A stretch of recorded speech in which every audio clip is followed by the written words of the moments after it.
The top Thanks to good ideas.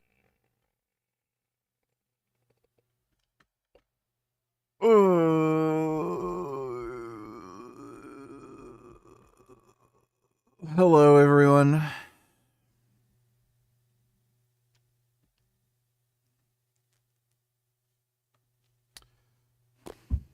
The Odyssey.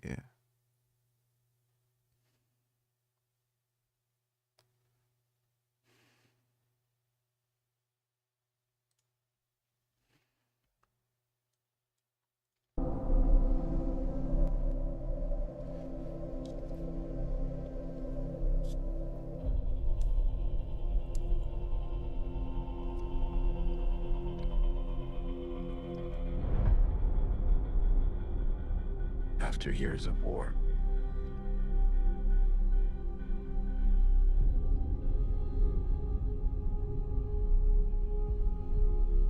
no one could stand between my men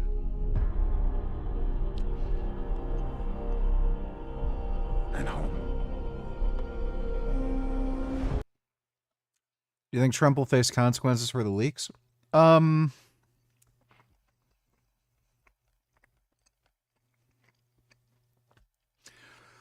There's a non-zero chance this could get him impeached. There seems to be bipartisan support to release the Epstein files. So a lot of Republicans are not on Trump's side for this. So this very well lead to some kind of loyalty test. Like, what's hilarious is Trump was the one who suggested that they try to, like, call a vote to release the Epstein files, thinking, oh, everyone in the Republican Party is just going to vote against it. And then, sure enough, everyone voted in favor of it. So, like, there's a non-zero chance that it could, there could be some legal consequences for him. Like, if he keeps pushing it and there aren't too many roadblocks with, you know, pursuing something to force him to release it, he could, like, end up getting impeached or something. Certainly right now, it's not great for his reputation. A lot of people are turning on him, and then, like, on top of that, like, he's just destroying the country. So, you know. Not even me.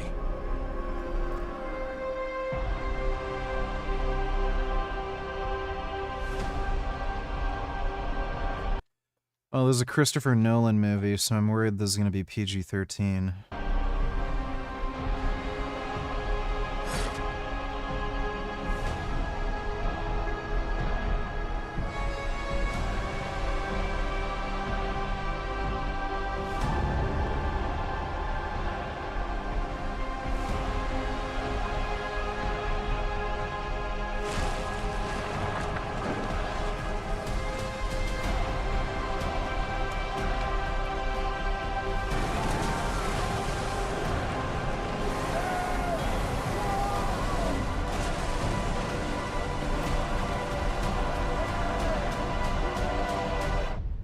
Promise me you will come back. What if I can't? This looks like it could be pretty cool. When's that supposed to... Matt Damon, oh my god. Still, Matt Damon. July.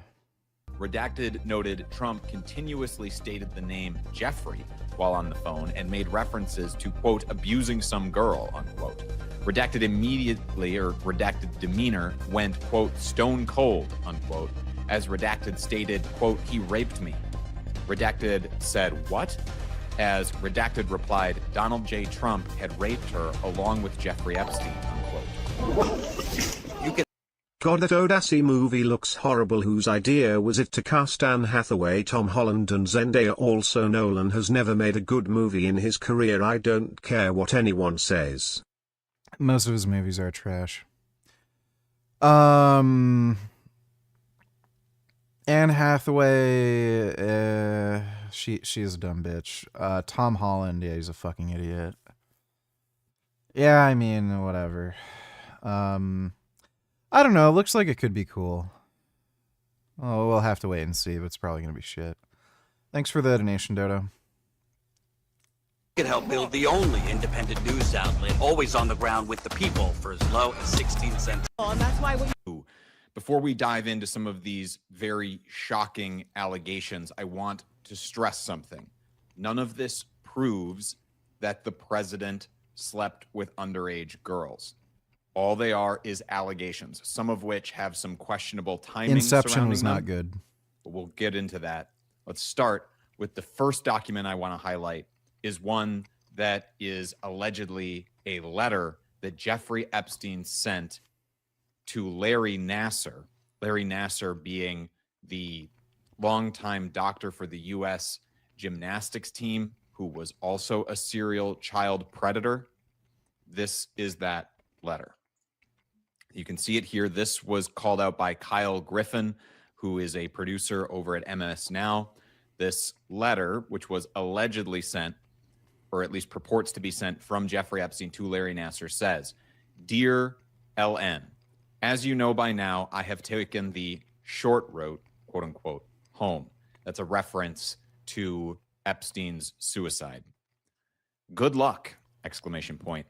We shared one thing, ... our love and caring for young ladies out of the hope they'd reach their full potential. Our president also shares our love of young, nubile girls. When a young beauty walked by, he..." Agreed, Inception sucked. Why do people like his movies so much they blow? Yeah, they're just not that great. They just aren't. Inception was just nonsensical horseshit. I think the only reason people like that movie is because of the visual effects. But the story was just nonsensical, stupid horseshit. And like people say, oh, but it's complicated. It's for smart people. No, it's for fucking idiots. Thanks for the donation, though, Dodo. Did you like Avatar? It was enjoyable. It wasn't like an amazing film or anything, but you know, it's just fun blockbuster slop. It's not like anything special. I didn't see the second film, and definitely not going to watch the third one coming out.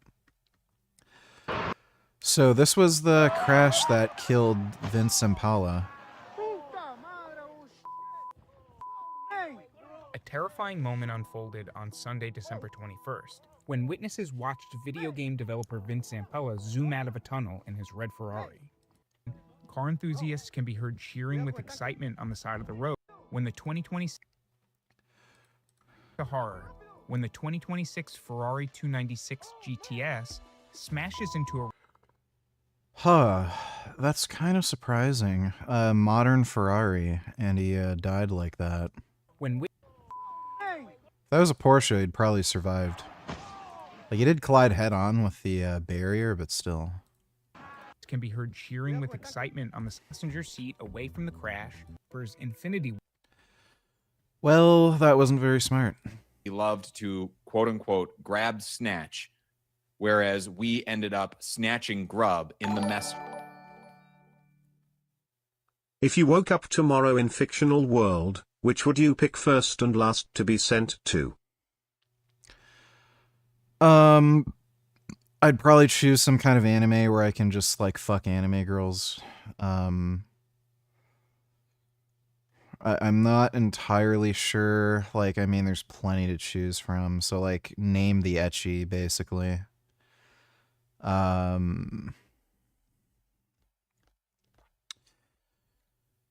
Worst world to pick? Like, maybe Scorn? Or what is that other game that sucked where you were literally in hell? So like just some shitty world, you know.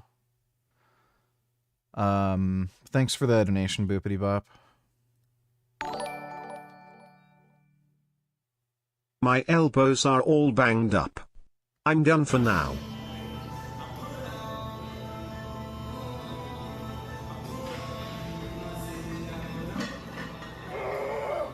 There you go, you finally did it. Well, that's a relief. Nice job, dude. Yeah, getting 405 is a fucking pain in the ass, dude. That's seriously no joke. Good job, man. Yeah, that I remember when I did it. It was a huge fucking relief. My pec tendons were absolutely fucked. That's pretty normal to have like fucked up joints or tendons or something like that when you're going for like a big new PR like that. Thanks for the donation though, Killing Titan. Good job. What body fat percentage are you? And would you say smart scales are a good way to measure body composition other than DEXA scans, of course? No. At best, they have internal validity, so the actual measurement might not be accurate, but the change might be somewhat accurate, but no. Smart scales aren't really going to tell you your body fat. Next best thing would be skin fold measurements. So if you get a skin fold caliper, that'd be the most accurate way. I'm not entirely sure. I know I'm under 15%. I might have gained a little bit of body fat. I weighed in at 235 this morning. I had that water retention issue. Before the water retention started happening, I was at like 232. I might still have a bit of water retention though. Like it keeps coming off a little bit every day. So I'm gonna have to see.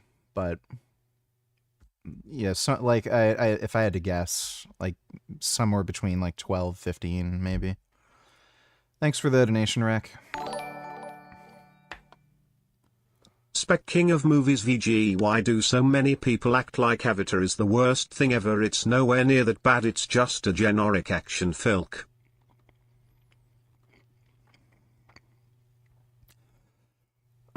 People are dumb. So, that's why. Thanks for the donation though, Dodo. Halls of the system. Life is unfair. Yours, J. Epstein. So that is a. So, supposedly Epstein, while in jail, said to Larry Nassar, who's also a child rapist, that Trump should be in jail with him because he also raped kids. Apparently, if this is indeed a letter that Jeffrey Epstein wrote to Larry Nassar, and there is nothing that goes along with this document to say that the FBI concluded or the DOJ concluded, yes, it is, or no, it isn't. But this is a letter that is purporting to be sent from Jeffrey Epstein accusing the president of engaging in some of the exact same behavior that Jeffrey Epstein was convicted and accused of doing. It's a lot to digest. It's also rather disturbing to think about, and I apologize for some of the language that is used in that letter, but I wanted to give it to you whole cloth, exactly as it's presented in these documents. This one is the most shocking to me personally out of all of the revelations that we have seen so far come out of these 30,000 pages, that a convicted sex offender is alleging, and former friend of the president is alleging that the president, Donald Trump, engaged in some of the same activity. But this is not the only allegation that's made in these documents. Let's get into this next one here.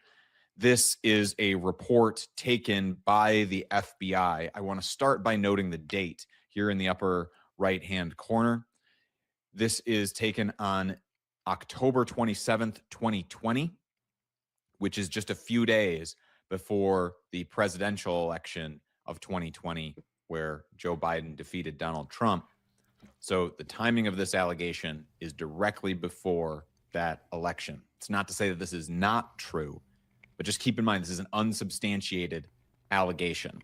This is a 3-page document. I'll skip some of it, only to note that there is it seems to be a man.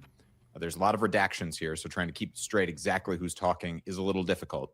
But it seems like a man is talking to a woman who had some close associations to, it seems like, Donald Trump and Jeffrey Epstein. Specifically, this man is apparently a limo driver. So Redacted asked Redacted about his time driving a limousine for 2 years in the Dallas-Fort Worth area. During Redacted time as a driver, he met Donald Trump. Redacted noted he picked the president up in 1995 and took him to the DFW airport. Redacted reported some of the things President Trump had spoken about during the ride while on his cell phone were very concerning. Redacted reported he was a few seconds from pulling the limousine over on the median and within a few seconds of pulling him out of the car and hurting him due to some of the things he was saying, as caller chose not to. Redacted noted Trump continuously stated the name Jeffrey while on the phone and made references to, quote, abusing some girl, unquote. Redacted was unsure who he was talking to nor who he was referencing. As Redacted talked about his time meeting Donald Trump, Redacted, and this is one of the girls referenced earlier in this document who he's talking to, Redacted immediately, or Redacted demeanor went, quote, stone cold, unquote, as Redacted stated, quote, he raped me. Redacted said, what? As Redacted replied, Donald J. Trump had raped her along with Jeffrey Epstein, unquote. Redacted noted some girl with a funny name, quote, took me into a fancy hotel or building. That's how it happened, unquote. And this letter goes on to note that, Redacted advised Redacted to call the police regarding the incident, but that the girl said, quote, I can't, they will kill me, unquote. And on Christmas Day, Redacted contacted another person, or contacted that person again, and she stated that she had, in fact, called the police about what they had talked about. Redacted told Redacted she had done good, but Redacted did not hear from her until several days later when Redacted reached out to Redacted stating, I'm a proud member of the vegan cult. Yes, 13 years ago I joined the dark side. Thanks, VGR leader. Well, no problem. It's what I do. Redacted was dead and noted she was found with her, quote unquote, head blown off in Kiefer, Oklahoma. Officers on the scene and Redacted stated there was no way this was a suicide, but the coroner ruled it was a suicide. So this is, again, something that I want to point out. So the allegations made in that is pretty fucking crazy. In these documents, not necessarily true. I cannot stress that enough. The timing is a little suspicious, and it would bear further investigation. We would hope that more of these documents might shed some light, or the FBI might say something about what work it did to run down some of these leads to try and vest the public with a little bit more confidence in the safety of, or in the sanctity of, these investigations. I want to call out one more document here. This one is called out by Sarah Longwell from The Bulwark. It's another report given to the FBI in October of 2020, so that same time period. This one's from a few weeks earlier. This is relating a group of people who Yeah, Evil Dead Rise was a fantastic movie. They just finished filming Evil Dead Burn and expect its first trailer in a couple months. Sweet. Yeah, Evil Dead Rise was fantastic. Even the remake that came out a while ago that a lot of people complained about, even that was good. Like, so far, all the Evil Dead movies have been pretty great. Met and went to a party that was allegedly hosted hosted by Ghislaine Maxwell. Villanueva, this is one of the people who went into this party, took Redacted inside. Villanueva told Redacted to stay close and not go into any of the rooms. Villanueva took Redacted to meet a man, and when Villanueva and Redacted approached him, he asked Villanueva if Redacted was cool. Redacted stated she was cool. Villanueva said, no, he means cool to have sex. Redacted, then the man said, no, he meant cocaine. Villanueva took Redacted back inside, and someone told the party that Donald Trump had invited them all to a party at Mar-a-Lago. Redacted told Villanueva she wanted to go, but Villanueva told Redacted it wasn't that kind of party.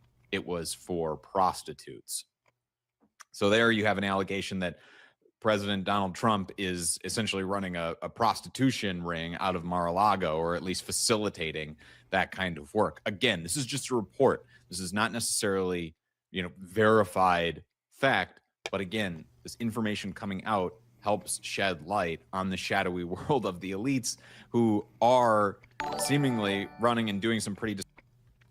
While on the subject, I am also so sick of seeing Avatar on almost every top 10 overrated movies list. It's getting so fucking old already. Yeah, it's not that good. It's just blockbuster, like summer blockbuster slop. Thanks for the donation, though, Dodo. Disgusting things if these allegations are to be believed. You have the Department of Justice. No, I don't really like brown rice. Brown rice kind of sucks.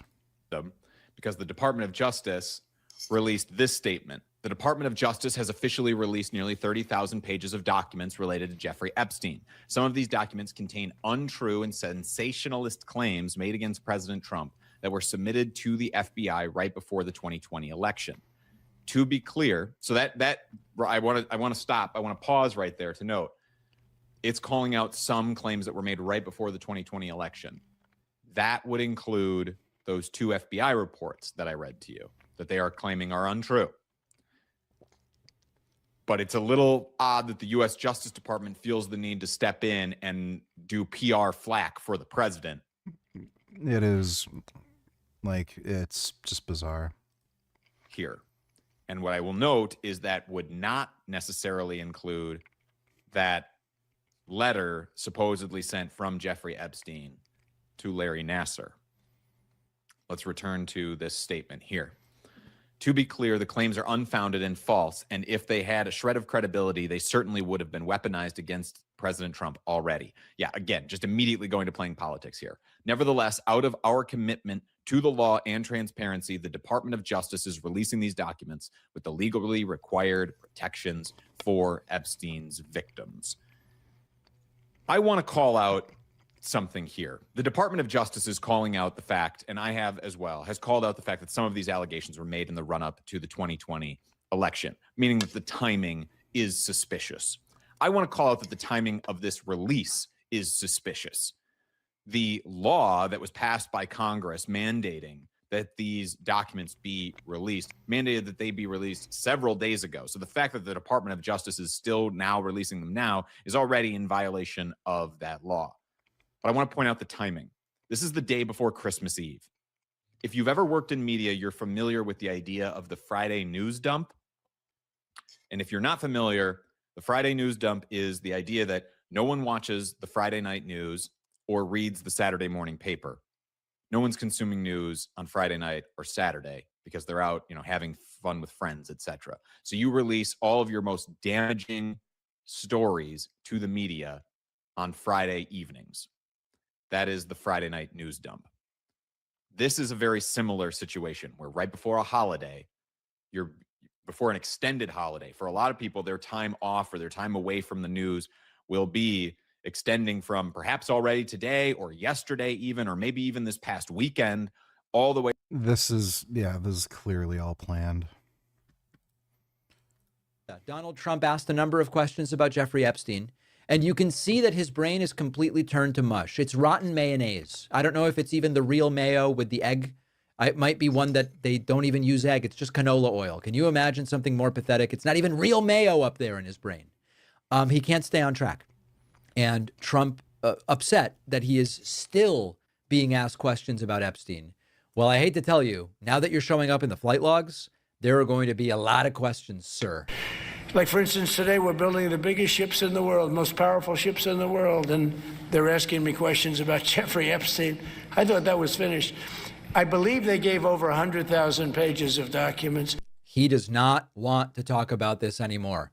Trump would rather never hear the name Jeffrey Epstein again, but I've got news for him. We're getting the documents slowly but surely. There's also news that some of the redactions were done in such an unsophisticated way that you can just copy paste the text into Word and the unredacted text comes up. So we are going to learn a lot here. Trump tries to minimize the entire thing just by going, everybody was friends with this guy. But was everybody flying alone with him on his private plane, as we have now learned that Donald Trump did? Thank you, Mr. President. Were you surprised by the number of photos of Bill Clinton in the Epstein files? And can you commit to their... By the way, notice that this is a total, softball for Trump. Bill Clinton's in the pictures. By what? And were you surprised by the number of photos of Bill Clinton in the Epstein files? And can you commit to their full release by the end of the year? Some of the victims were protesting that too many of them were redacted. I know there are a lot of people that are angry about all of the pictures of other people, but I think it's terrible. Look, I like Bill Clinton. I've always gotten along with Bill Clinton. I've been nice to him. He's been nice. Would you meet Genetic Beast IRL?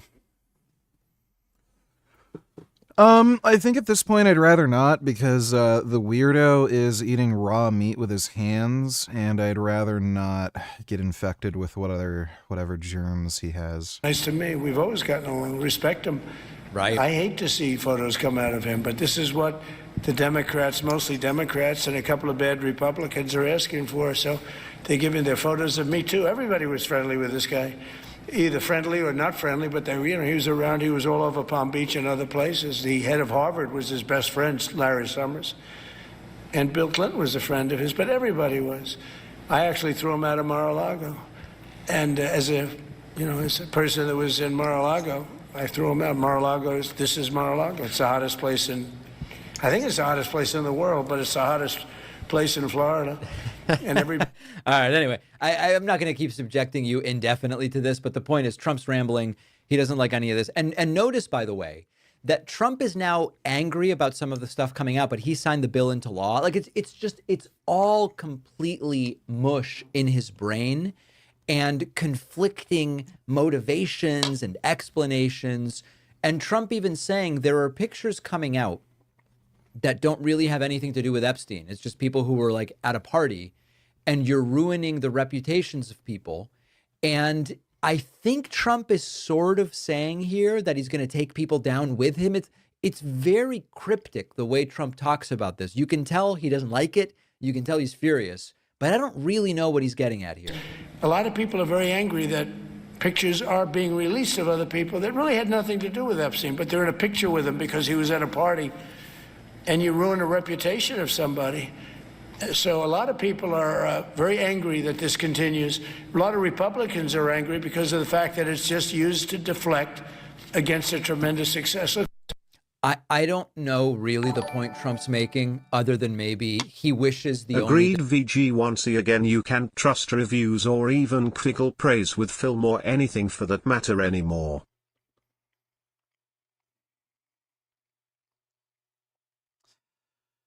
Yeah, it do be like that.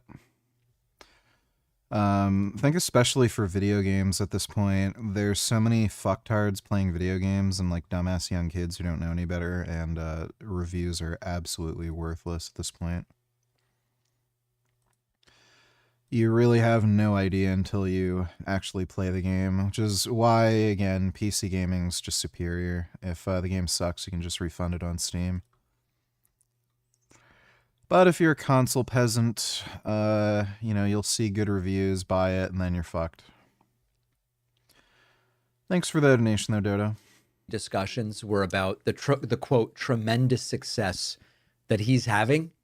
On Epstein Island questions, Trump says he never went there. I don't know if I believe that, because we now have flight records that Trump was on Epstein's plane just with Epstein. Trump was on Epstein's plane with only Epstein and a 20-year-old. Do we really believe that at no point Trump went to the island? I mean, maybe he didn't. Maybe he did. I just don't know. Less than $2 in some states. $1.99, $1.97, $1.95 a gallon. $1.95. Think of that. A gallon. Nobody ever thought they'd see that. They don't want to talk about that. They want to talk about Epstein. And the problem is a lot of Democrats are being caught up in the web, like Larry Summers. Larry Summers was the head of Harvard. He's now been forced to resign from every board he's on, and he was thrown off the Harvard board. Now, he was like a at dog. Epstein's Island a lot. I wasn't. I never went there, by the way. No. But fortunately, it's nice. But I never went there. But a lot of people did go there. Yeah.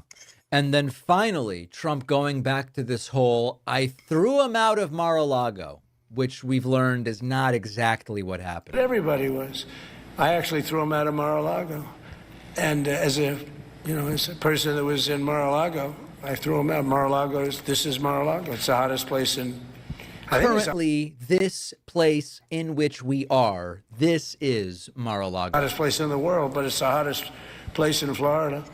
And everybody would come here. He'd come here. We actually threw... Now, of course, we've learned that Trump's recollection of this or retelling of it is very much untrue. Donald Trump argued that when he found out that Epstein was a creep, he threw him out of Mar-a-Lago. It turns out that that's not true. Trump allowed Epstein to remain a member of Mar-a-Lago long after it was revealed that he was a creep.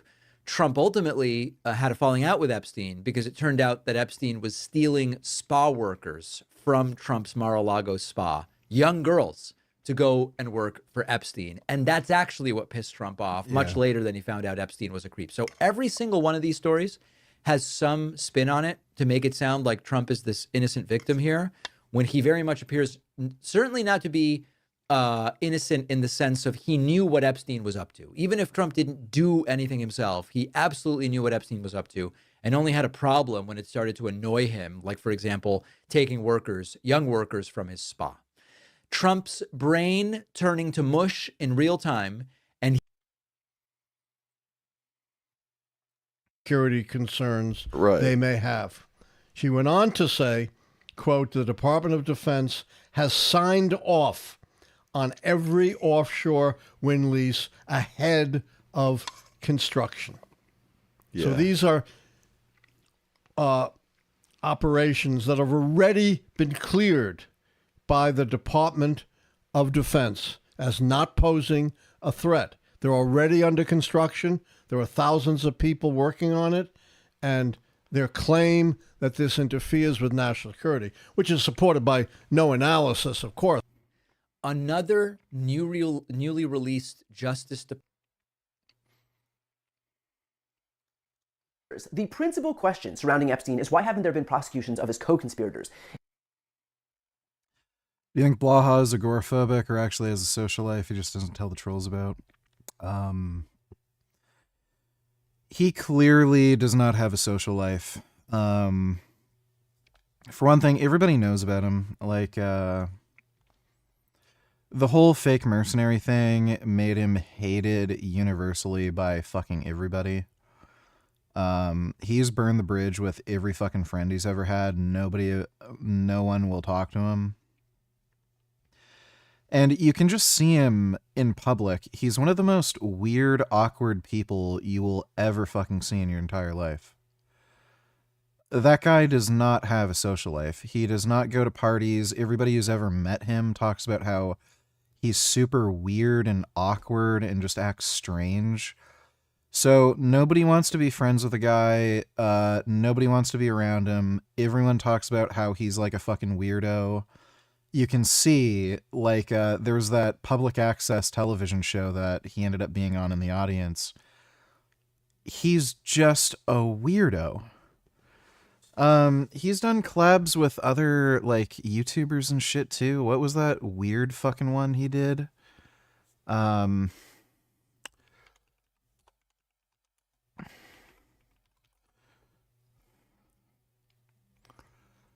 There's that funny one where he was like spotting, what's his name?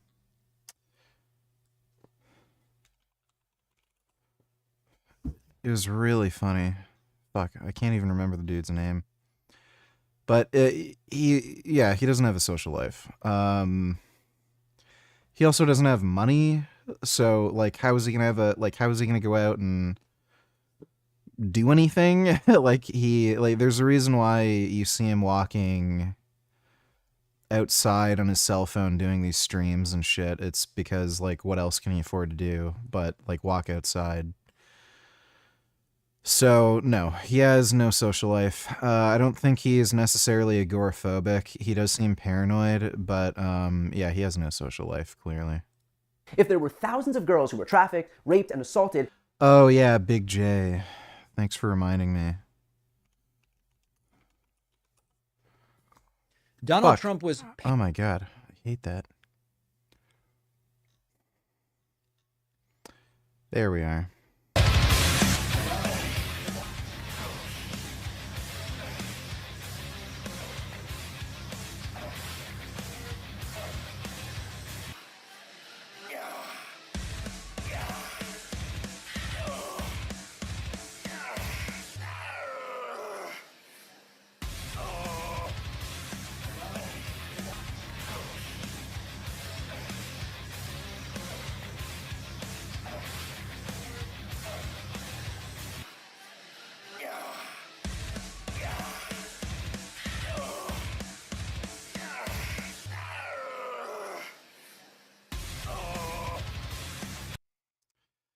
Yeah, so like that's the kind of weird shit you're talking about. Like it's like an alien pretending to be part of the human race. So he doesn't have any friends. He's not talking to anybody. And yet, the only two people who've ever faced an ounce of accountability were Jeffrey Epstein and Ghislaine Maxwell. Where is everyone else? Which, of course, is the basis for every assumption that the government was enabling a second tier of justice for those who commit heinous crimes because they're more focused on protecting their I wealthy... thought I saw Rock Pikmin fair woven in the crowd, lol. That's great. Thanks for the donation. ...powerful friends than actually holding criminals to account. Well, we've got new news on that front as a result of the latest batch of documents released from the DOJ. The contents of one email read, in part, quote, "Good morning, ASC is requesting an update on the 10 co-conspirators by close of business today. Can you tell us how many have been located, interviewed, served with grand jury subpoenas? I believe the breakdown was 5 in New York, 1 in North Carolina, 1 in Boston, and 3 in Florida. Please let me know if you need anything from us. Thank you, redacted. Violent Crime Section, Crimes Against Children Human Trafficking Unit." The response email... Yeah, so they've been lying this entire time. Like, they've been acting as if it was just Epstein and Maxwell. And they hid this, like, that there were 10 co-conspirators. reads, "Of the 10 co-conspirators, 3 have been located in Florida and served grand jury subpoenas. 1 in Boston, 1 in New York City, and 1 in Connecticut were located and served. 4 of the 10 are outstanding with attempts having been made. 1 is a wealthy businessman in Ohio. A lead is being sent to CV. The remaining 3 are currently out of pocket. The team, 8 SAs, TFOs, 2 U.S. attorneys, is flying out tonight, tomorrow to various locations in Florida to interview approximately 25 victims. The 1-800-CALL-FBI line is up and running. We have received approximately 45 calls, which are in the process of vetting out. Let me know if you need anything else, Sean." Now, I want to note that just because someone is named in the files is not a guarantee of guilt. However, if a prosecutor felt comfortable enough to call these people co-conspirators in writing, in an email, in an official correspondence, then clearly that suggests that there was some degree of evidence to do so. All of which is a point that former federal prosecutor Glenn Kirshner made here. You know, Brian, when you say that this letter suggests How that there did may Blaha be... become so disgusting looking and out of shape in just a few years? Like that video you just played of him from 8 years ago. He looked healthy, young and fit and not like complete shit. Now he looks like a disgusting fat wrinkly old man.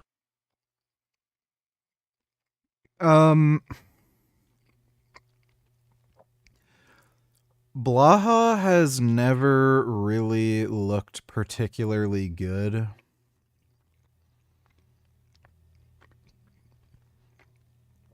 For one thing, like, he's always had weight issues. He's been able to follow, like, a diet for a little while, and then he just goes completely off the rails and gains a fuck ton of weight. And then he keeps saying, "Oh yeah, I'm gonna diet, I'm gonna diet, I'm gonna diet." He never does. And then finally, like, something clicks where he's finally able to do it, loses a bunch of weight, and then goes completely off the rails, gains a fuck ton of weight again. And especially as you get older, if you keep going through those cycles, and on top of that, depending on your body proportions, genetics, how well you are with, what is it? How much elastin and everything is in your skin, you can end up having a lot of loose skin and looking really weird. Also, as far as I can tell, he's using less steroids, so that's also not going to help him look any better. Part of that might be because he's so broke he can't really afford them anymore. Who knows? Like, he's really destitute. Even though testosterone, especially on the black market, is pretty cheap. He might actually be that broke where affording, like, needles and shit is kind of a problem. But yeah, thanks for the donation, Dodo. Apparently he also had an alcohol addiction for a while. That definitely is not going to age you well. Dodo donated $2. Let me see. In dataset 8 of the Epstein file release, which was briefly posted on the Justice Department website, letter alleging... Yeah, we already watched a video about that. Oh god, this guy again.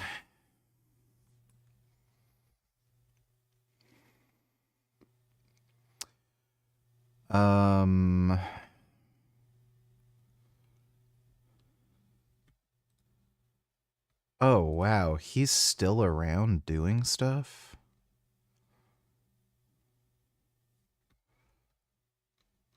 This guy was completely off my radar.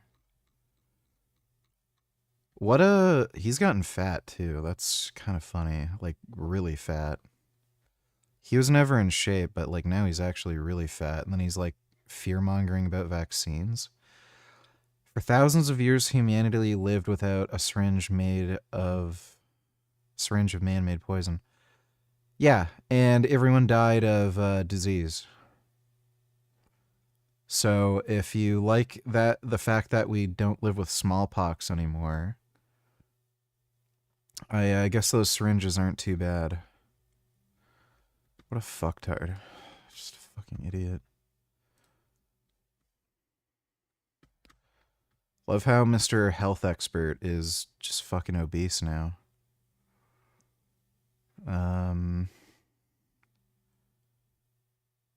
Makeup artist who is Muslim blames Bondi Beach Hanukkah massacre on an IDF soldier. Why is nobody talking about the fact that the Bondi Beach shooter was ex-IDF? He was not. Aren't they fucking Syrian immigrants? He served in the Israeli army. No, he didn't.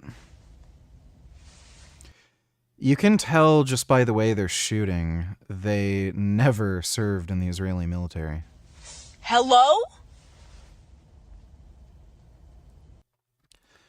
Why are so many like dumb people allowed to exist?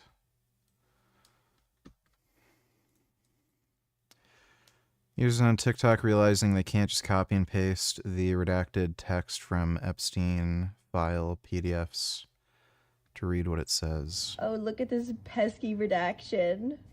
Let's just skip. Insane. This is what happens when you fire government. Wow.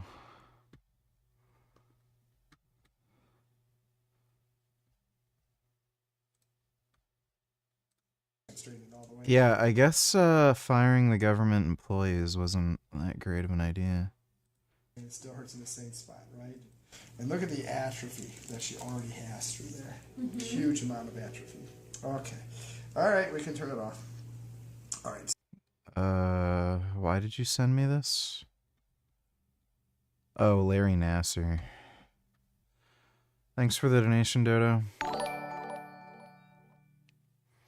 Clearly he doesn't believe that the Black Plague was a thing.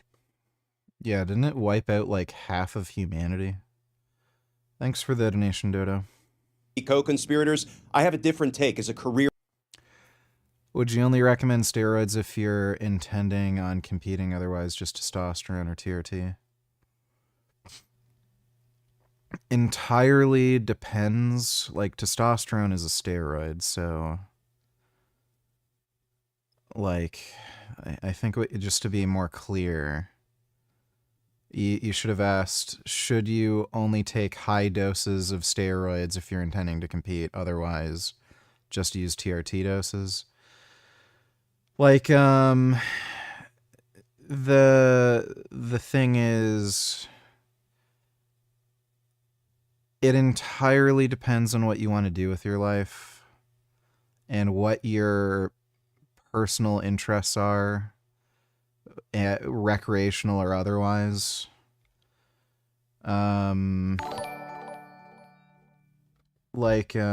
So I would say for 99% of people, all they really need is TRT or like TRT plus, where maybe it's a bit more than TRT. More focused on my career path, but do have an interest to look jacked on Just Test. You can look plenty jacked on TRT doses for sure, especially like TRT plus, where you're talking more around the 200-300 milligram mark. Dodo donated $2. Rumors that Trump will pardon Snowden, who has taken up residence in, of course, Russia, and whose leak cost American lives. This will complete Trump's morphing into Putin's best boy. That would, speak volumes about his allegiance with Russia. Please watch this. Tell me what you think. Oh my God, you look so cute. Right here, right here, right here, right here. Okay. MashaAllah, adorable. Assalamu alaikum, guys. Walaikum assalam. Are you guys celebrating Christmas? Sure are. Beautiful lights, Christmas vibes, it's the best. You do know by celebrating Christmas, you're agreeing that Allah has a son, right? Dad? Is that true? No, baby, that's not our intentions. So it's okay to celebrate it. Don't listen to her. Dude, Christmas is undeniably the best holiday, like especially if you're a kid. Like if you're a family person, like especially for children, Christmas by far best holiday. Muslims, let's not eat anything. That's their holiday. Let's just starve. She's being extreme. Actually, by participating Yeah, that's not even his daughter. That's actually his wife. in this holiday, you're accepting that Allah was born today. But Dad, that's totally haram. Unbelievable. Why you gotta make Islam so difficult, huh? It's like everything is haram with you guys. Can't I just have a day where I take my kid out, we celebrate by opening some gifts? I mean, what's the harm in that? I'm glad you asked.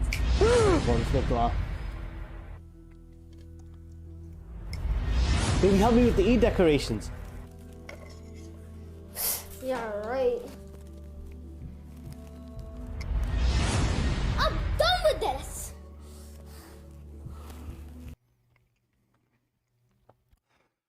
I guess because she's a kid, he doesn't have a problem with it. That's a little weird. I'm sure if that was an adult, he wouldn't be cool with her taking her scarf thing off. They have a weird thing in Islam where, like, it's okay for kids to show their hair for some reason. I have no idea. Whoa. At this point, celebrating these holidays isn't even about, is it haram? It's about putting your Islamic identity in danger. Dad, Allah's blessed us with Islam. And honestly, that's all we need. You got that right. Now you get it. Dad, let's get out of here. Yeah, let's celebrate the holidays by not eating anything. I was gonna give you presents, but nah, let's just starve. Good idea. Fucking Muslims, dude. Like, that's just the most cringe horseshit.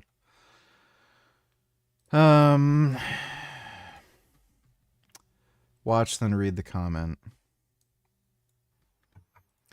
Unhinged vegan gains threatens to throw 71-year-old vegan woman for feeding her cat fish. She's not vegan.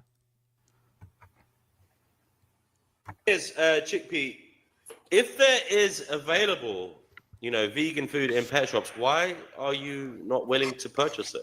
Because I've discussed the matter with my vet, and but why is your vet opinion?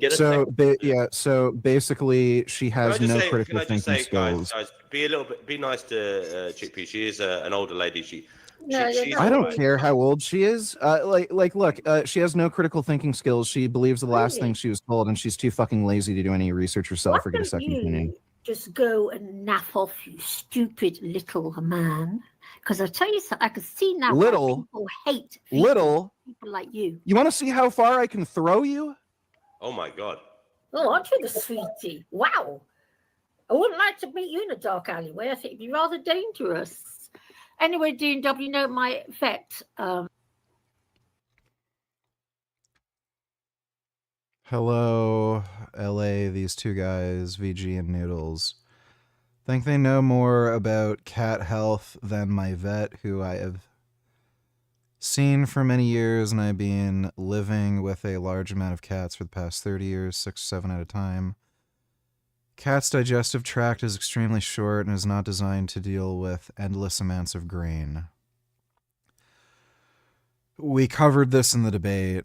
Vegan cat food isn't just rice. Like, it's so stupid. By the way, they do add a fair bit of plant matter to normal cat food. In fact, I think your average cat food formulation by weight has more plant food in it than it has meat, and they do that because the fiber in the plant foods is beneficial for their digestion. It helps clear bowel masses throughout their digestive system a bit easier. Has some tertiary, like other health benefits. I think it helps with, what's it called?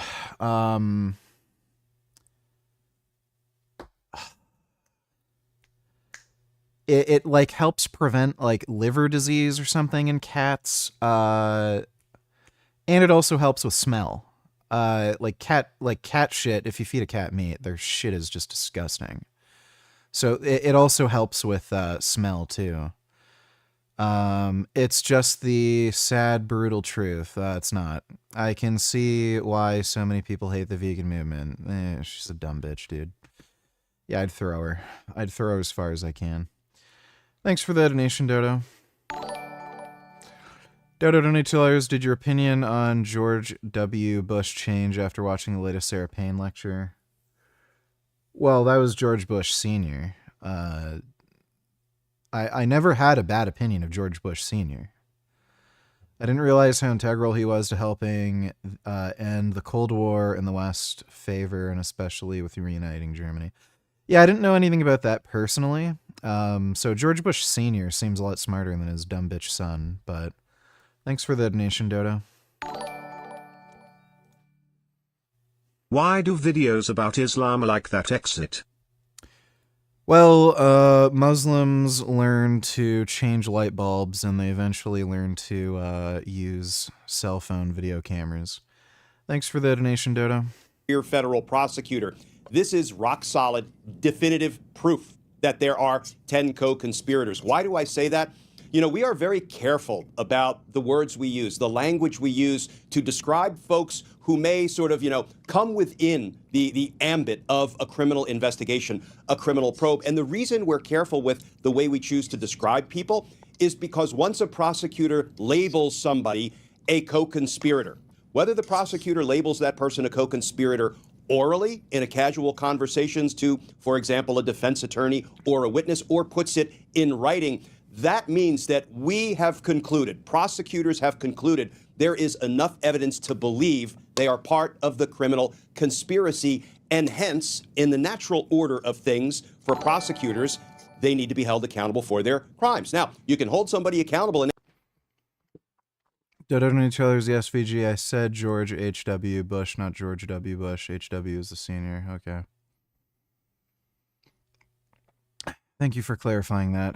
Appreciate the donation, Dodo. any number of ways. You can indict them and try to convince them to plead guilty, perhaps as a cooperator, what we call flipping them and getting them to testify against bigger criminal fish like Ghislaine Maxwell and Jeffrey Epstein, or you can indict them and take them to trial if they don't want to cooperate. That's another way of holding them accountable. You know, Are you kidding me? All the Bushes are war criminals.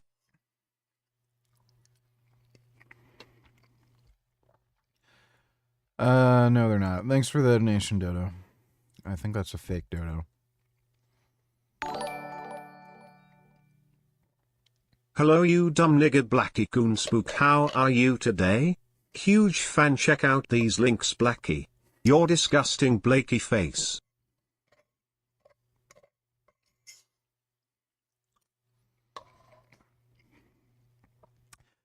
I'm doing rather well today, thank you for asking. Let me see. Geldim abi.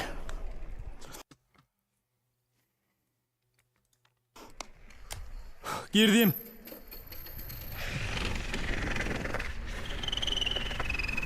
Whoa. Whoa! I think that's a bit steeper than it actually looked. The POV going down looked ridiculous. It's probably still pretty steep.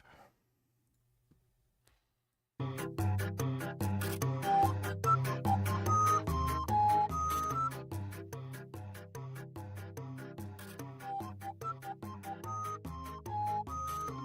my goodness. Ow.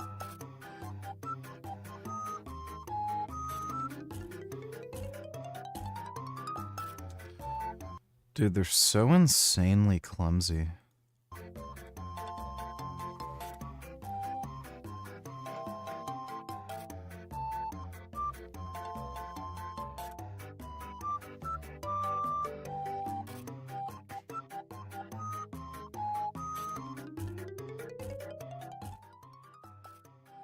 What the fuck?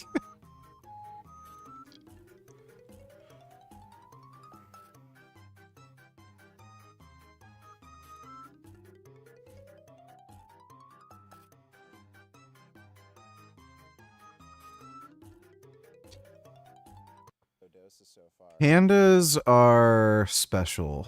That is for sure. Thanks for that donation, faggot. Oh wow, I didn't realize how cucked his Canada government is, so cucked that they are enabling the breakup of the country.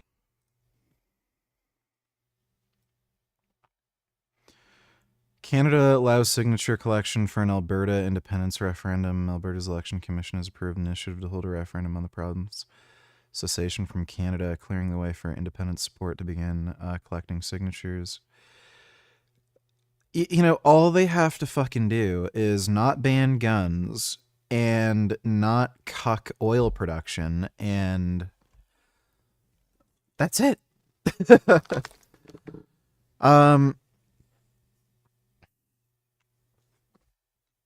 Yeah, and I think this actually, the majority of the reason they're deciding to do this is because they're kind of fed up with the liberal government trying to take away guns, and they have also been kind of cucking Alberta's ability to produce oil.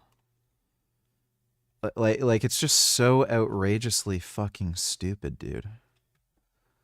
I don't know why the liberal government is so cool with making everyone poor. I was looking into this. Like, there's some dispute over whether or not this would be legal. I don't know if they're figuring they're not going to actually go through with it or something, but it's so stupid. I can't stand the fucking liberal government, dude. They're such fucking pieces of shit. Thanks for the donation, Dodo. Dodo $2, would you agree you kind of did this with your physique?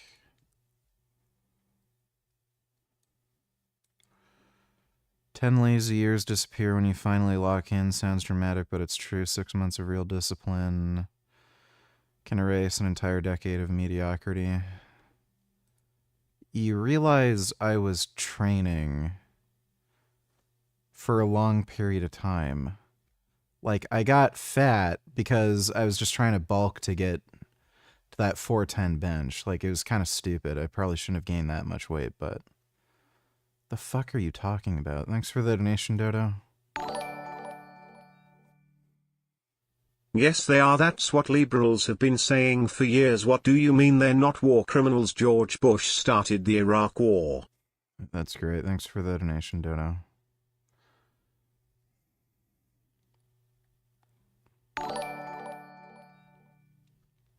Why were you crying?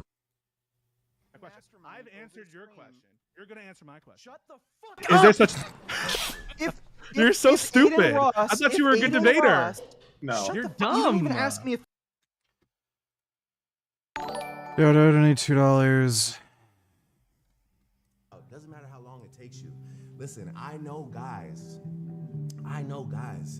that were on their last 50K, 20. Cam, donate $2. Would this be you?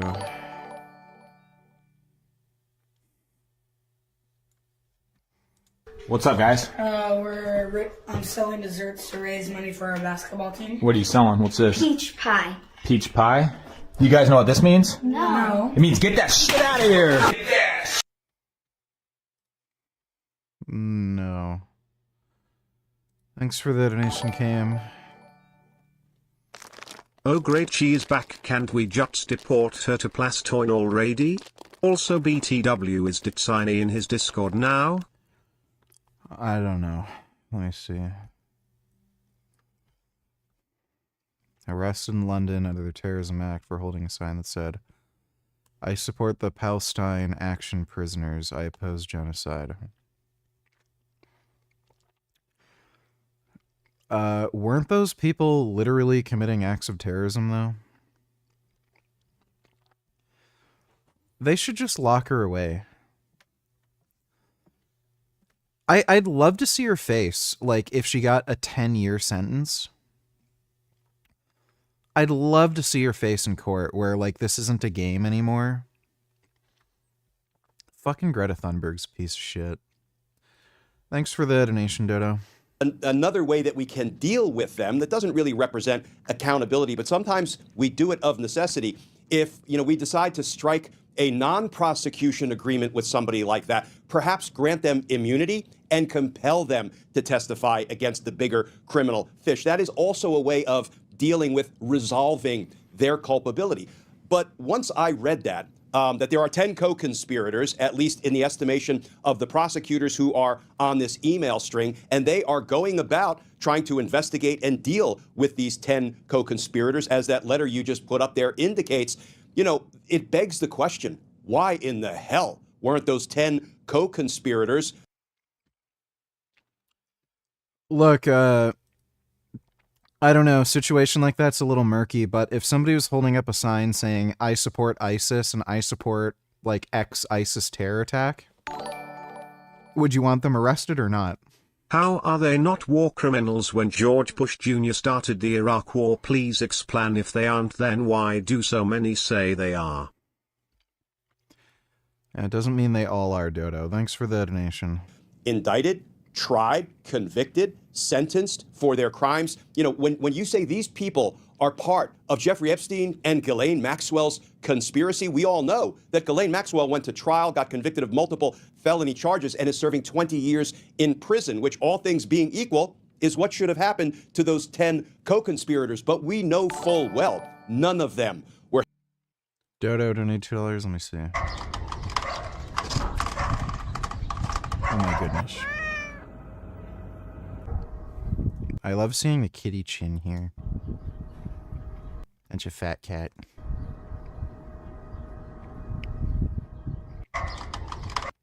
Those are nice catch. This is...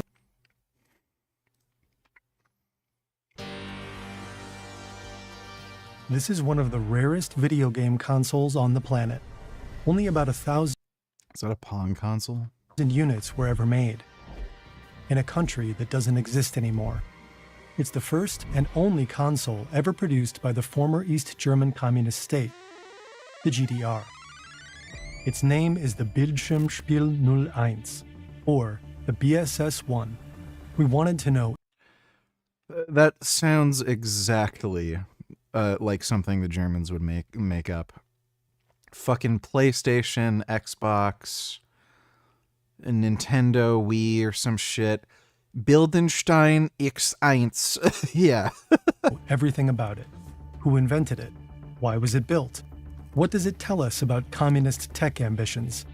And maybe the most important question, what does it feel like to actually play it?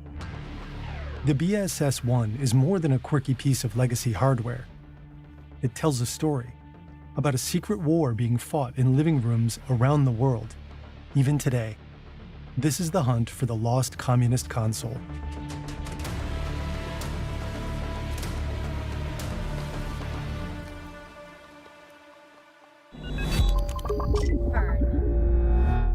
Hey, this is Jonas. You might recognize my voice. I'm the guy with the accent and one of the founders of Fern. When we first heard about this mysterious console, we knew immediately we needed to get our hands on one, so we went online. The BSS-1 is extremely rare. Of the roughly 1,000 units originally produced, only a fraction seem to still exist. They came in different colors. Most models are solid black with yellow or orange buttons. That power never heard of the Arab slave trade. Lol, sounds like a high school dropout.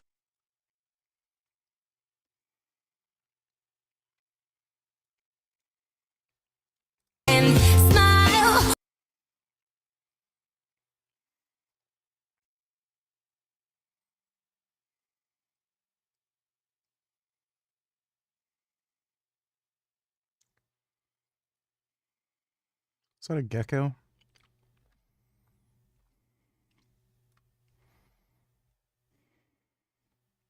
Yeah, you got remember, so current symbiote, vibranium, adamantium, kryptonite, all of these are infusing the Omnitrix, which is supercharged by the Speed Force and enhanced by Blue Beetle Scarab. Everything is attached to the Infinity Gauntlet. We have the Elemental Rings and the Power Rings driven by the emotions of the heart of Chuck Norris. And then I use the Ant-Man trigger to scale down this dual disc loaded with Exodia and supercharged by the Bionicle Mask. I have Ghost Rider chains, a living face hugger, and the Force channeled through Harry Potter's wand. And then, cause why not? And to make things even more interesting, I throw a Beyblade in the mix. Stanley's pen, and one ring to rule them all. That is nice and retarded. Is this Hassan who never heard of just some random... I would trust a Muslim with my life before any Christian. Any Christian of any race. I would trust a Muslim. Yep, and that's why they're committing terror attacks and killing people. With my life before any Christian of any race. And you want to know why? Muslims didn't put my ancestors in chains. Yeah, they did. And drag them from Africa across the Atlantic. Yeah, they did. And brought us to the Americas. Dude, to this day, they still make racist jokes about black people being slaves. To be enslaved. And raped. And eaten. Wow, this guy's a fucktard. Thanks for the donation, just random vids. Hey, the Germains may have started the Holocaust, but on the bright side, at least they gave us cool gaming consoles. I don't think they did, Dodo. That was other companies. Thanks for the donation, though, Dodo. Fuck, what the fuck? Oh my god. White one with white controllers. We found that exact variant on eBay. Even though it's more than 45 years old, it looks almost brand new. Collectors say only about 15 of these are left worldwide. We buy it, and a few days later, the BSS-1 is finally delivered. But not to us. In this box, there's a very, very special console, a gaming console, made in the GDR, in the German Democratic Republic. And we just bought it for €900, and we want to unbox it and see what it's worth. Let's go. This is Daniel Budemann. He's been one of the defining faces of German gaming culture for nearly 2 decades. He hosted legendary video game shows on MTV Germany and later on YouTube. We met with him in Hamburg to put this historic console through its paces. Here we are. So this is it. This is the RFT TV Spiel, or the Bildschirmspiel 01. The one and only gaming console made in the GDR, which is weird, isn't it? The BSS-1 is about 30 centimeters wide and weighs roughly 1.5 kilos. It comes with 2 controllers. There's a number behind one of them. If you take a look, this is a small stamp with the number 710. Every single unit has its own unique serial number. Online, there's a list tracking all of the surviving devices, or all the known ones anyway. Ours doesn't seem to be on it, which suggests it might be a rare find. This red button is the power switch. Below it is a row of yellow buttons. These let you select the different games. There are 4 in total: pelota, squash, football, and tennis. The black buttons here on the left let you adjust various in-game settings. Even though East Germany developed its own computers and microelectronics, it made only a single attempt at building a video game console. The country had a very particular relationship with technology. It was largely cut off from the West, and sourcing modern tech was often difficult, if not impossible. That raises the real questions. Why video games? Who pushed this project forward? And what were they actually trying to achieve? It's the 1970s. Germany is divided by a political and very physical border called the Iron Curtain. In the West, there's the Democratic Federal Republic. In the East is the authoritarian GDR, a proxy state of the Soviet Union. In the Western world, technological progress is speeding ahead full throttle. Part of this trend is the emerging video game industry. In 1972, the first commercially available home console in video game history hits the US market. It's called the Magnavox Odyssey.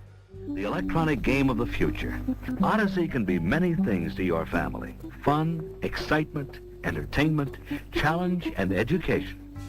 The console can, well, it can't do much. It's basically just a few glowing squares drifting across the screen. The system ships with 12 pre-installed games that turn your TV into a soccer field or a hockey rink. But first, you have to attach colored plastic sheets to the screen. One game stands out, tennis, which is actually more like a very basic version of ping pong. It's easy to learn and very intuitive. Atari sees the potential and adapts the idea to create Pong. In less than a year, Pong becomes the first commercially successful video game in history. Before long, competitors are racing to copy the concept. You can choose tennis, or hockey, handball, or squash. Over the next few years, video games evolve at breakneck speed. By 1977, consoles like the Atari 2600 are conquering living rooms from the United States to Western Europe. I'd like the most popular home video game system ever. Ah, the system you want is the Atari 2600. That's so fast. I want a system that can play hundreds of games. Oh, then what you want is the Atari 2600. But I'd like the system that can also play educational games for my children. Then what you want is the Atari 2600. Fine. Video game graphics and sound effects improve rapidly. Within just a few years, the industry produces its first true icons: Space Invaders, Asteroids, and of course, Pac-Man. Now from Atari, a great new video game, Pac-Man. By the late 1970s, the first home computers are sold in the US. Machines like the Commodore PET 2001 and the Apple II. And with that, the West pulls far ahead of the East in both tech and gaming. It's wild to think about how we went from here to here. Keeping up with the speed of tech is hard enough. Actually understanding AI can feel almost impossible. But notice how we started with something intriguing like the BSS-1 and organically slid into actually learning something? That's exactly what Brilliant does. Say you're looking to build better habits for next year, like really unlimited daily access. Release the redacted min files.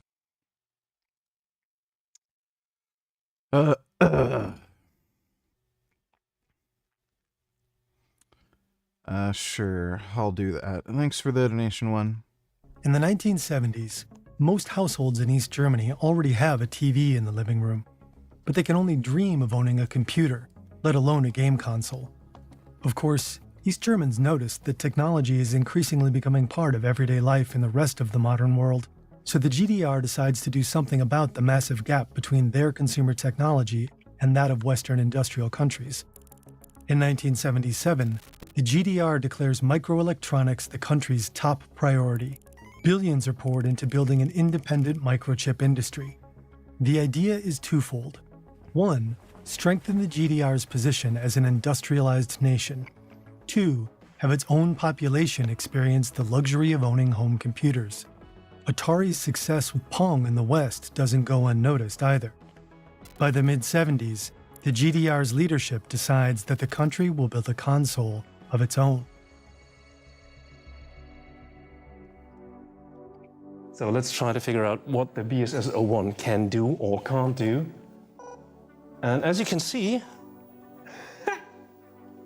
an exact copy of the Western version of Pong. So this is tennis, and yes, it works. With the controllers, you can move the paddles up or down to hit the ball.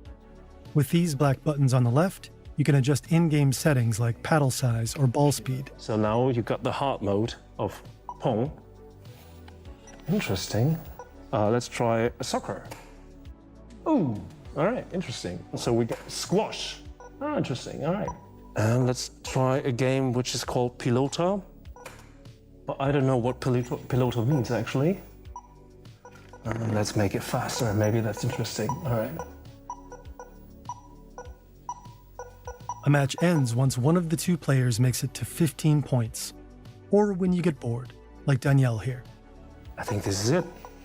So much for legacy gameplay, but for the GDR, Achieving even this took tremendous effort.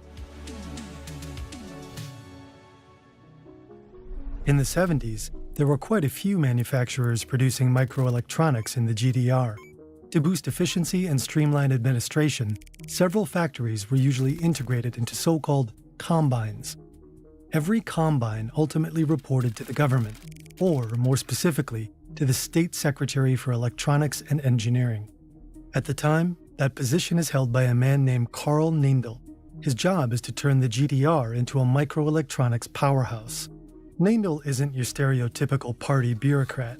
He's a trained electrical engineer with a reputation for knowing exactly what he's talking about. He's strict, uncompromising, and he doesn't tolerate sloppiness. If anyone underperforms, Neindl won't hesitate to fire them on the spot. His colleagues call him Revolver Carl.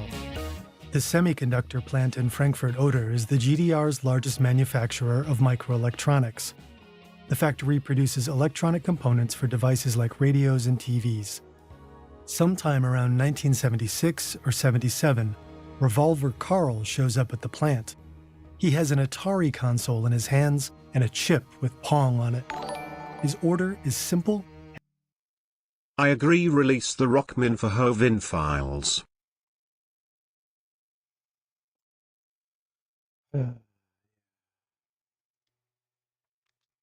And non-negotiable. Build this.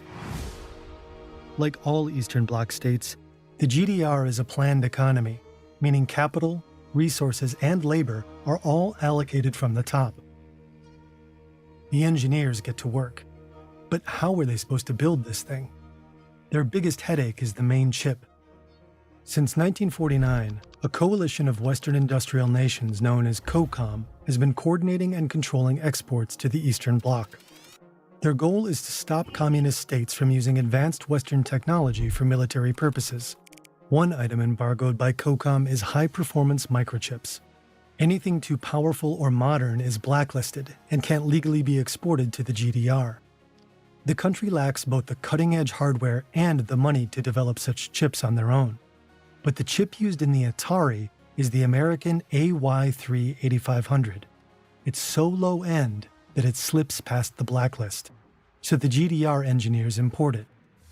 The chip sits here, right at the heart of the console. The other components were either manufactured in the GDR or imported from... That's gotta be so fucking embarrassing. Imagine being like an engineer from another country and like realizing, oh, our society is like fucking retarded. We can't even produce like the lowest of the low end computer chips that America produces. Like, wow. And they can't even reverse engineer it and they have to import it. From other Soviet states. For example, the speaker up here in the top right comes from Tesla, a state-owned company in former Czechoslovakia. This piece in the top left is the power transformer that supplies electricity to the console. The RF modulator in the center converts the signals coming from the console to a format that TV receivers can handle. The plastic casing was also produced in the GDR. The colors weren't necessarily an aesthetic choice. Factories just used whatever material happened to be available at the time. In 1979, the first BSS-1 rolls off the production line. The GDR now has its very own game console, and the country has big plans for it. The regime hopes to get young people excited about technology. If East Germany ever wants to catch up to the West, it needs a population that understands computers and a workforce capable of building them. Party leaders also see video games as an instrument of power, a chance to showcase socialist progress and the ability to innovate just like the West. But reality quickly catches up. The BSS-1 has a steep price tag. It costs roughly half of what an average East German citizen makes per month. Whoa. Most consoles end up in state-run youth centers, where kids can at least play in them together. The dream of a successful East German game console never materializes. Production stops just 2 years after the initial launch. Plans to build a follow-up model with color output are briefly considered, but never pursued. Instead, the plant moves on to manufacturing another piece of cutting-edge tech: radio alarm clocks. But the GDR isn't ready to give up on gaming just yet. In the mid-80s, East Germany commissions the development of the Polyplay, a coin-operated arcade machine. It's far more technically advanced than the BSS-1 and comes with twice as many games. It features games like Hare and Wolf, which is basically a Pac-Man ripoff. You could enjoy target practice in a classic shooting gallery, chase butterflies, or go on a virtual deer hunt. Up until the very end, the GDR firmly believed in the power of video games, especially over young people.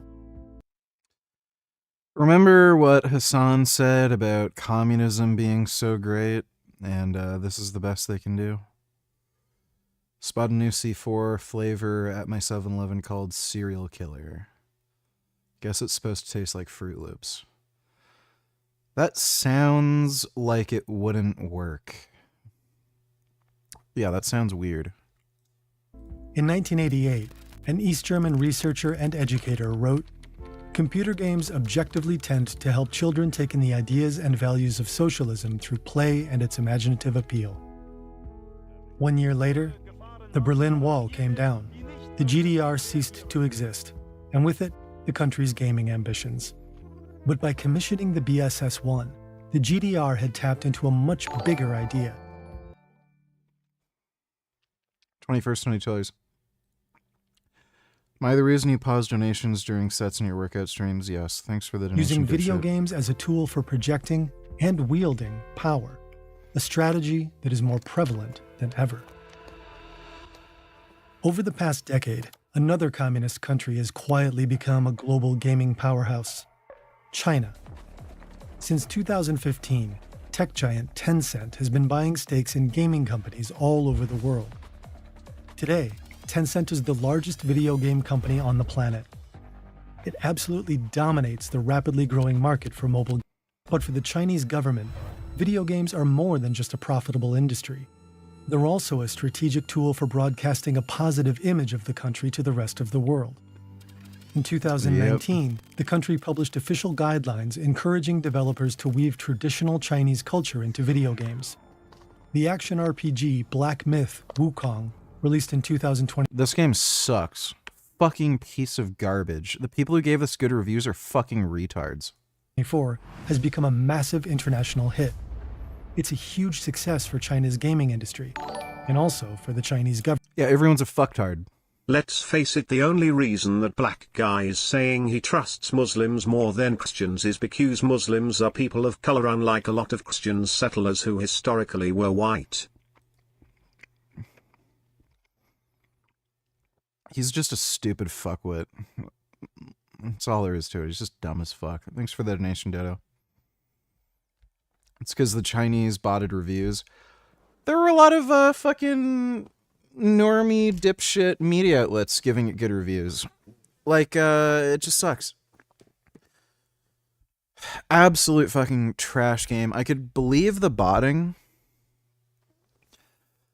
Like, the thing is, on Steam, I don't know how much you can really bot reviews on Steam, because pretty sure they only let you leave reviews if you bought it. So, like, is the CCP buying hundreds or thousands of copies of the game and then leaving good reviews? Like, it doesn't make any sense. So, it seems like it genuinely did get a very positive reception, and it's one of the shittiest games I've ever played. Government. The state wasn't directly involved in creating the game, but party officials still frame it as a win for the nation. So this game alone did more to popularize Chinese culture narratives internationally than many former propaganda campaigns because of, the content itself that's in the video game. Many Chinese video games are heavily censored. China has to, keep a positive image of itself, and that includes doing censorship to any, speeches or behavior that violates what China wants to show to the world. Oh yeah, I remember that fucking Marvel game. Yeah, it censored Winnie the Pooh. Since companies like Tencent are closely tied to the state, user data can easily wind up in the wrong hands. Despite these risks, China is becoming more and more attractive to Western tech companies. It's already the world's second largest gaming market.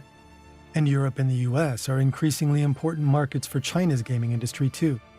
China may just be on track to achieve what East Germany could only dream of, using gaming to project power.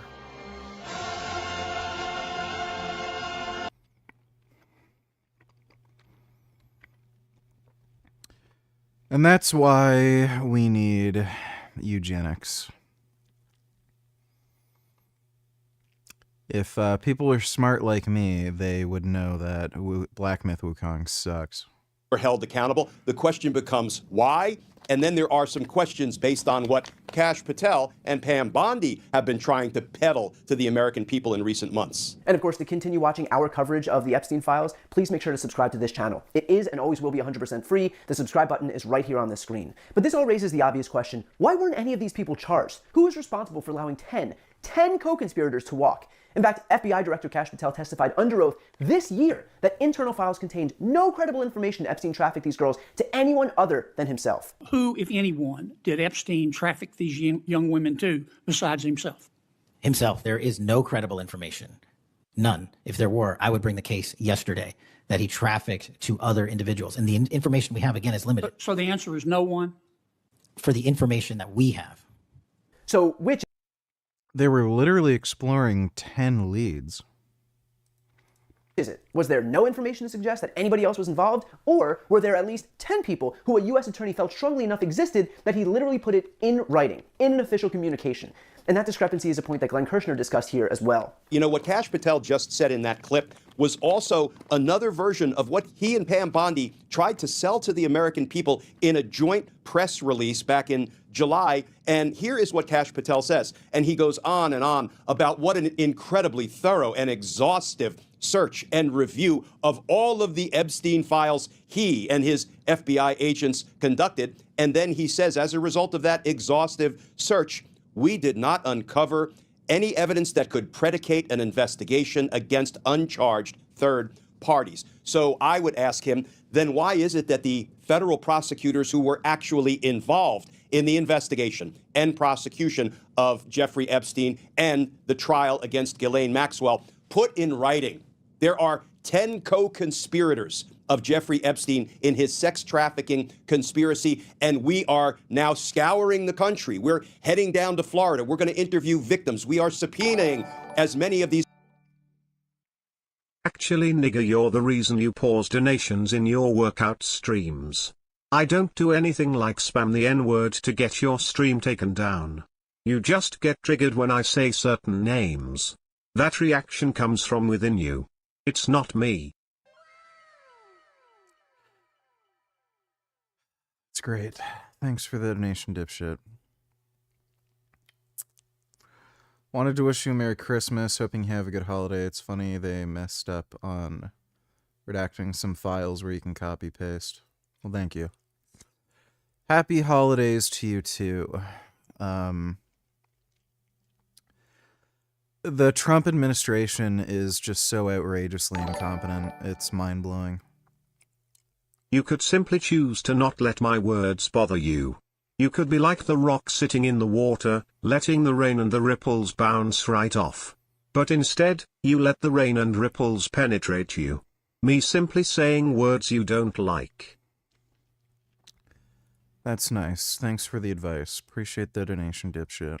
These co-conspirators as we can find. Why? Because ultimately we're going to hold these people accountable. And then Kash Patel and Pam Bondi want us to believe that, they were wrong about that, and Kash really knows best, and gosh darn it, there's just nobody else who committed any crimes together with Jeffrey Epstein, who reportedly sex trafficked 1,000 women. To whom? To just himself and Ghislaine Maxwell? Brian, none of this passes the laugh test. And let's be clear, the way that this whole thing is being bungled right now, from the obvious suppression of these files to the clear incompetence that's being put on full display right now, is obviously a major problem for this administration. Here's one Epstein survivor putting her feelings on full display this morning. Talking about Trump, right? Just to be clear, in terms of pointing the fingers or having... Yes, exactly. And you said that before, that you have never heard anything to implicate him. Exactly. It wasn't until I started meeting some of the other women from different countries and different states where I really started to hear their stories.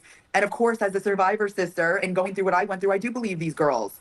But at the end of the day, I am no longer supporting this administration. I redact any support I've ever given to him, Pam Bondi, Kash Patel. I am so disgusted with this administration. I think that Pam Bondi and Kash Patel both need to resign, and I would love to see number 47 get impeached over this. And I'm just waiting. Should Pam Bondi be held in contempt, you think, for the release of She these needs files? to be held more than in contempt. Absolutely. The reality is that clearly something is being hidden. Clearly something is being covered up. Yeah. Donald Trump would not have spent the last 11 months and this much of his political capital burying these files if there wasn't something worth burying. It does not take a genius to recognize that where there's smoke, there's fire. And per usual, the principal arsonist is Donald Trump. Luckily, it doesn't look like his efforts are going to be enough to contend with the bipartisan effort to ensure that everything he's trying to hide ultimately sees the light of day. I was on the Jay Cutler podcast a few weeks ago, and I was discussing androgen receptor sensitivity and the fact that in today's day and age, no one wants to go off cycle anymore because, God forbid they stop taking testosterone for a few weeks. They think they're going to lose, all their size, which is just not the truth. And I explained that the reason why you want to do that not only is for detoxification purposes, but just to give the androgen receptors an ability to regenerate themselves. And what I mean by that is that, androgen receptors, are what limit our response to androgens, testosterone, and all the anabolic steroids that we take. The longer we're on them and the higher the levels we're on, eventually your body doesn't want to be overwhelmed by all this testosterone, so it starts to downregulate androgen receptors. It lowers the amount of receptors on the nucleus that can recognize these different compounds. It's only logical, that happens. And we know that happens because, you never grow as well as you do the first, 6 weeks or 8 weeks on a cycle, and then it attenuates itself. You don't stop growing, but you don't grow at the same level, because your receptors decrease. And that happens with clenbuterol. It happens with anything you take. So by going off once a year, and bringing your levels down super low, because what's essentially going to happen is you're not going to produce anything, right, for a different time period for each person, but you're going to have very low levels more than likely for several weeks, is that your body's not going to know that you have low testosterone production in your body or that you're not taking what you were taking before. It's going to think that there's not enough receptors to recognize those androgens there. So what it does is it increases androgen receptor numbers.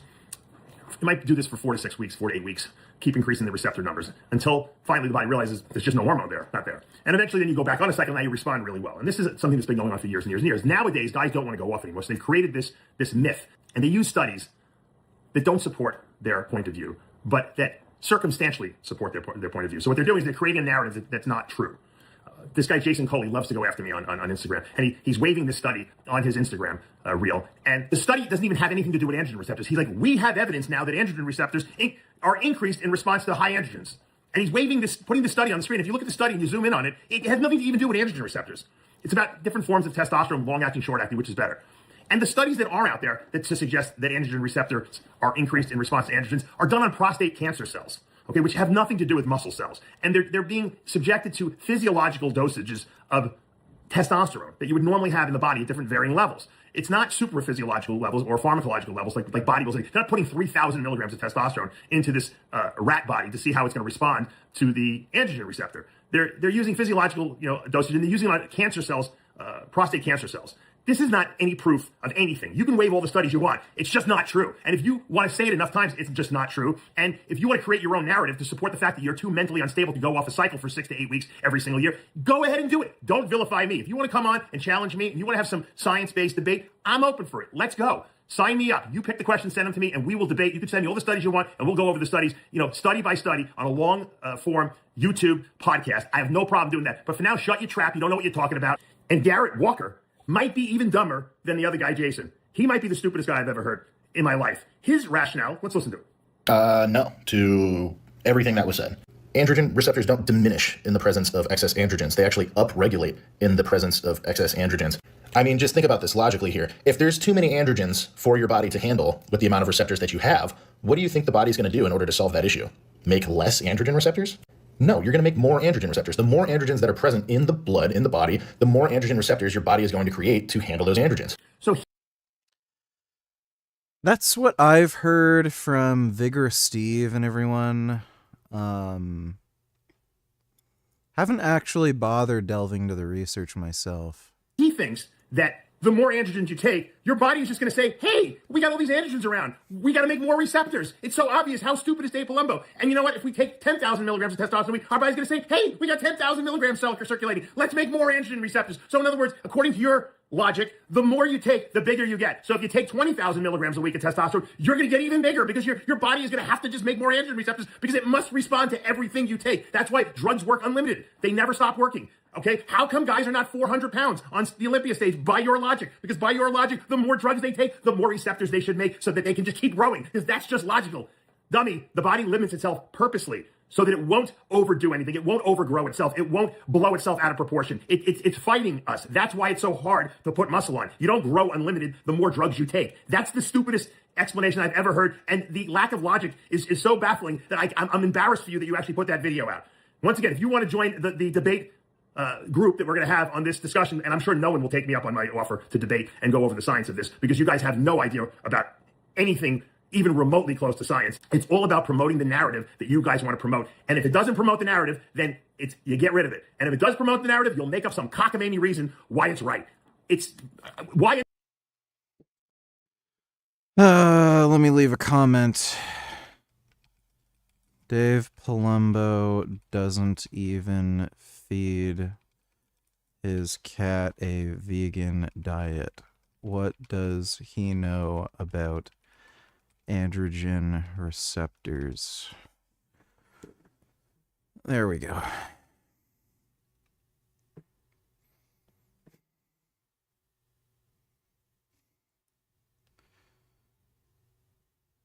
I think Dave was trying to avoid some smoke with Vigorous Steve a little while ago. So, I don't know. Anyone would listen to you guys, and when I read the comments, I can't even believe that these guys are like, yeah, well, of course you guys are cheering them on like cheerleaders, because you want to believe that that's the truth, so you never have to go off, and you can just keep taking an infinite amount of drugs. And guess what? You don't even look like you could win the Mr. Long Island. It's baffling to me that you guys can't see the logic of what I am saying. But you know what? Sometimes in life, you're just not ready to hear the message. And when you are ready to hear the message, maybe you'll all of a sudden say, hey, Dave knows what he's talking about.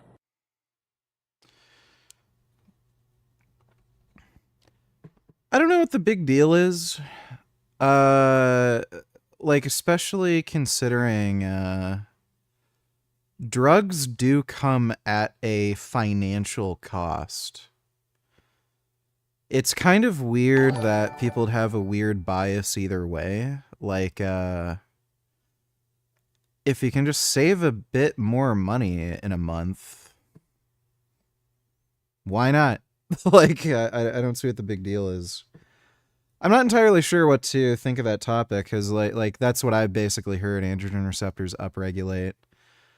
There might be something like they might upregulate, but I don't know if like their sensitivity decreases. I don't know.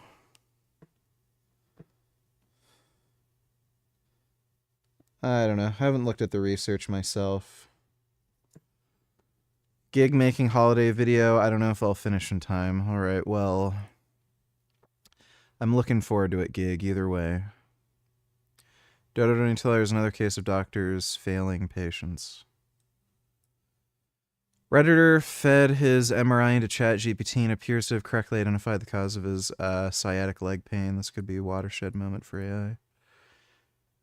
Accurately analyzed my MRI, caught the problem my radiologist missed. How do they know?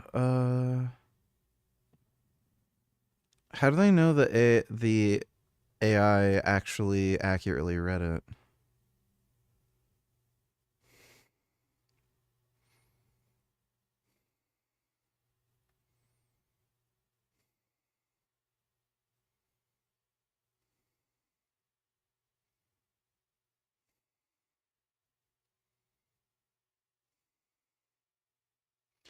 Brought it back to my surgeon, and he was shocked that ChatGPT could find that, and he read through the rest of the 8-page analysis.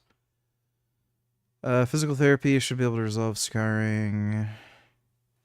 Okay, so he did actually go back and ask the doctor. Yeah, I'm assuming the doctor's just a lazy fuckwit and didn't really look at the MRI properly. Doctors be doctors. Somebody who graduates from medical school with a C is still a doctor, so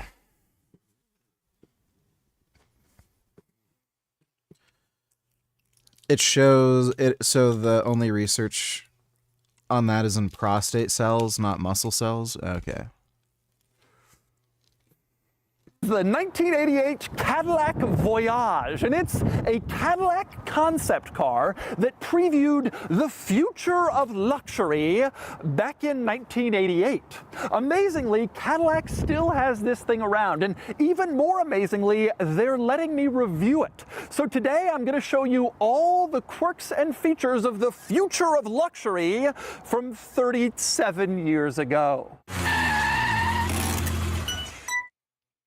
Before we get started, are you ready for your next cool car? Sell your enthusiast car on Cars and Bids. Trading in your car to dealers means you aren't getting market value for your car. All right, time for the quirks and features of the Cadillac Voyage concept car, the future of luxury from 1988. And I will start with a little explanation of the story behind this car. It was created for a show that General Motors put on called Teamwork and Technology that was held in January of '88 at the Waldorf Astoria Hotel in Manhattan. And the purpose of the show was to reveal what GM had been working on and planning on for the future. Now, the Waldorf was chosen because it was also the site of GM's 1949 Motorama show, which had a pretty similar theme, showing what the future of the automobile would be like. And General Motors showed several different concept cars in '88 at Teamwork and Technology, including this and various others. What happened to you being a rockman in the water not letting me penetrate you? If I'm the ripples and the turbulence penetrating you, then what does that make you besides a gay faggot nigger retarded cuck? You are a little Jeffrey whacking his pee-pee to porn. Yeah, that's good.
Thanks for the donation, 21st. Undoubtedly the weirdest was a pickup truck called the GMC Centaur concept, which looks absolutely ridiculous in the most wonderful concept car kind of way. Also interesting, apparently at that event, the Saturn logo was revealed for the very first time as General Motors previewed the future of that compact car brand that would come out a few years later. Now, the Voyage represented Cadillac at this Teamwork and Technology show, and obviously it was supposed to preview the future of the luxury car. And on its face, they got it wrong, because the Voyage is a big old luxury sedan with a big V8 under the hood. Donators, yep, that makes sense. 76% of white British converts to radical Islam are ginger. That does actually make sense. They do seem to be unhinged whack jobs. Thanks for the donation, Dodo. And obviously, looking back on this 35 years later, that's not the direct... Kid View, donate $2. This is some stupid fucking horseshit. Oh, Tommy Sotomayor. Okay. If you watch porn, you know what happens? You think your penis is small. All these niggas is walking around with... You look at yours and you see this and you like, hey. Tommy actually has a pretty big dick. He had that porn video that I don't know if it got leaked or if he deliberately uploaded it to X. But he actually has a pretty big dick.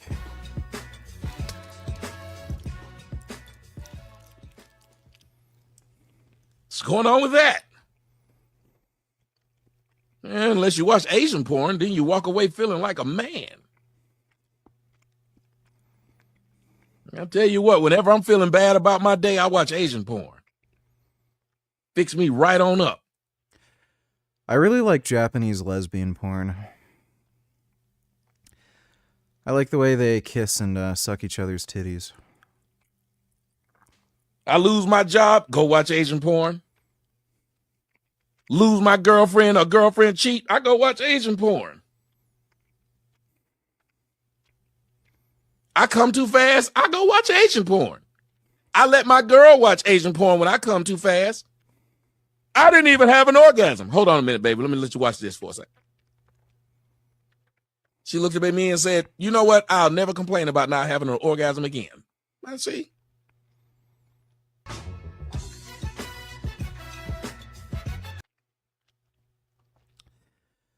Yeah, Tommy is funny, but he is kind of nuts. Thanks for the donation, Kid Boo. That the luxury car really went. With the advent of the SUV and cars getting smaller, the big 212-inch luxury sedan never really materialized like this car. However, even though they got the body style wrong, Cadillac got a lot of stuff right about how the future would look for the luxury car. Allow me to show you what I mean. Let's start on the outside of the Voyage, and by the way, yes, it is pronounced Voyage, not voyage. They wanted to give it a little French flair, and they certainly got that wrong about the future of the luxury car too, because the future of the luxury car was definitely not French. But anyway, we're outside, and let's start with the taillights and the turn signals, which unbelievably are LEDs. Now, this was a total futuristic, crazy idea back in the late 1980s. In fact, the very first car to use LED taillights wouldn't come for another decade, actually more, and it was a Cadillac. The 2000 DeVille had LED taillights and turn signals, and even that was revolutionary at the time. Doing it back in the late 80s really was an amazing preview, and obviously, of course, today, basically every car uses LED taillights and turn signals, just like this Imagine. Here's another one they got absolutely right, the giant glass roof. You can see the entire upper section of the car is just a bunch of different shape, because most 80s cars were boxes. You look at GM's full-size sedans from that era, and it was just a box.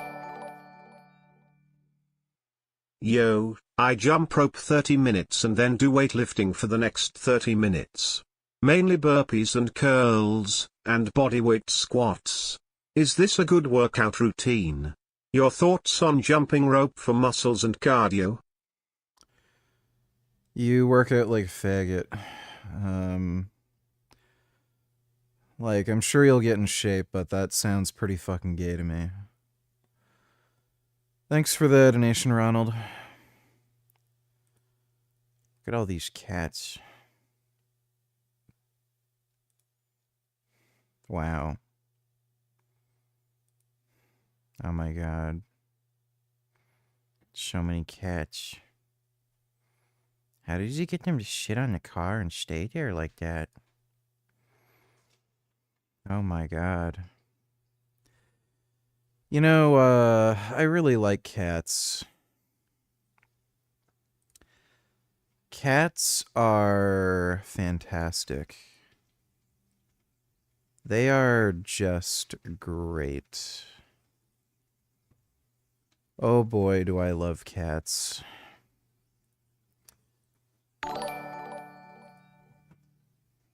Any chance we get to see some Ashley booty today? Yes. I'm gonna make sure that I install a mod where we can look up Ashley's butt. Gonna look right up that rear end. I love girls' panties.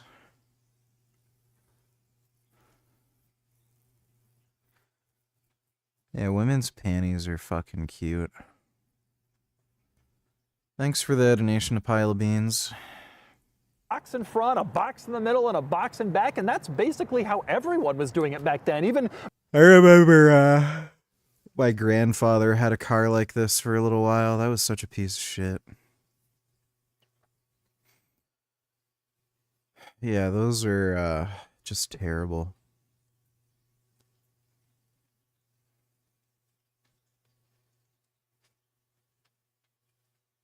That is just such an awful, awful design.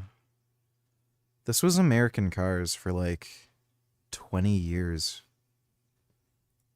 At least. Mercedes-Benz and other luxury brands hadn't yet adopted the curves, which of course would begin to sweep the auto industry in the 90s, and now are basically everywhere as aero becomes such an important part of electric vehicle design. With that said, it does seem like they took the aerodynamic thing maybe a little too far. Some quirky aerodynamic details include, on the back, you have the license plate positioned inside of like a cover in order to keep the entire rear on one plane rather than opening it up for a plate that you would just screw in. The windshield wipers were not actually placed on the car, but instead, in theory, they lived under this panel at the front of the windshield, and then the panel would rise up and the windshield wipers would be there, they'd wipe the windshield, and then the panel would go back down. Some cars use variations of this today, but nothing even was removing the door handles in favor of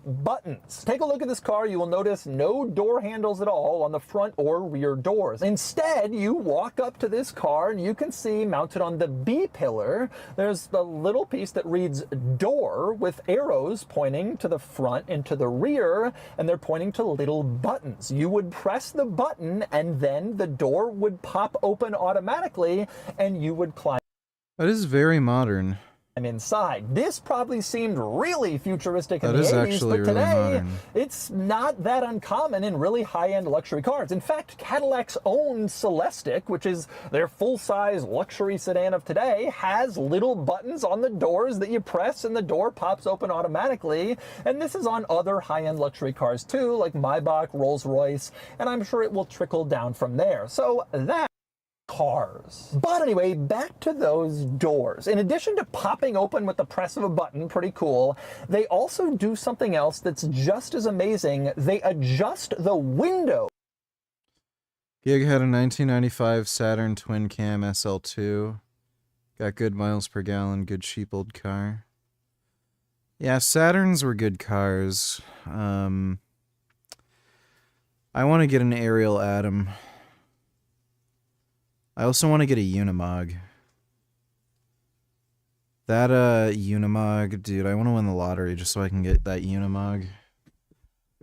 That would be the silliest, stupid fucking thing. But you'd feel like such a badass driving it.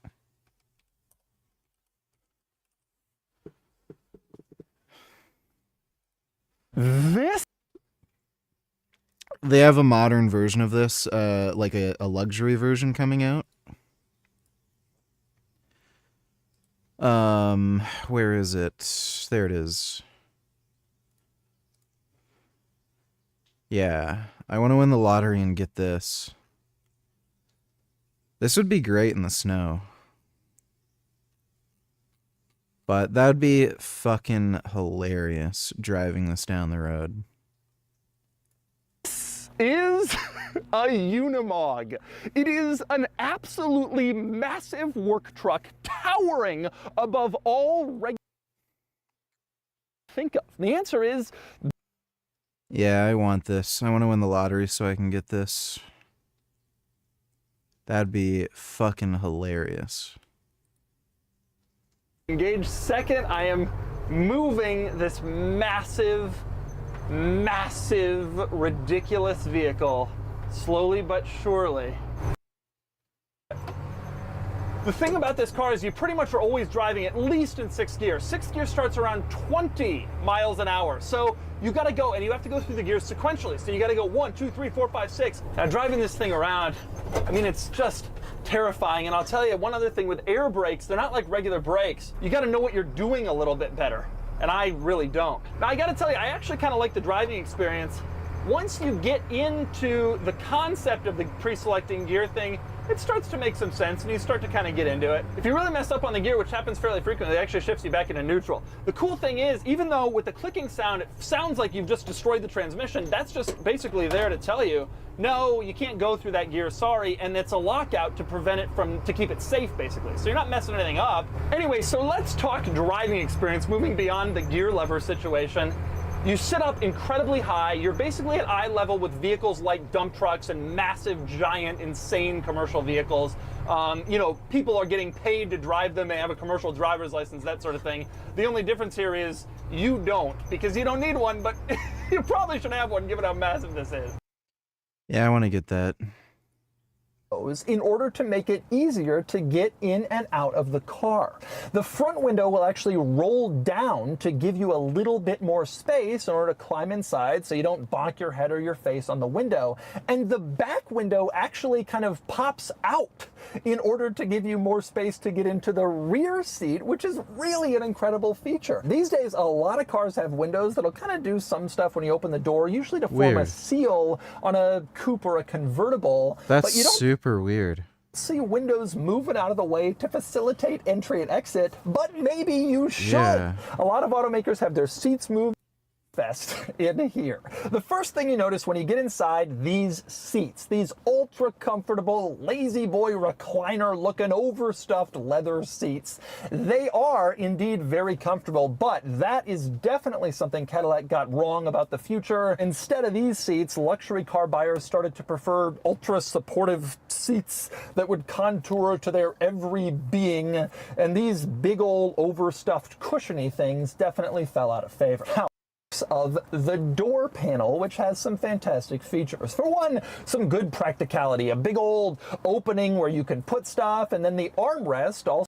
I'm surprised some of the shit they came up with in the 80s. You have your climate controls. At the bottom, you have your radio controls. Not particularly unusual, actually, except that it's sticking off. What's the deal with this weird handle? Off from the dashboard, and it's attached to a giant handle. The reason the handle is there is because it would allow you to literally swivel this whole center control stack in order to aim it more closely at the driver or passenger, depending on who wanted to do adjustments to the radio or climate control. I gotta say, this is actually a really cool idea that I wish had become more commonplace in cars. Was a couple of screens directly below the windshield. You can see them right here, two individual screens.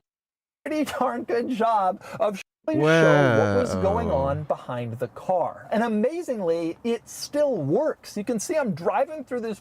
That's crazy in 1980s. Parking garage, and it actually still does a pretty darn good job of showing what is behind me as I'm driving along. It's a little harder to see in bright direct sunlight, but generally speaking, this rear view camera not only functions, but functions pretty well. And it of course previewed some really important stuff. Reversing cameras became really. Car was originally shown, the talk was that it had a modified Cadillac V8 that helped it get extra horsepower and which was mated to an all-wheel drive system, which would have been really advanced for the time. Virtually no luxury cars in this era had all-wheel drive, and that would have been very forward-thinking. Now, it seems like that system probably initially went into this concept car, but at some point over the years, it was modified to have a regular Cadillac V8 and equipped with front-wheel drive. There's a lot of reasons why it briefly of the concept cars are not intended to really be driven in any manner that you would drive a regular automobile. They're obviously not legal to be driven on the road. They don't have a VIN. They don't pass any safety standards. And Cadillac liability, we're not going on the road. We're driving around General Motors campus here, and even then, you got to take it slow. These cars are not built with production line level, like screw it togetherness. This car is actually the most functional concept car I've ever been around, but a lot of these cars are really just sort of glued together, screwed together to make them work for that auto show that day or for that auto show that season.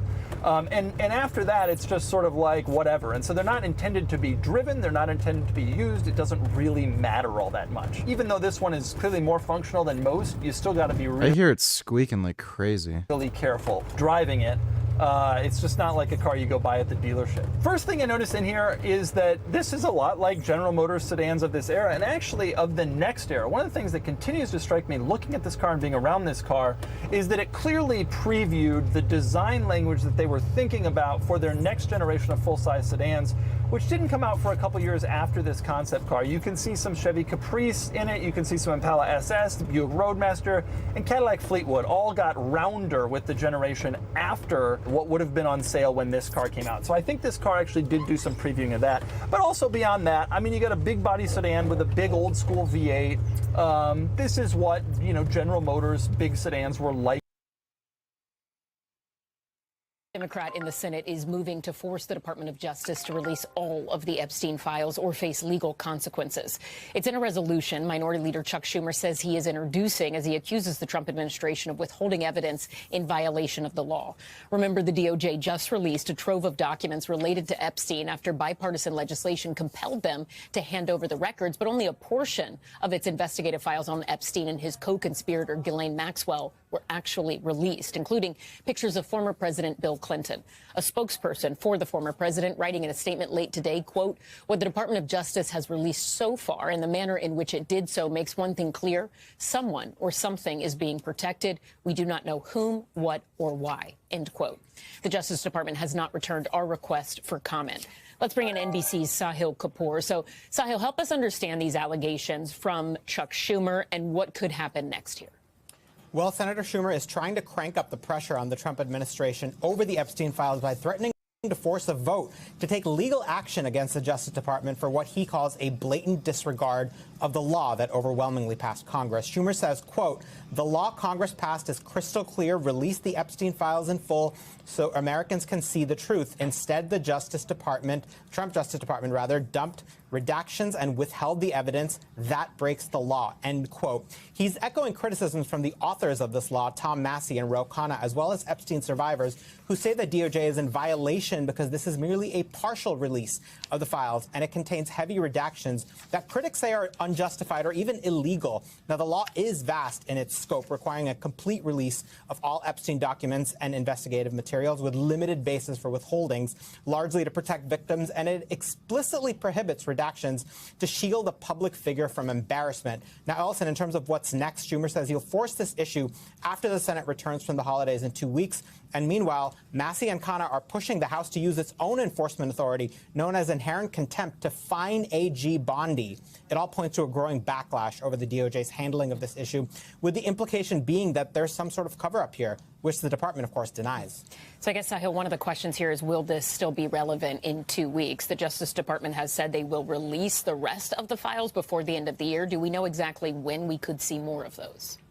Well, the Deputy Attorney General, Todd Blanche, has said he expects the DOJ will release additional documents over the next couple of weeks. He didn't provide a more exact timeline than that. The authors of this law say they have no legal authority to delay, and they haven't justified the need for this extension. We have, however, seen some shifts in the posture of the DOJ already, which says it needs this time to protect the victims. In one case, it released a grand jury document totaling 119 pages that was completely blacked out before responding to a backlash by re-releasing it with minimal redactions. And President Trump's name is rarely mentioned in these documents, which is a contrast to his heavy presence in separate Epstein documents obtained by Democrats on the House Oversight Committee. Finally, Ellison, the law gives the DOJ 15 days from the release of the files to report to Congress, summarizing all the withholdings and redactions, justifying them as well under the law. Ellison. Sahil Kapoor, thank you. We thank you for watching. Booga booga. His first administration. Booga booga. You motherfuckers.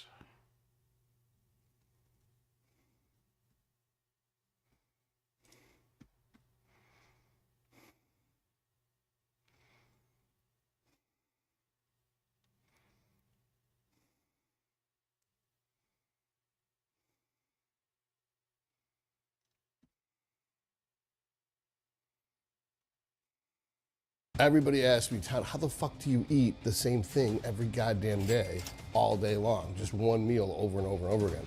I'm like, the secret is learning how to cook, dumbass. Food part is of bodybuilding.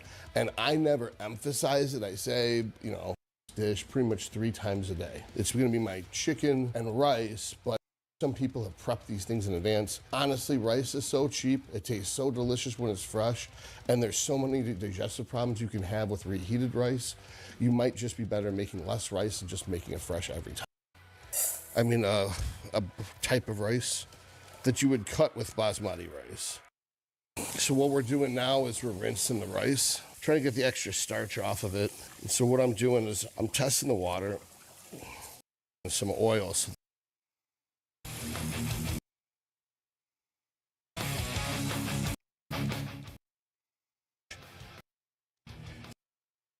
Enough, but you can always add iodized salt. It's really iodized salt. Yeah, if you were here and you tasted it, you'd be like, "Well, this is pretty good. This is like restaurant shit." Panko, non-flavored. They're breadcrumbs, but because they're not bread, they're not crumbs, so they're gluten-free flakes that are panko. A tasty beverage. There is bodybuilding, but Donald Trump held. No, he still hasn't switched to tofu yet, unfortunately. The sort of impromptu press conference yesterday at his Mar-a-Lago estate in Palm Beach, Florida. His brain seemed to turn to mush when the topic of Jeffrey Epstein came up, but we're going to get to that in a moment. I want to start with Donald Trump simply saying, I think I have to steal a country for national security. The winner of the FIFA Peace Prize says, we need Greenland. And Trump seemingly reinvigorated in his thirst to take Greenland from Denmark. Here he is explaining that it is for national security reasons. There are actually legitimate national security reasons to take Greenland. That we got to have it. We've got to have Denmark. But he felt very strongly we need it for we need Greenland for national security, not for minerals. We have so many sites for minerals and oil and everything. We have more oil than any other country in the world. We need Greenland for national security. And if you take a look at Greenland, you look up and down. By the way, Marco Rubio's shifting body language in the background tells you a lot about what he thinks of this. The coast, you have Russian and Chinese ships all over the place. We need it for national security. We have to have it. And he wanted to lead the charge, so we're making... I think Marco Rubio's just bored. Making him, Marco today, a special envoy to Greenland. Greenland. That's right. And as we covered yesterday on the bonus show, Donald Trump picking a special... Do you like any of the Melinda's hot sauce, Scotch bonnet, mango banana, or Babanera are legit? I don't know if I've ever had those. I have eaten girls' buttholes out before, though. But I don't think I've ever had Melinda's hot sauce. I do want to try eating out a Middle Eastern girl's ass. Want to smell the spices they eat. But we've already been all over that before. Yeah. You know what? Die Hard is such a great movie.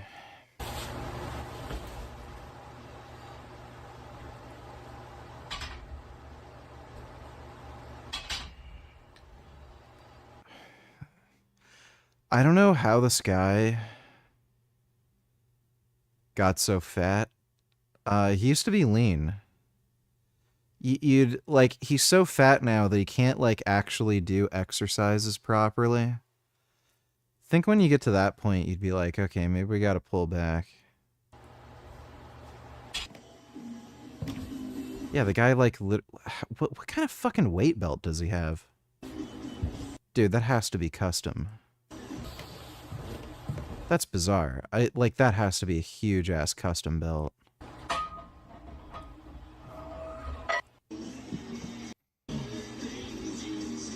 I didn't know they made weight belts for do they make weight belts for literal blueberries? Or pumpkins?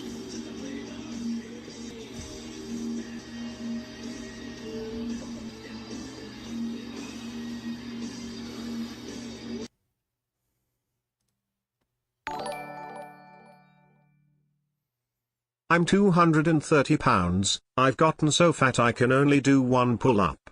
I used to be able to do 10 when I weighed 180 pounds. I'm 5 feet 8 inches, diet advice. Sweet potatoes only? You can eat whatever the hell you want. If you're in a caloric deficit, you will lose weight. So I would recommend keeping protein high, around 0.75 to 1 gram of protein per pound of body weight, and filling out the rest of your calories with carbohydrates.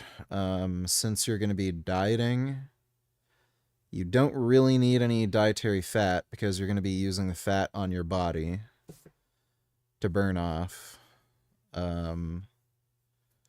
So low fat, high protein, high carb, and just make sure that you're in a caloric deficit.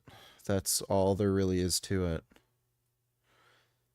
Aside from that, if you have trouble sticking to a diet, use GLP-1 agonist drugs. Use something like retatrutide to help you diet if you have huge issues with adherence. But it's all about being in a caloric deficit. Simple as that. Thanks for the donation, though, Ronald. Hope that helps.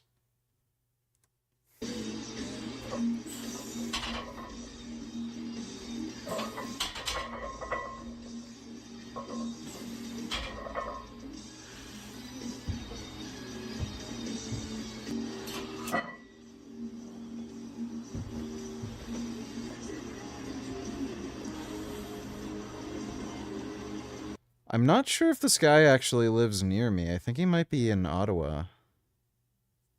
I know he's Canadian. I can't remember if he's in Ottawa, though, or where he is.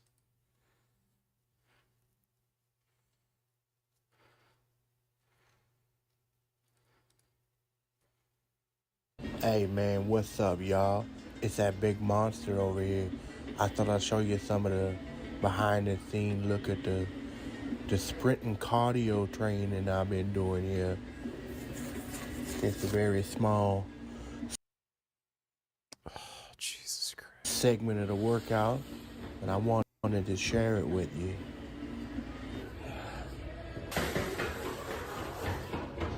Oh, buddy, don't pull the hamstring now. Hey, this one might have been my best start of the day, but I slowed down. So on the next one, boy right there, that's daddy.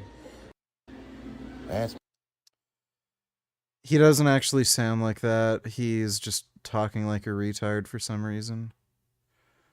But he doesn't actually sound like that. Hey, what's good? What I'm doing right here, we call it a JM press hybrid between a press and an extension. Basically what I'm doing here is making the triceps fail first and getting some good brachialis and forearm work out of it as well with the cock wrist. It may not look like... He's a weird guy. He used to be very lean. Let me see if he has a link to his Instagram. I'm following him on Instagram. Shit.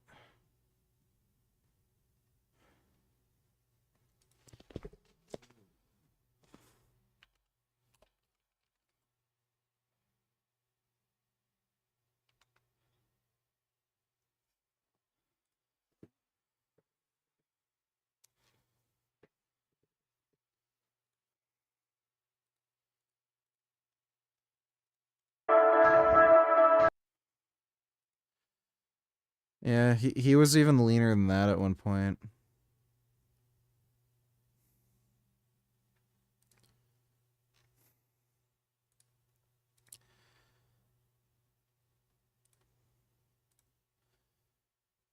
He had pretty crazy fucking arms. I wonder what the fuck he was doing.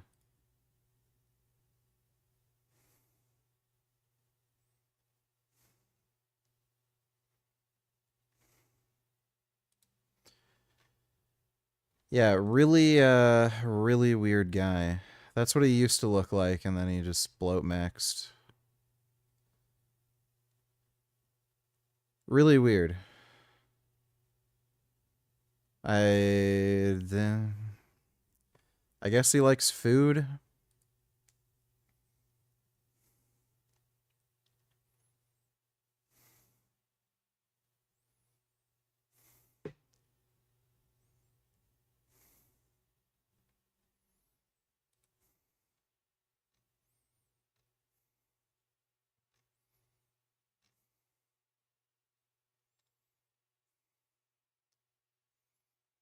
Wonder what gym that is.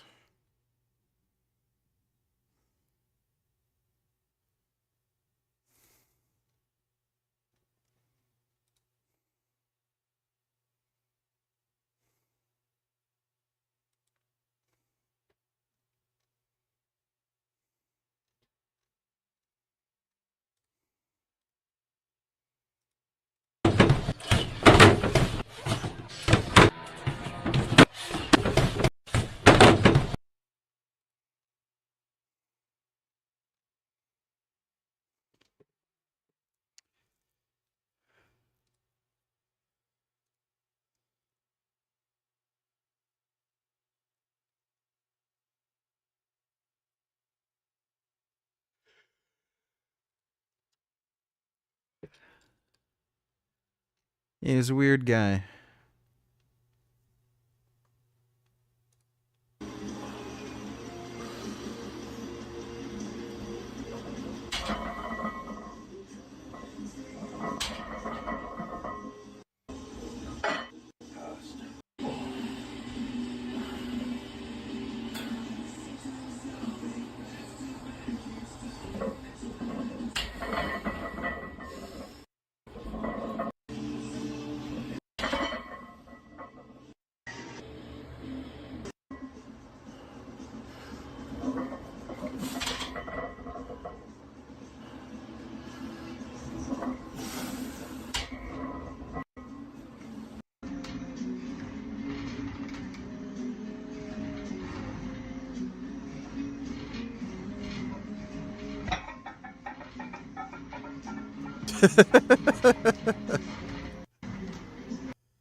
Yeah, very strange.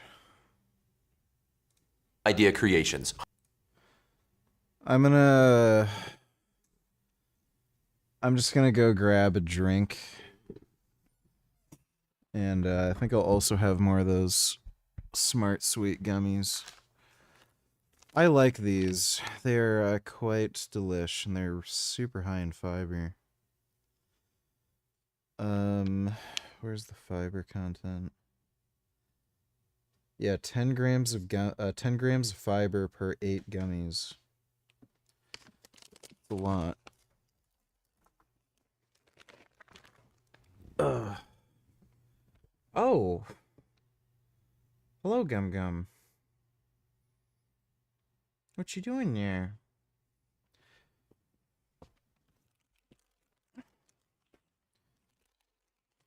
All right, I'll be right back.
Oh, how's my little gum gum?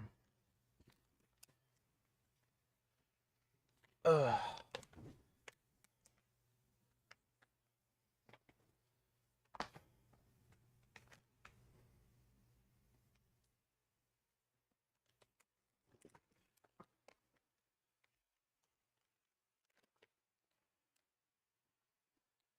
Nah, I didn't apply for the Kick partnership. I'm gay and retarded. Home of independent book publisher Hungry Minds for supporting PBS. There's a really powerful and sometimes dangerous idea that's taken root in pop culture. The idea of the alpha male. For decades, the idea of the all-powerful alpha male has dominated media.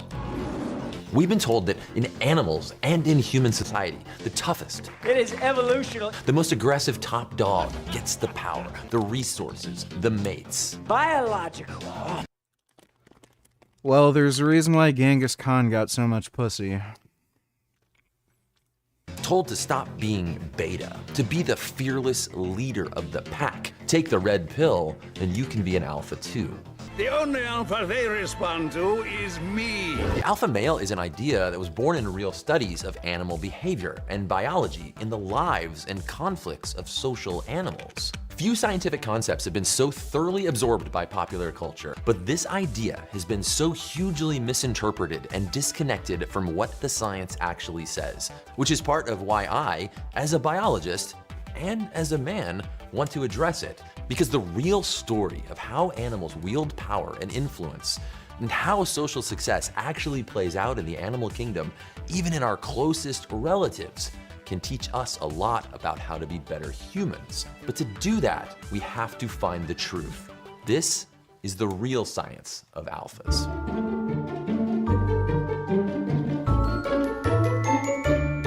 Hey smart people, Joe here. Imagine a wolf pack. Deadly and powerful predators, and at the helm, the alpha wolf. Aggressive, deep-bared, maintaining power through force and strength. That's complete. To figure out why our idea of alphas is wrong, we have to actually go back and understand where it comes from. The alpha male is a surprisingly recent concept. People only began to widely use this term around 1970. But to understand what happened here, we have to go back here. The roots of the whole alpha idea start in the early 1900s, and this young Norwegian scientist, Thorleif Skjelderup Ebbe, that might be the most Norwegian name ever. Anyway, when he's like 9 or 10 years old, he starts doing scientific observations of his pet chickens, and he realizes that there's politics happening in a chicken coop. He writes a paper about how some chickens always peck certain other chickens, and certain other chickens are always just the ones getting pecked. There was a social order where different chickens ranked one above the other according to status, what scientists call a dominance. Chickens are really cool. I really like chickens. Hierarchy. If you've ever heard someone use the term pecking order, this is the origin of that term. So you can only have a hierarchy, this ranking of status, in animals that live in groups and are social. So it's worth having a short detour to ask, why are some animals social in the first place? Animals can group together for a lot of different reasons that aren't necessarily social. Zebras and wildebeest might get together, but that's not because they're being social with each other. It's just that that's where the grass is. So when does a group of animals become social? For that to happen, the individuals in a species who are selfish and non-social, they have to end up doing worse than the individuals who cooperate. Maybe working together helps them collect more resources. Maybe it's being better able to defend each other against predators. But in the end, natural selection decides that cooperating and being social is an advantage. The social animals reproduce more, and so that species becomes. Yeah, the wolf thing was true in captivity. Merry Christmas. Can we get 10 sit-ups, sir? Well, Merry Christmas to you too. Yeah, I guess we can do 10 sit-ups. It's a fucking pain in the ass moving the sit-up board and everything. God damn it.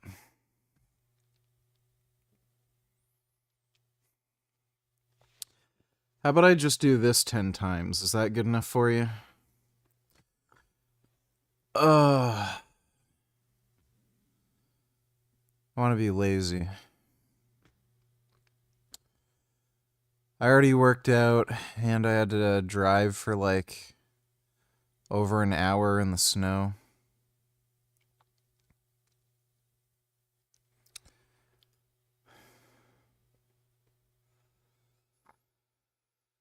All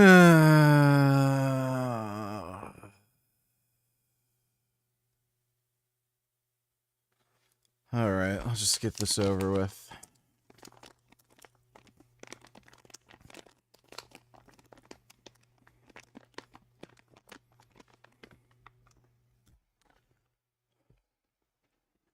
Yeah, the Smart Sweets are good.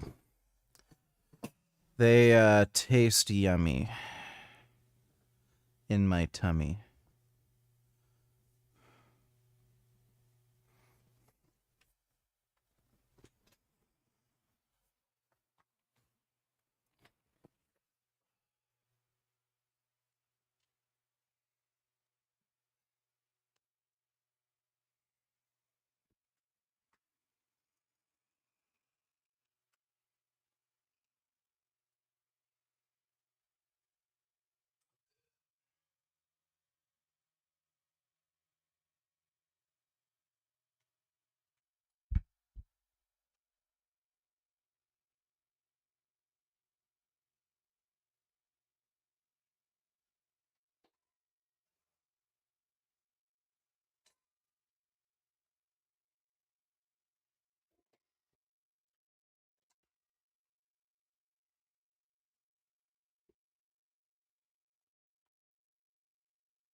Oh.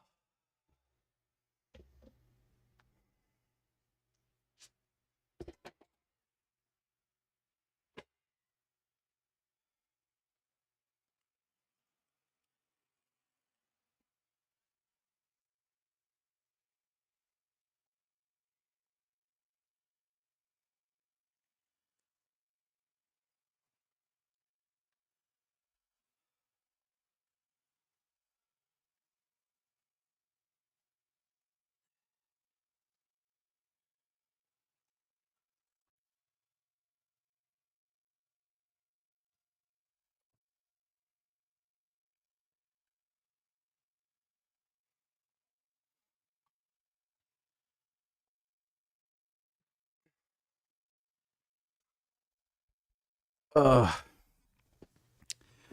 That's very hard after you eat. Thanks again, Mao. More social. Not quite every social animal creates one of those ladders of social status, a dominance hierarchy, but they are surprisingly widespread. From puppies to meerkats to geese, they're everywhere. But there was one special animal that made the idea of top dog famous. So in the 1940s, this Swiss scientist named Rudolf Schenkel wants to understand more about wolf social lives, like how does a wolf pack even work? The problem is, in the 1940s, wolves are basically extinct in the wild. Why? If you guessed because we killed them, you are right. The only wolves that Schenkel can find are at the zoo in Basel, Switzerland. So he spends years watching these wolves, and in 1947 writes this paper. On page 11, he writes that the top male and top female pair defend their social position by incessant control and repression of all types of competition within the same sex. And right here, in this handwritten note, he calls them alpha animals. This is it. This is where the concept of alpha males and alpha females is born. I have to say, it's very cool to find like the actual paper where someone writes something down like this for the first time. But it wasn't until 20 or so years later that the term alpha male enters popular culture, thanks to this best-selling book, The Wolf, by this guy. My name is Dave Meach. I've been studying wolves since 1958. So Schenkel just figured, well, a pack is a bunch of wolves. And when I published my 1970 book, which ended up being a bestseller. In that book, I cited his studies and indicated that the top-ranking member of a pack was an alpha male and the top-ranking female was the alpha female. So I have been either credited or blamed for perhaps promoting that idea. Now, Meach's book contains basically everything we knew about wolves at that time. And because it's so popular, it launches the alpha male concept into culture. And that idea, the alpha male, it lands in this world that's full of industry, corporate ladders, sports, political drama, military conflict, and a generation who had very loudly been questioning all of those hierarchies. As the alpha male concept begins to get attention, there was just one problem. Schenkel's whole idea of alpha wolves dominating by force and conflict was fundamentally flawed. Rudolf Schenkel knew they lived in packs but didn't know what a pack was. So he put a bunch of wolves from various zoos and captive situations together and made his own artificial pack, thinking it was an actual pack like you'd find in the wild, which it wasn't. But around this time, wild wolf populations are starting to recover. So Meach continues observing wild wolves and discovers something that completely flips the script. It became apparent to me that a wolf pack was actually a family. That idea of wolves fighting to get to the top of a dominance hierarchy was actually not valid. This was a huge shift in our understanding of wolves. A pack is not a hierarchy of This would still be an apt comparison, though. Most people aren't family members. So if you're going to be like the ruler of a tribe or a society, most of them are not going to be your family members. So that would be fairly comparable in like a normal human population. Of dominance and conflict and power struggles. Wolf packs are simply families, and the alpha male and female are just the parents. Throwing a bunch of unrelated wolves together in a cage is basically the wolf equivalent of prison culture. So, of course they used aggression and violence to gain dominance. I don't think we would look at human prisons and say, that's what we want to model human nature off of, right? That is human nature. In a natural pack, there's no battle for the... Like that is human nature. You can look at ancient civilizations. We lived in tribal societies that were extraordinarily violent. Throne. Young wolves don't challenge the parents for dominance. They just leave when they grow up and they go start their own packs.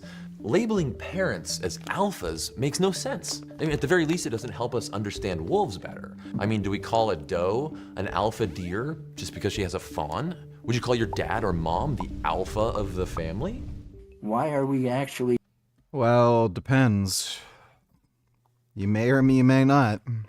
Giving such a, quote, power to these individuals by calling them alphas when all they are is, parents of the pups.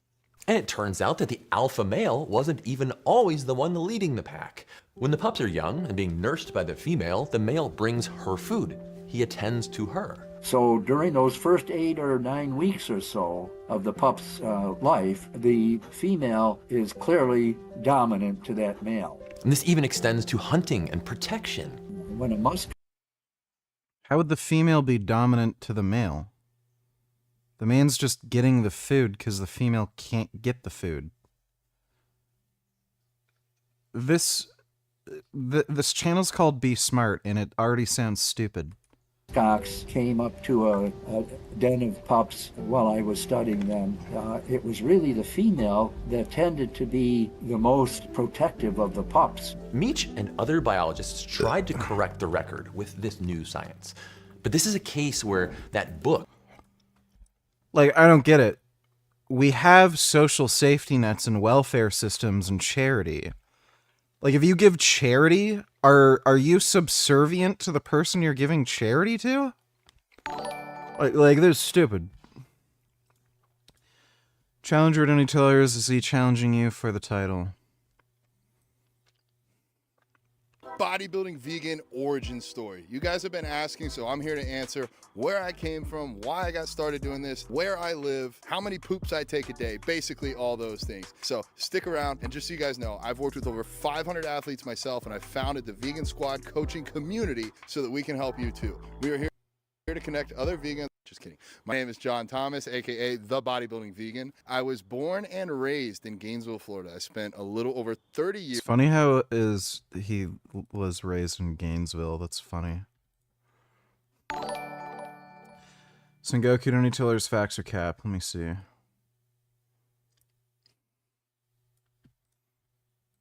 Media by far are science deniers and scientific theory skeptics. Now, conspiracy theorists come in second, but science deniers take the cake. Because science deniers, who I would also argue is the most scientifically illiterate group of morons, don't know what the fuck they don't know. Every question is ignorant, every argument is either a straw man or incredulous. Then it's delivered in this rhetorical or sarcastic tone with hubris that usurps that of Johnny Bravo. If X this, then why that? Huh? When X was never posited and Y was never concluded. And it's always the same echo-chambered, regurgitated talking points and contentions. Intelligent people know when they don't know things. And they ask questions like, what is the universally accepted definition of this phenomenon? What constitutes it? How does it work? Because any intelligent person knows that they have to have an accurate and comprehensive understanding of the subject in order to ask the most pertinent questions. You can't examine or scrutinize anything that you don't understand, especially when you're not formally educated in it. But science-denying idiots don't know that. Yeah, it's true. Yeah, that's right. Thanks for the donation, Sengoku. Years there, and now I am currently homeless by choice. What that means is I am traveling around the United States with the rest of the Vegan Squad coaching team, and we are sleeping in different overpasses, abandoned warehouses, and mostly Airbnbs. What do I do? That is a great question. Well, I do use the bathroom 4 to 5 times a day if we're going number 2. For number 1, I don't even count. It's got to be a lot. I drink a lot of water because I am a bodybuilder. That is one. Sounds like he's shitting a little too much. I don't know, though. I usually poop like twice a day. He is very jacked, though. Thing that I do. That is a non-negotiable for me. I make sure that I get to the gym at least 4 to 5 days a week. I also do a little bit of cardio, but at 267 pounds, it's a little bit harder to do. I guess this is probably more of a what do I do for the world, not just for myself. So I am an online fitness coach. That's what I've done for the last half of a decade. And my goal has been to help inspire, push, motivate. I know we get a little bit iffy with the word push, but really encourage people to see how. So he's 267. I'm trying to get up to 250, but like, you know, like a good, clean 250. Not like a big chungus 250. Strong they are. To go in and set a PR week after week. And then once I'm 250, I'll try to get up to like 270. And just take. And then once I'm 270, I'll try to get up to like 290. Take their fitness level to the next level. And additionally, I have founded this wonderful online community, the Vegan Squad community, to help you on your mission as well. My goal is basically to enhance or level up every aspect of your life, with starting with community. Because if you don't have friends and a support group, because I went vegetarian. A lot of people don't know that. I went vegetarian at 10 years old. I decided that I no longer wanted to kill animals and I was going to be the best vegetarian there ever was. And then at 13, I got smacked in the face with a PETA magazine that showed me being vegetarian is a step in the right direction, but still a pretty small step for animal kind. And if you want to take that big leap for animal kind, then you'll go vegan and then take it even a step further and become an activist. But going vegan was when I finally felt like I was in ethical alignment between my actions and my heart. I didn't want animals to die, and when I learned that animals are... It's pretty base. Sounds like I went vegan pretty young. Went vegan when I was, what? It's like just before I turned 19. Still killed in the dairy and egg industries. I decided that I was going to try being vegan for a week, and that week has lasted roughly 20 years. I played all sorts of different sports in schools growing up, and I gravitated towards wrestling at 14. Once you're 290 recon, you'll go up to 310? Yeah, and then once I'm 310, I'll try to get up to 330.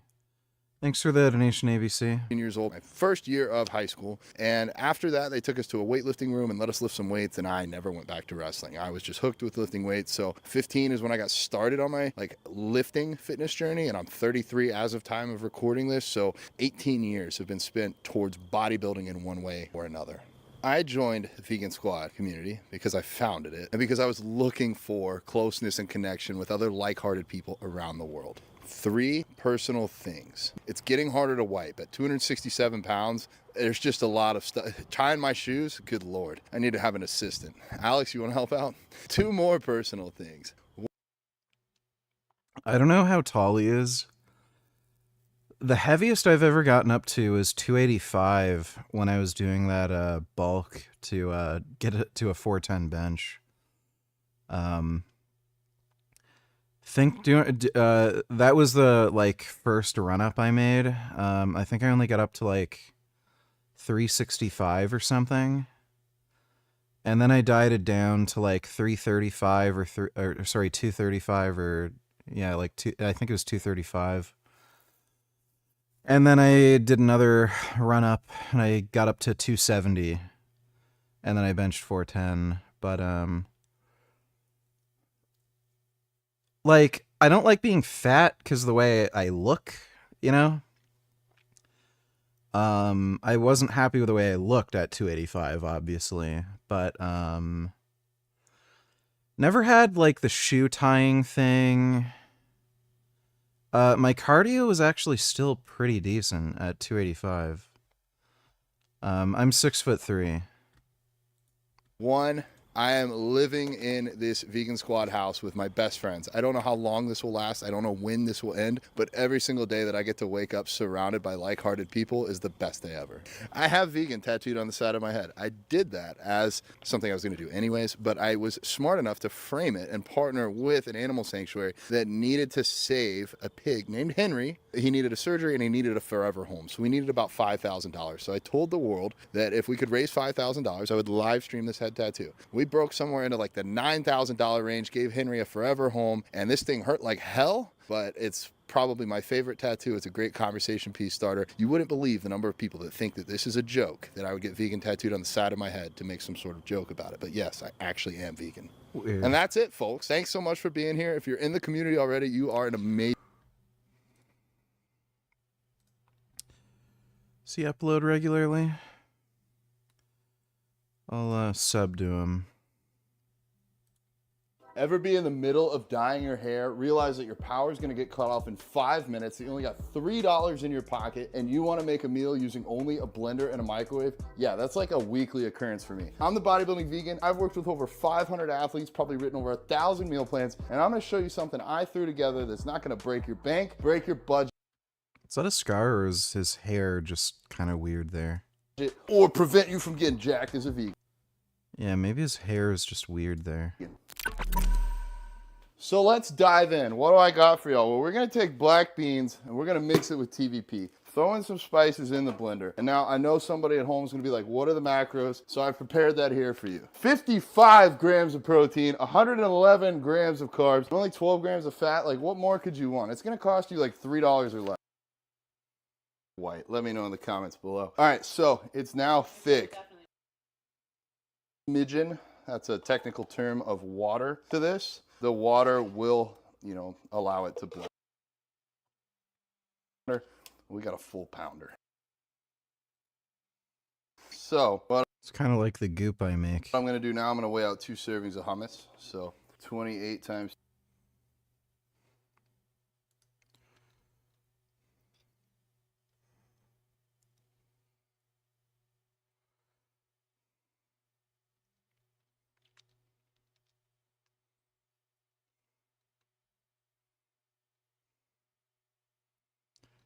Yeah, I'll go through some more of his videos.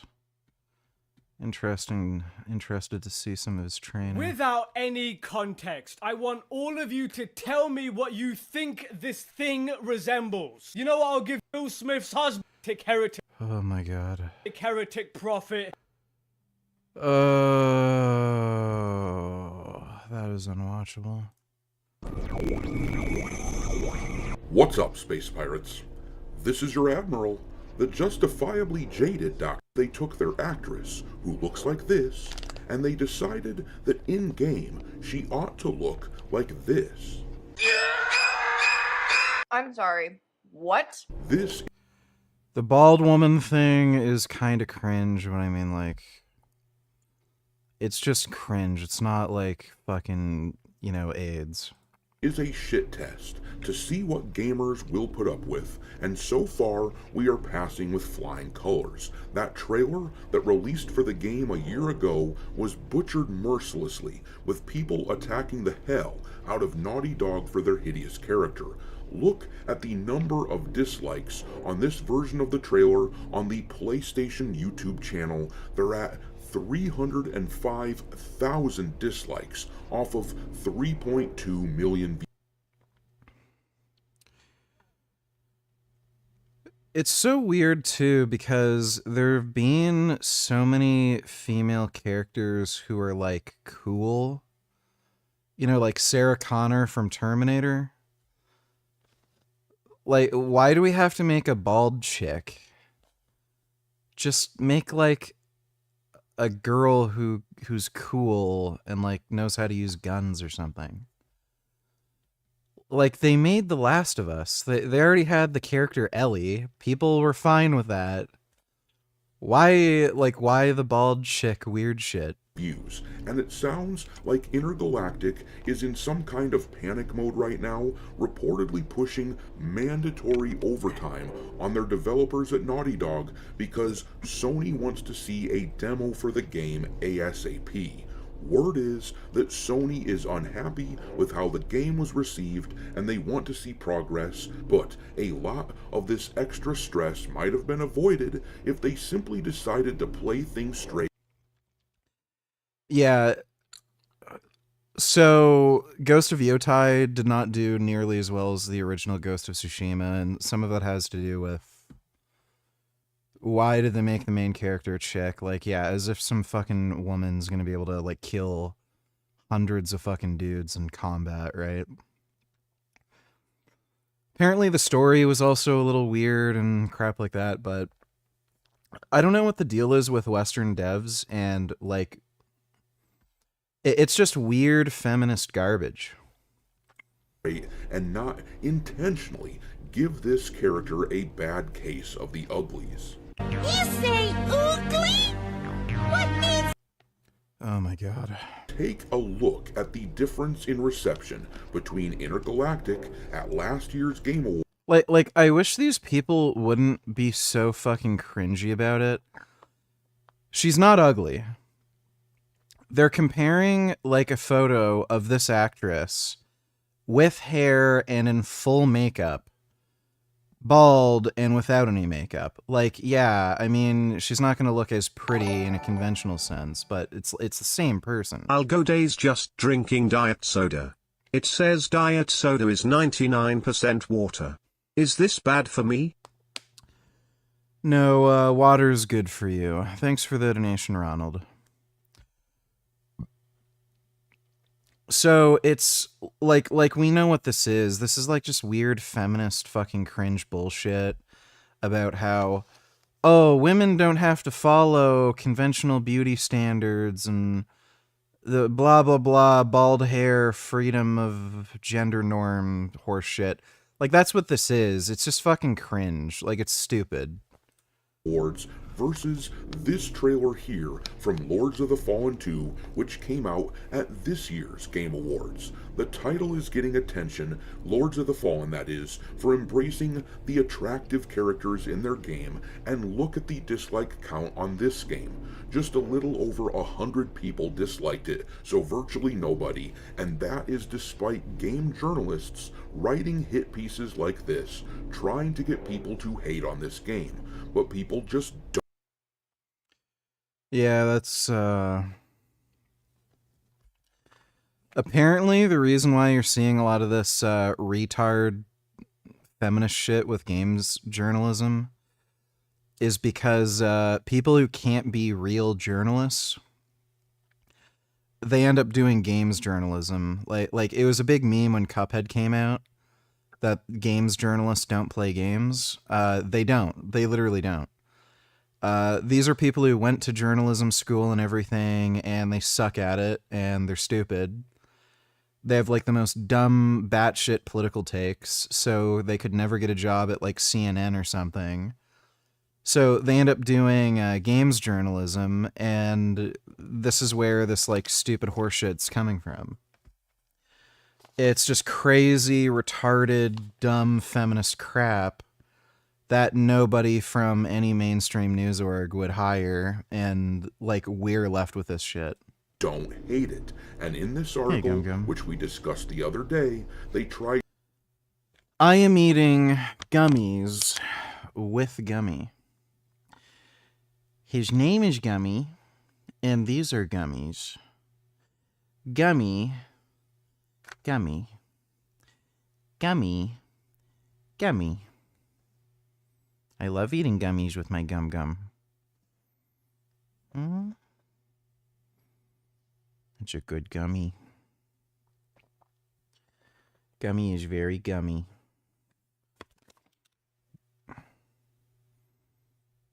Yeah, that's a good baby. Get nice and comfy. That's my gum. So beautiful. Tried quite desperately to assert that ugly female characters have no effect. I got this big bag of Smart Sweets. What is it? Does it say the,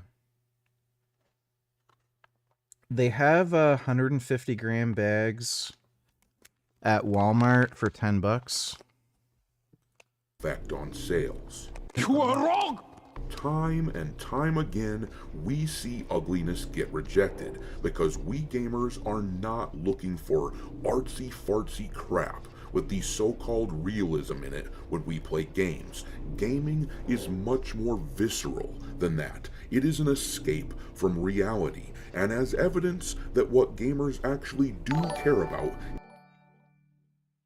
Bald Chick, don't tell her's a bald chick and heretic prophet. She is also in the Last of Us TV show as Nora. Yeah, I know.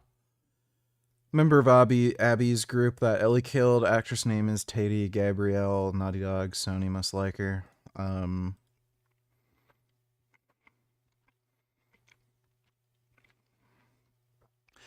Well, it would either be Neil Druckmann or one of the other co-creators. I don't think Sony really gives a shit. Like, Sony had nothing to do with the production of The Last of Us show. And, what's it called? Like, Sony's just the publisher, right? So, yeah. It's just one of the game's, like, producers that made that choice. Thanks for the donation, though, Bald Chick. Kid Boo donated $2. Let me see. I must admit, it never ceases to amaze me how brainless you can be. You've lost your weapon. Why are you just standing there? Ichigo! What's the difference between a king and his horse? What the hell are you saying? And I'm not talking about obvious stuff, like one's an animal and one's a person, or one has 2 legs and one has 4. Form, ability, and power. That's what's puzzling. If their form, ability, and power are exactly the same, why is it that one becomes the king and leads them into battle, while the other becomes the horse and carries the king? So what's the characteristic that distinguishes these 2 beings?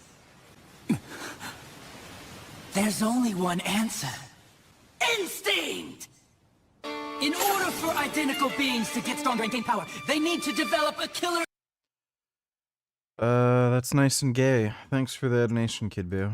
Is how a character looks as evidence that good-looking babes sell well in gaming. Take a look at this news here about Fortnite. Kim Kardashian has become the most popular skin on Fortnite this season, and take a look at the model that they use for her. I promise you. I love how they made her look prettier in the game. Yeah, I don't know why this is so hard to understand. Gamers like pretty girls. Even girls like pretty girls. Girls don't want to play ugly female characters. That the young men who play that game aren't doing this. They aren't buying that skin because they're big fans of the Kardashians. And to make matters even more interesting, the character has only been out for a week, and it is already one of the most popular skins on the game of all time. This article from The Gamer tries desperately to avoid admitting why this skin is selling so well, but for the rest of us, well... And I think the evidence is very clear.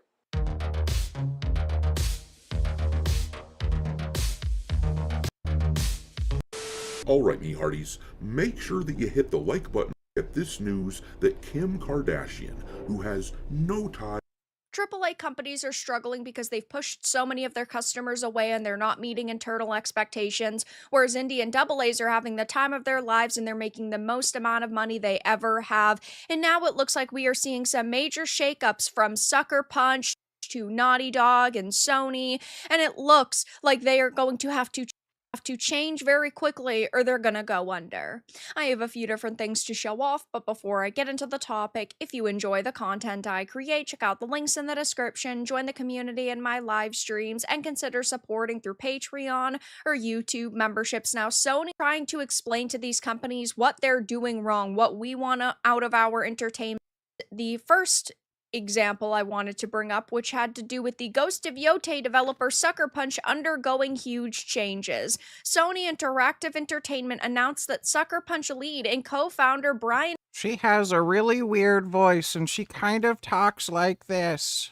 Fleming will step down after nearly 3 decades. Starting at the beginning of 2026, creative and technical leaders Jason Connell and Adrian Bentley will be the studio heads for the developer that created the critically lauded Ghost of Yotei, and the Sucker Punch co-founder has made his exit. And if you really had a smashing success of a game, you're probably not going to leave the studio. Maybe this is just coincidental timing.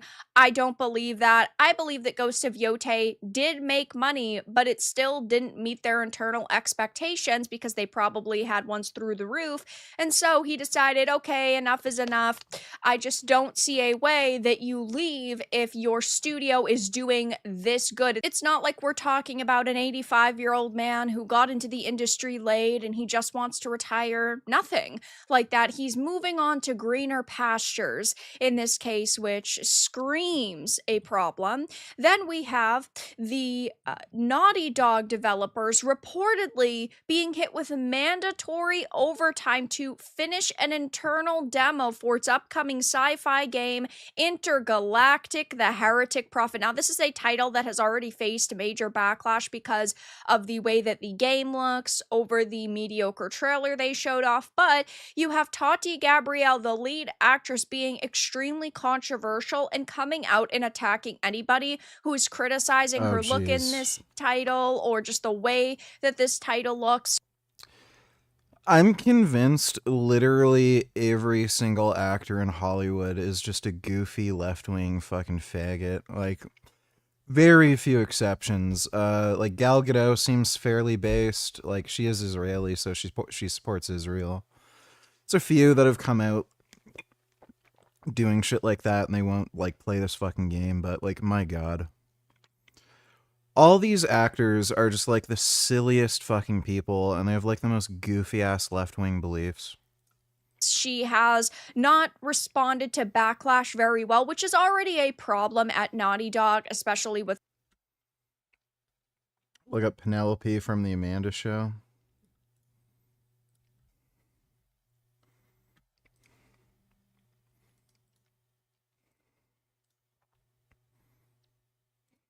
Hello, people. I'm Penelope Tate, Amanda's #1 fan, please. Amanda,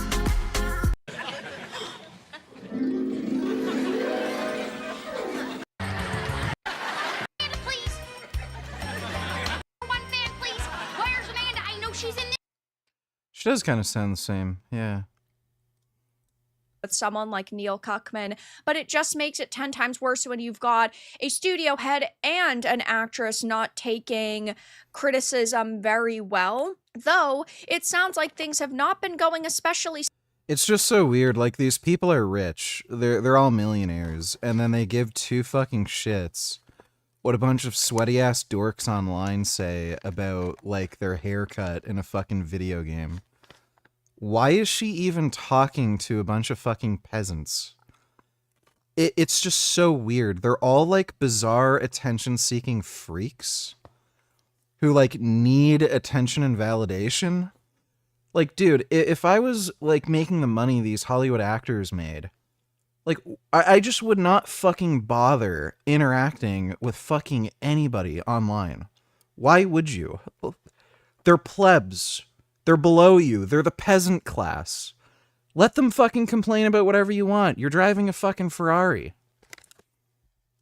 Smooth behind the scenes because the Bloomberg report says Naughty Dog has missed multiple internal deadlines on Intergalactic, and this push is an attempt to get the game back on schedule. Employees were reportedly told not to work more than 60 hours per week, and were also ordered to return to the office for 5 days a week, rather than the 3 days per week that was previously permitted. So we're talking about bloat in the video game industry. We're talking about people not even working full work weeks. Like, these individuals, like union workers, for example, they want us to run to their defense, and they want us to go after the companies they work for when they're already being coddled. That is insane to me. But yeah, apparently Naughty Dog has missed multiple internal deadlines, and as someone that is just hearing this information in passing, it's not shocking to viewership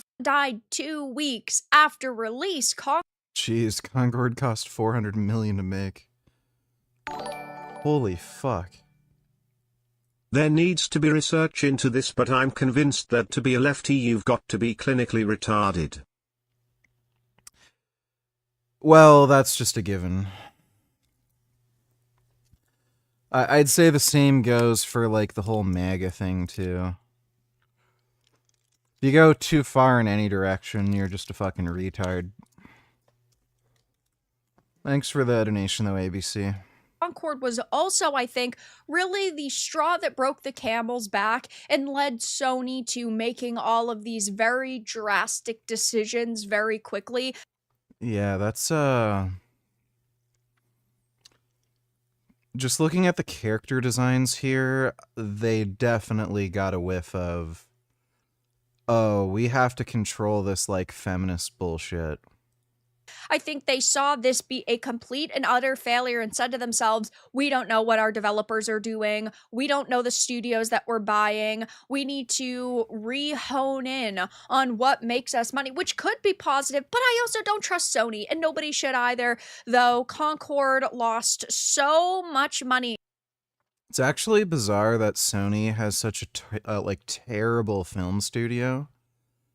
But they have the best video games on their fucking console. Like, they know what good games are, but they can't, like, figure out how to make movies. That it had to have scared them in some way, shape, or form. And yet, with how terrible it looked, you had a plagiarism controversy, you had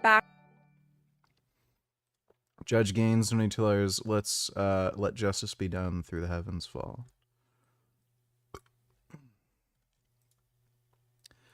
The fuck is this? The internet has given people way too much confidence to be nasty. This woman is strikingly beautiful. Looks like she came straight out of a Renaissance painting. Well, I mean, this is accurate since royalty is inbred.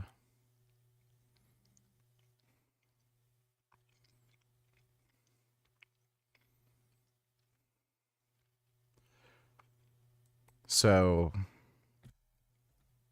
they're making a little bit of a point there.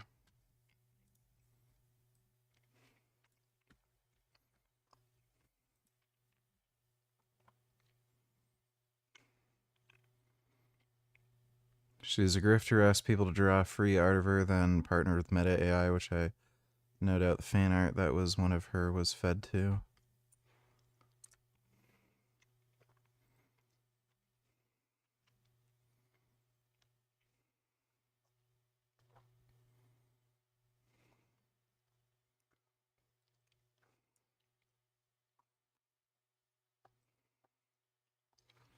What am I reading?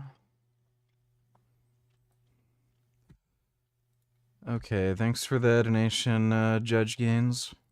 Backlash to the alpha, and now we're hearing that the marathon art director is leaving Bungie following fallout from its now resolved controversy. They say that they just wanted to leave because they felt the game was basically complete. There's nothing else they could help on it. Again, I feel like that is bullshit. He announced his leaving via LinkedIn. I'm incredibly proud of the visual world we built for Marathon, he wrote on Twitter.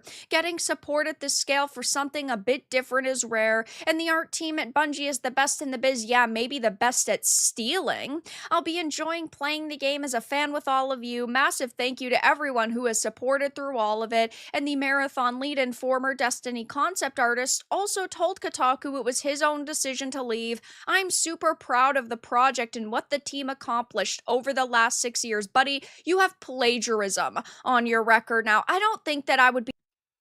Yeah, the Legion Go or any of the Naughty Dog. Any of the PC handhelds, they are infinitely better than the Nintendo Switch. The Nintendo Switch is fucking stupid. It's just a dumb console for retarded babies. It's overpriced. The games are just absolutely god-awful for it. They haven't released a decent game for the system, and what's also hilarious is they ported over older Switch games that you still have to pay for even if you already bought them. And the emulation isn't even good. Like, it doesn't run at like a proper frame rate and shit, and there's a lot of glitches. It's just a complete fucking joke. Dog has been in the news over the past couple of months because of Intergalactic the Heretic Prophets. Absolutely abysmal initial reveal. A lot of people were not happy with what they saw. The lead actress Tati Gabrielle freaked out over it, and now we're finding out that the developers were hit with mandatory crunch, and the Access media is saying Sony is evil and weak. Dog, since The Last of Us Part 2 came out and disappointed millions of gamers. Last of Us 2 was a fantastic game. The only reason people didn't like it is because they're fucking retarded.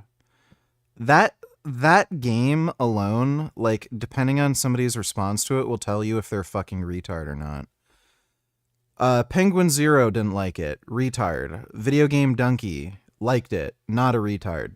He's actually pretty sharp. The only real complaint anybody has about that game is, oh, my favorite character died. Everybody loves Joel, and he died at the beginning. And then everyone threw a hissy fit. Everyone fucking complained. And people made up like a bunch of weird, bizarre, stupid, like, claims about the game being about a fucking trans woman because, like, Abby had muscles. Like, it was so fucking silly. And people were even complaining about, like, weird shit. Like, before the game came out, they talked about how they're making the enemy AI act very realistically. So if you kill a dog in the game, the dog's owner will mourn the dog's death and cry and stuff. Like, people were fucking complaining about that. And then, like, while the game is, like, one of the most, like, violent games ever made, like, yeah, Mortal Kombat has, like, really insane, silly shit where people get chopped up into a billion pieces, but in terms of, like, realistic, grounded violence, like, that's arguably one of, if not the most violent game ever made. And then people are saying, oh, it's woke. Because a girl in the game is muscular? Like, and this is somebody who basically has military training and works out and is, like, trying to be the best murderer she can be. And, like, you're complaining that she exercises? It's just, it was just so baffling. So that was a fantastic game. It had a great story. Joel dying at the beginning of the game. I could not think of a better motivation for Ellie to go after the fucking wolves and kill a bunch of people and risk her life and all this shit. Like, she has such a great life in Jackson, right? You have to have a big motivating factor for her to, like, go out and risk her life and, like, potentially die. What, like, it has to be something significant that's important to her. I can't think of any better reason than to get revenge for Joel. And these fucking toddlers who played these games, but that was my favorite character.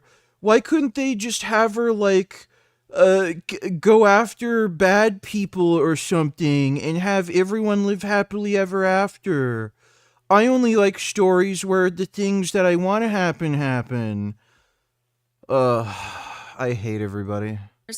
But now that we're hearing they are reportedly hit with mandatory crunch, we are seeing a lot of freakouts from the media, which of course is hilarious to me because they expect us to run to the defense of people that have severely damaged this industry. Why would you ever think that we would do that? And sure, do I think that crunch is a positive thing? No, not necessarily. I do think... Fluff donated $2. Let me see.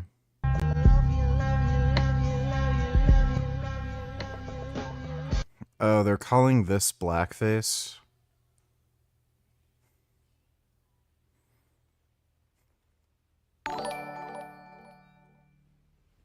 Okay. Yeah, going either extreme lefty or MAGA demonstrates lack of critical thinking. Lefty is more cringe though emo. Anyway, they're cracking down on gun laws in Australia after the Bondi shootings, which wouldn't have prevented the shooting anyway. Retarded. Left-leaning politicians love to go after guns because it's easy. It's politically expedient, and they don't have to do anything. So, yeah, just faggot shit. Canada's becoming a faggot country, too. It's great. They're whittling down free speech. They're increasing internet surveillance, and they're banning all the guns. And they're also making everybody poor and massively increasing the cost of living. So they're basically just following what the UK is doing. It's wonderful. If I win the lottery, I think I am outsy-woutsy. Like, I don't think there's really any reason for me to stay here, like, if I'm actually rich. So, like, I have to deal with winter. Like, the only fucking reason I'd stay here, if I had, like, all the money I ever wanted, it would just be steroids. Steroids are legal here. Like, that's really it. Whereas in the States, like, I would be rolling the dice a little bit, but, like, only a little bit. But, yeah, it's just fucked-hearted, dude. Thanks for the donation, ABC. What? That is not blackface. Thanks for the donation, though, Fluff. that it does suck that you are being hit with this, but at the same time, a lot of these developers are upset that not only do they have to return to office, but that now they have to work a little bit more. And it just seems that Sony is ticked off. I did another video on this topic. It will be linked down below, but Sony is pushing their studios to actually work. They are pushing the leadership from Sucker. Concord must have really fucked with them. $400 million loss. Well, that's just the production cost. Who knows what else, like, what other costs, like, with marketing and shit. So, yeah, after that Concord failure, they must really be locking shit down, and they're not tolerating any, like, stupid fucking woke nonsense that just bungles sales.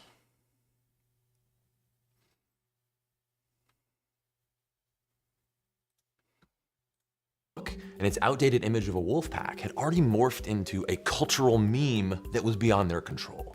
In 1982, Dutch primatologist Frans de Waal published the book Chimpanzee Politics. De Waal's idea was that if we wanted to look at other animals to learn about dominance and hierarchies and maybe how they apply to humans, we should look at our closest relative. Chimpanzee Politics explored how chimpanzees angle for power and influence. It became an instant classic, pouring gas on the fire of the popular idea of the alpha male. Former Speaker of the US House, Newt Gingrich, even handed out copies of it in Congress. That explains a lot.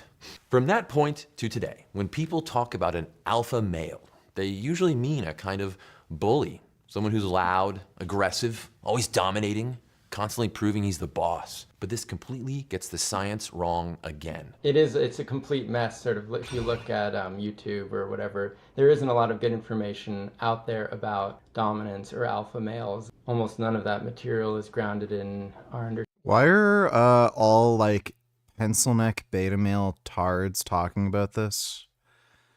Like, I'm gonna take this guy seriously when he can't even fucking do 10 push-ups? Understanding based in animal behavior. Aaron studies the social lives and emotions of chimpanzees and other apes. I think what interests me most about chimpanzees is their similarity to humans. They are one of our closest living relatives. Chimpanzees and bonobos are the two animals that are more similar to humans than any other species. How similar? Well, chimps and their cousins, bonobos, they share about 98.7% of their DNA with humans. And they share 99. A1, A2, donate $2. New South Wales passes controversial new gun and protest laws in Wakabandi. So what did they do with the guns? Ban protests from 14 days, 3 months.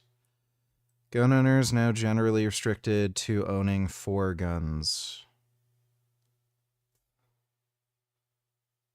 What difference does that make? Okay, so they're just incentivizing mass shooters to be more selective and tactical with what guns they buy, while farmers and professional shooters will be restricted to 10 weapons. Oh my god, it's... Yep, that's liberal thinking for you. Gun owners must also be Australian citizens. Firearms allow multiple shots without reloading. Also be banned.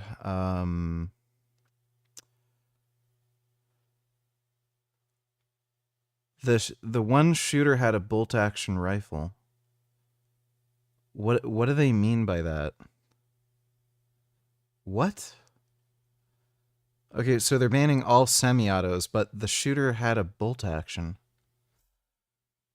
Like arguably, you could probably shoot and kill more people in a quicker amount of time with a bolt action versus one of the semi-auto shotguns that they were using, because the semi-auto takes a bit more time to load. With the bolt action, if it's a magazine fed, just pop in a new magazine. With a shotgun, you saw the guy struggling with the reloading. He was taking like a lot of time. So the bolt action, bang, bang, bang, bang, bang. You saw it. He was shooting very quickly. You can shoot very quickly with a bolt action. And you can reload them quickly. Just swap in a new mag. And even if they don't have a detachable mag, you can use stripper clips. So you just take the stripper, bang, and then you're ready to go. Like this like you know, this is just silly. It's they know this. They know it's silly and pointless and stupid. Get out of Australia and the UK while you still can. These countries are just fucking shitholes. Activist groups flag constitutional challenge to proposed New South Wales protest restriction. Yeah, of course. And beta male fucking dipshit right there. They're all anti-Semites. Everybody knows they're anti-Semites. Fuck them. But it's all a fucking game. Like, politicians just play games. They're actually useless. Especially in Australia. And the UK and Canada. Thanks for the donation, though, dude. 0.6% of their DNA with each other. A lot of the reason that chimpanzees are useful for studying human behavior is that we are apes. Like all other primates, chimpanzees live in groups with deep social connections. A chimp community can range from just around a dozen to over 100 individuals. Male chimps will stay in a group their whole life. They stay close to mom until they're about 10. Then they join the older males and do guy stuff. Female chimps typically leave the group they grew up with when they're teenagers. They join another group and spend the rest of their life there. Now, wolf packs, remember, are really just families, but so with chimpanzees, they seem to have a really clear dominance hierarchy, especially among the adult males. And all the adult male chimpanzees in a community have a sense of where they fall relative to other adult males. This dominance sort of takes shape through charging, chasing, and slapping each other, kind of like a game of chimpanzee playground tag. It's usually the threat of force, and then they'll sort of indicate submission or deference through the pant grunt, this grunting, panting noise. And usually one male chimpanzee holds the highest rank, the alpha male. He never makes a submission grunt to any other male. But what is all this quest for dominance even for? Unsurprisingly, a lot of it is about romance. Or, in scientist speak, the higher ranking adult male chimpanzees do tend to mate more with females. Oh, hey, he's poking the butt. And to reproduce more with females. But that's not the only hierarchy in chimp societies, right? There may be completely different hierarchies for who gets to sleep where, or who gets access to food. There's not just one top male in every situation. Being an alpha male, if you're an ape, which we are, is not a personality trait. Who has power, who has influence, and who ranks where? It depends on the situation that you're talking about, and it is rarely just about physical strength or control. If you watch like YouTube videos or the way kids are talking about it in high school or college. The strength is even a way to try and not be weak. Because men are the backbone of the slave force. We've evolved for the hierarchy. That's not how it's meant to be used in animal behavior. It's not a personality trait, it's a relationship. And it doesn't necessarily relate to other behaviors like leadership. In chimpanzees, the alpha is not the leader. He's just the highest ranking male. You have other chimps who might be leaders, for example, and protecting the group and going on these territorial excursions. And I think that primatologists sort of got focused on dominance because it was something that we could measure pretty easily. One of the remarkable things about chimpanzees is that they form these really strong and enduring social bonds with other chimps. If I were to think about what makes a successful male chimpanzee, it wouldn't be, are you the alpha? And it wouldn't necessarily be, are you even high ranking? Although that might help.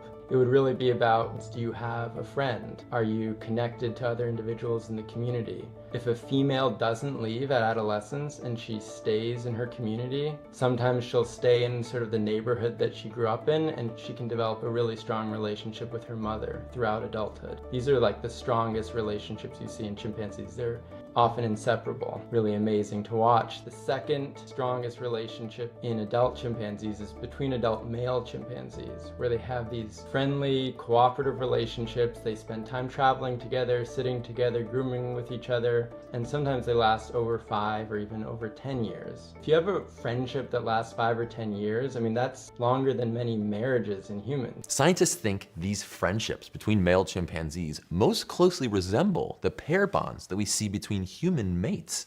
Like a lot of primatologists notice, okay, they study these strong same-sex relationships between male primates. You see this in some other species too, and sometimes they call these bromances, but I think they're romances. Just call them what they are, they're romances. Becoming an alpha male chimpanzee is not only about being strong and powerful. The most influential males also have to be generous. They show empathy, they resolve conflict, they bring food to other chimpanzees, they'll play with the babies, they'll engage with the females. Male chimpanzees spend a lot of time building goodwill and favor with a lot of other chimps when they're trying to move up the hierarchy. And we can't overlook bonobos. They're just as closely related to us as chimps are. In bonobo societies, the dominant individual is often a female. And among bonobos, conflict isn't resolved with strength or aggression. They resolve conflict with sex. So yes, tons of animals That makes absolutely no fucking sense. Like, it's just so stupid for him to say that. The shooter got the gun license for recreational hunting, and yet that is considered valid use, and there are no gun restrictions for farmers or other professional shooters. Incentivizing killing wild animals in order to kill humans, violence begets. Yeah, well, it's not like any of them are gonna think too deep about it. It's just dumb. Most of the guns that the police capture on the illicit market, they're all homemade. So what's the point of doing any of this? Anybody can make their own guns with 3D printers. It's just a joke. It's liberals being useless and virtue signaling, you know, which is what they're best at. Thanks for the donation, Gun. Animals construct these social ranking systems.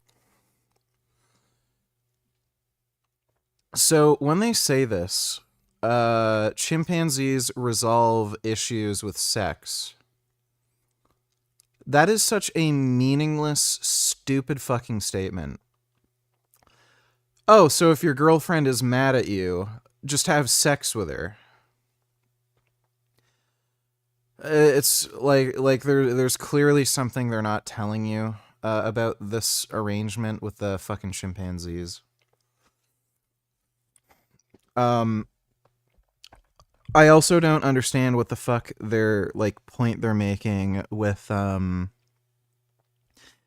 chimpanzees using kindness or pro-social behavior to move up the dominance hierarchy. Yeah, you want other members of the group to like you and allow you to do what you want to do. It's called social engineering. What the fuck does that have to do with... it's like they're trying to tell you, oh, that's not alpha. It's just bizarre. Systems. But this simplistic view of dominance by aggression and strength and control is pulled from bad science, and our closest relatives prove. So, okay, the whole thesis of this video is basically a straw man. Who claimed that you cannot be an alpha male if you gain power and control over others via social engineering? That is not the only way, or even the best way, to gain influence and power. Ultimately, the very scientists who introduced the idea of the alpha male being this king of aggression and dominance, being the top wolf, has had to fight for decades to get the actual truth out there. Not just interesting, but frustrating. I keep having to answer questions about things that I published in 1970, which are not right, you know. I think mainly as a result of the publicity that was coming out about this whole alpha business. And that's when I thought, I really should try to get this thing out of print. Dodo Neutralers, do you think life is better now or in 2005 with all the social media and tech we have now? I'd say life's better now. Way more hentai out there versus 2005. And there's plenty of streaming platforms where you can watch old animes. So, yeah, definitely better. Thanks for the donation, Dodo. Today, the very book that birthed the idea of the alpha male in popular culture is no longer being printed because the author had enough humility to know that the science had to be corrected. I think that it's very important for any scientist to reflect on their own work, and we correct ourselves. If we don't, someone else does. I mean, one interesting thing about humans, we love to look at other animals to sort of understand our behavior, but we can also study humans to understand humans. And people who study humans across cultures and in a range of cultures identify that, okay, humans aren't really doing the dominance that we think about when we think about chimpanzee males and threats of aggression. Humans don't really do that. Yeah, they do. Oh my god, what an idiot. For humans, what seems to matter more than... There's a reason why nobody takes women seriously, and Like, I'll give a perfect example. When I was in my past relationship, nobody fucking mentioned it in chat. I'm so sick of people bringing up her name. She had to go to the bathroom. Call her Woman X. We were at a public venue at a veg fest. She didn't want to use the porta potties at the veg fest because they were dirty. She went outside the venue. She went to a bathroom that was supposed to be public, but that area was being rented out by a private party. And there was a security guard basically blocking the bathroom. She explained to him that she's prone to getting infections, and she just wants to use a clean toilet. And the security guard refused to allow her to use the toilet. She came to me, and we went back to that security guard, and I told him the exact same thing that she told him. I said, she's prone to getting infections. She wouldn't be asking to use this bathroom if that weren't the case. It's just her. Can you let her use it?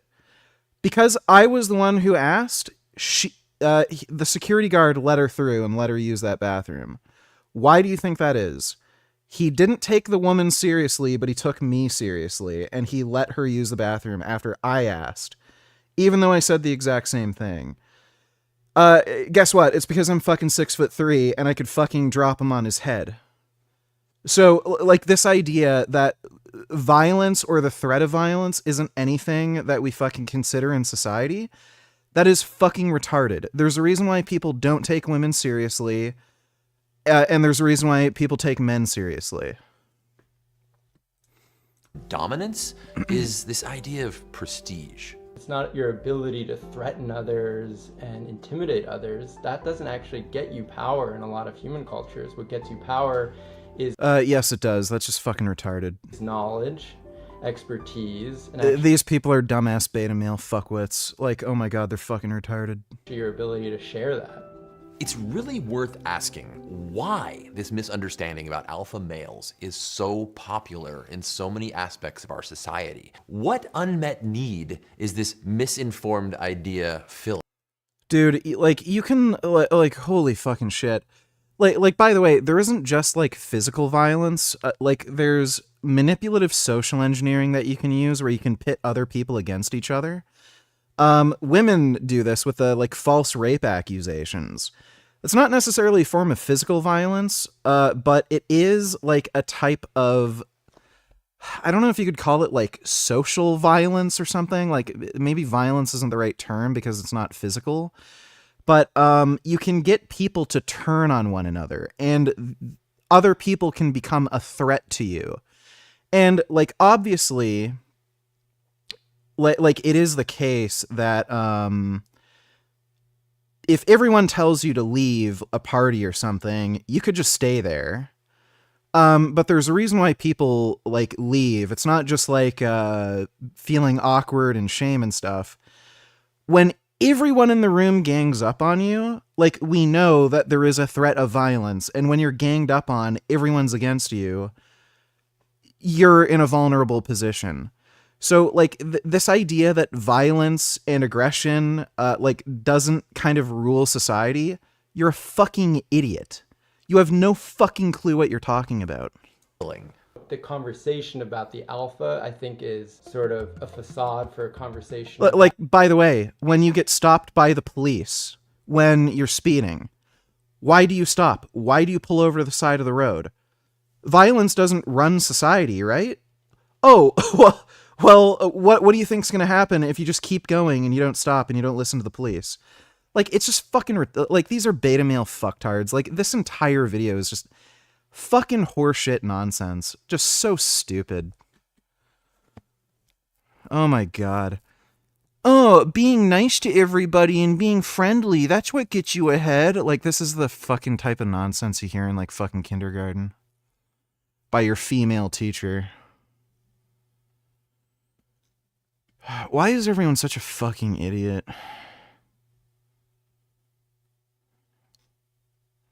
Yeah, violence doesn't rule society, but we need police, right? With guns. So, like, I don't know how the fuck people come up with such silly, stupid, dumb fuck ideas.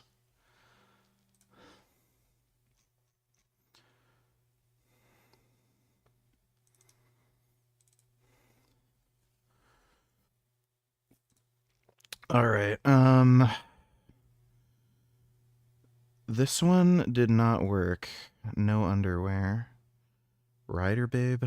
Nah. Sherry Birkin. That one looks sexy. I think there was Naked Body. No. The 2B one was kind of alright. Panties. That works. I'm gonna get rid of that. I think it's fucking up the aiming.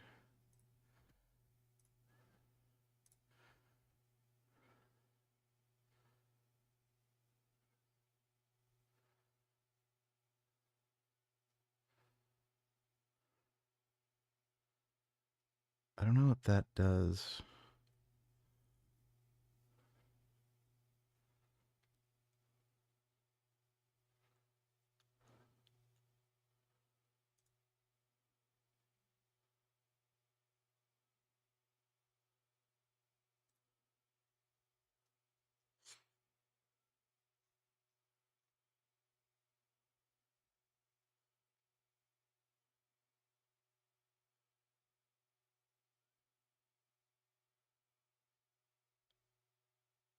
Oh yeah, that was good.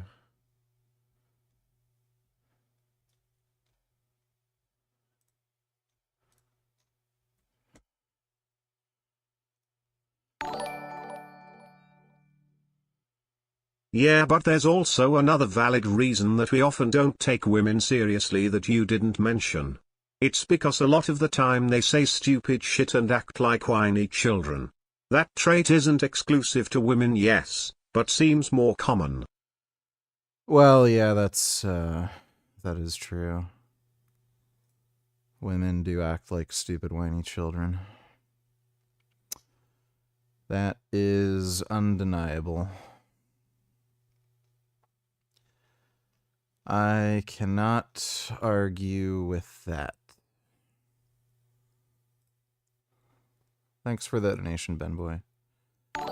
Ronald donated $3. Let me see. We have stereotypes for a reason. Yep. That's the nigga right there. She's trying to get away from him.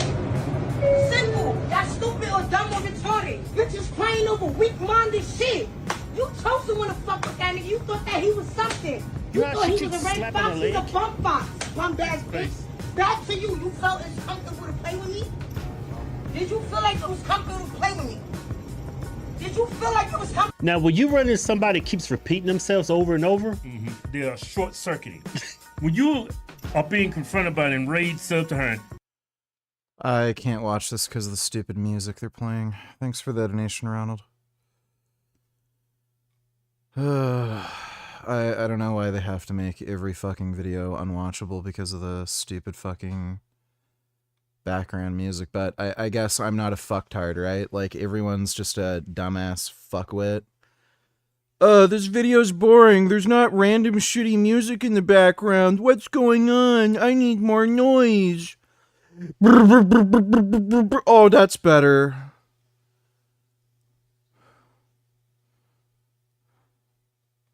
Fucking retarded. I wonder if we're gonna get to a point where, like, you know those white noise machines? I wonder if, like, there's gonna be chainsaw, like, music or something. That, like, people just have to constantly fucking play. It's just bizarre. Everyone's a fucking idiot.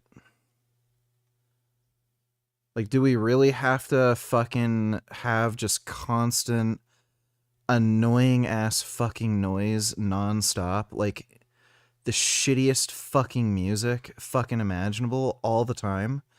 I was gonna add another fucking mod. What the fuck was it? I'm like forgetting something. There was something that I was gonna fucking put on. I think it was a gun. Fuck. I'm probably gonna remember it when I start, which is the fucking annoying thing too.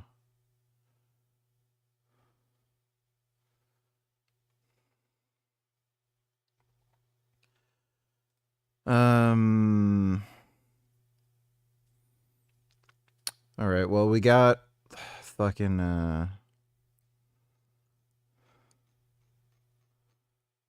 we got Ashley's butt covered anyway. So we should be able to look up her butt.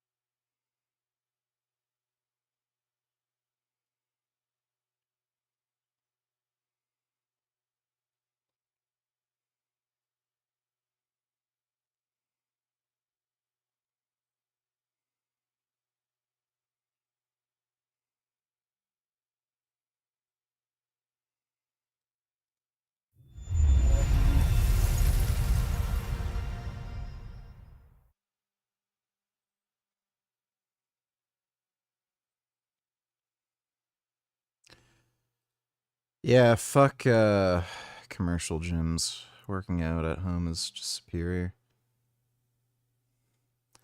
Which Ashley was better, the one in the original or one in the remake? Well, the one in the remake's hotter. The one in the original was not as pretty, and she was like, she looked underage. There we go. Alright, so that works. Yeah, we can see her butt. That's great.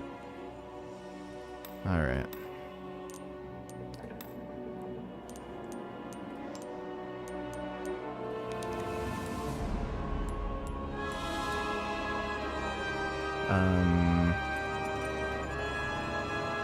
Okay, let's try looking up her ass. We'll try looking up her ass, and then we'll continue just the main game. Damn it, she sits down. Fuck, stand up, you bitch. Ah, god damn it. Okay, well, at least we can get a peek from the back. Don't turn around, fucking whore. Shit, we might have to make her, like, fully nude to appreciate this. Yeah, we got some...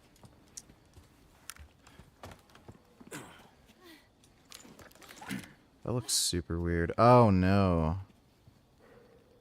Oh, no. Oh, that's a problem.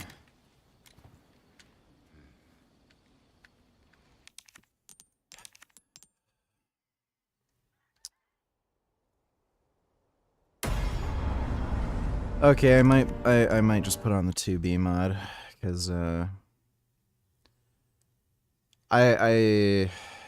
you know, the more butts, the better. Yeah, let's put the 2B one on. It's too, like, I don't know, because, like, you can play Cyberpunk and have full nudity. I don't know what, like, YouTube's thing is with, oh.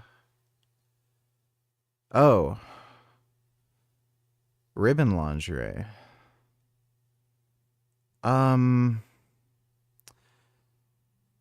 I'm pretty sure that's not her being completely nude. That might work.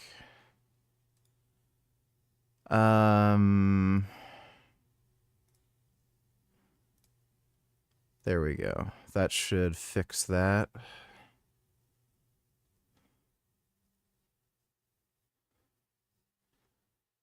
Stop it. You should have known the programmers would have been ready for perverts like you. Well, I mean, if I was doing it with a normal third-person mode, I could look up her ass a bit easier. Just angle the camera. Ben Boy, I don't need $2. Let me see. Yeah, I'm not watching Beavis and Butthead clips, dude. I don't want to get the stream taken down. Thanks for the donation, Ben Boy.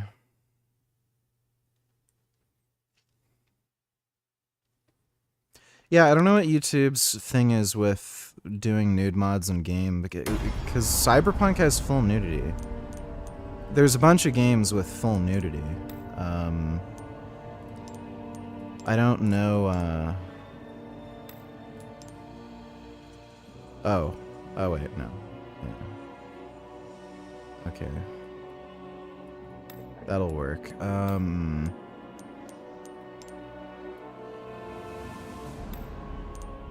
How do you...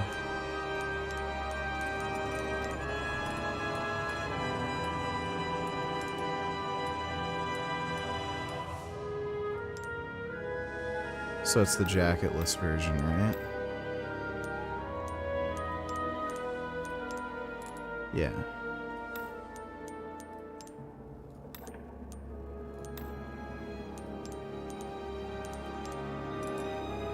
Just to make sure.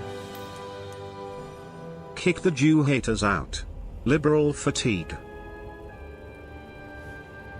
Department approved the revocation of a student visa for Remeza Öztürk, a Turkish citizen who is a graduate student at Tufts University, apparently simply for writing an op-ed. According to an internal State Department memo, you took this action under your discretionary authority to revoke visas, and soon after you revoked her visa, armed and masked plainclothes officers snatched Ms. Öztürk off the street and transported her to a prison in Louisiana. Mr. Secretary, do you really think that Ms. Öztürk's op-ed results in a foreign policy consequence for the United States? I believe that case involves someone whose visa we never would have granted had we known ahead of time. I'm not asking you that question. I'm asking you if you think an op-ed, but that's exactly, in fact, what happened. The State Department wrote a memo concluding that you did not have sufficient grounds to revoke Ms. Öztürk's visa. There was no evidence showing that she'd engaged in any activities or a threat to national security. And in fact, in May, a federal court ordered Ms. Öztürk's release from detention, noting that the sole basis for the government's detention appeared to be the fact that she co-authored this opinion piece in the Tufts newspaper in March of... Was the opinion that Jews need to be gassed? 2024. Where in the Constitution does it say that the Secretary of State visa? But is there a constitutional right? Does it say somewhere that Marco Rubio gets to determine which speech is appropriate and revoke student visas based on what you think constitutes free speech? There's a statute that says the Secretary of State gets to determine whether someone is a threat. We deny visas every day all over the world. Do you think that the Immigration Administration needs... Yeah, Marco Rubio's based. Kick the Jew haters out. Liberal fatigue, indeed. Thanks for the donation, Ronald.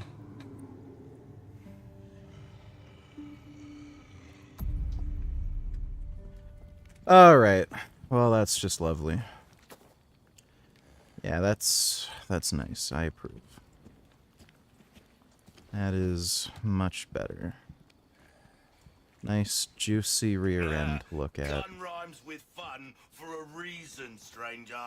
Damn it, why does she turn around so quick? You know, it'll be great when they have the full dive VR and you could just, like, literally go into a virtual world and stick your thumb up Ashley's butt and sniff her butt. Dude, once they have, like... Dude, I will sniff every girl's ass in fucking video games. That'd be so great. Man, that would be fucking wonderful. What the fuck is this? Oh god. Okay, we broke the fucking game. Great.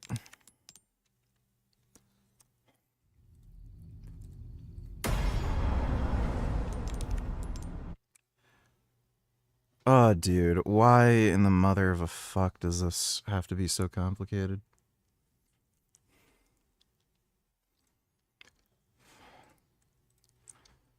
Okay,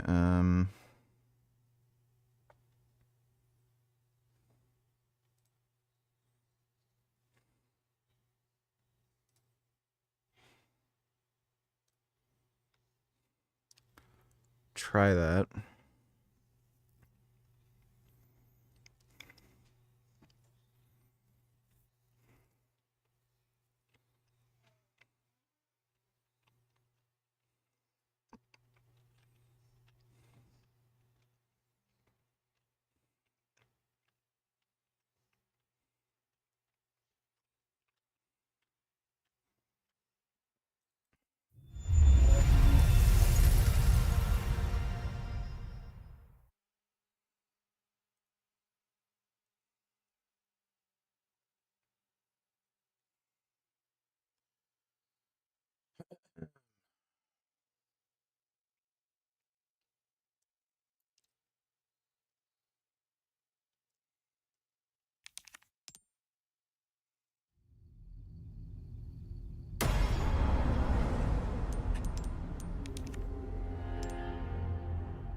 Wait, is it? It's still broken. Alright. Wonderful. Well, we saw Ashley's butt at least.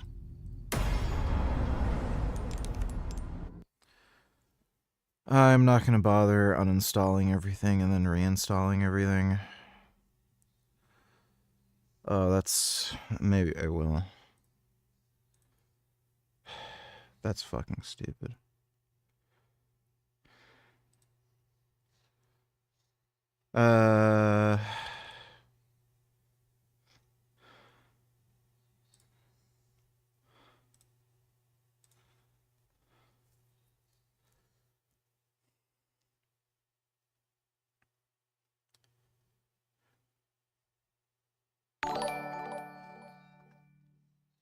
Dude, the world would be perfect with VR games and AI robot girlfriends.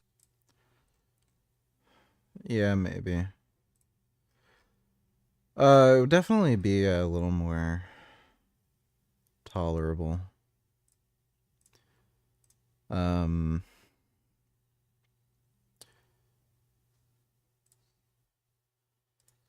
Wasn't there a realistic fire rate thing that I had to enable?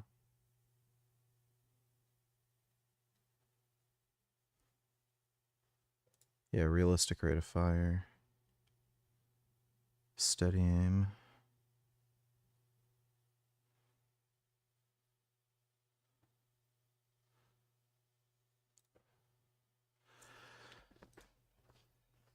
I mean, you wouldn't really need a robot girlfriend if you had VR. I guess, like, if you wanted somebody to make a sandwich for you in real life.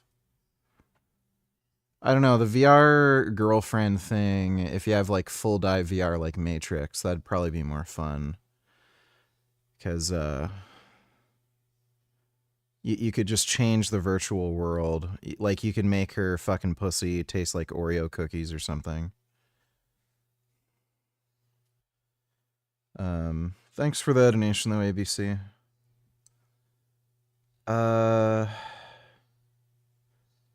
There's, like, one other thing, wasn't there? Tactical first, classic RA4, realistic rate of fire.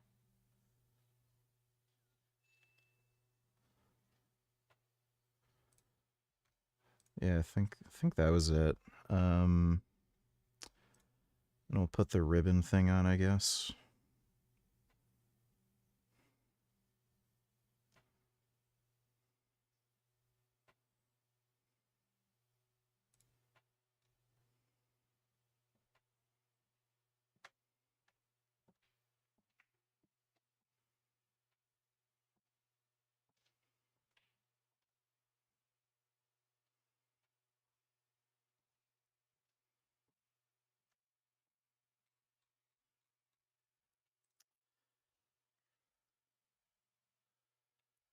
We'll try that one more time.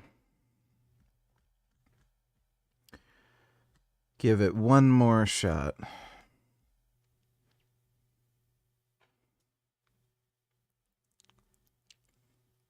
You're having Indian fatigue in Nippy and Ottawa? I've been to Nippy and I didn't notice any Indians. Haven't really been around town that much, though.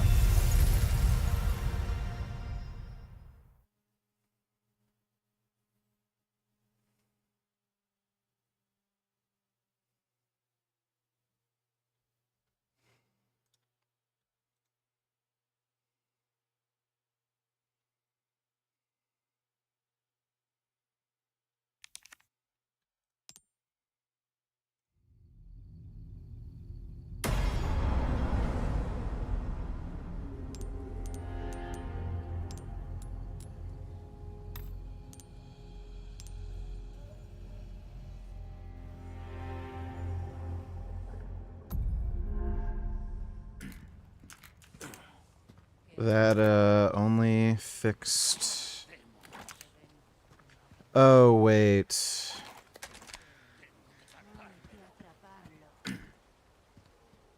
I don't understand why that's not working properly. So now the models load. But for whatever reason, your mother. Jasmine's pussy tastes like mayo and Gardein chicken tenders.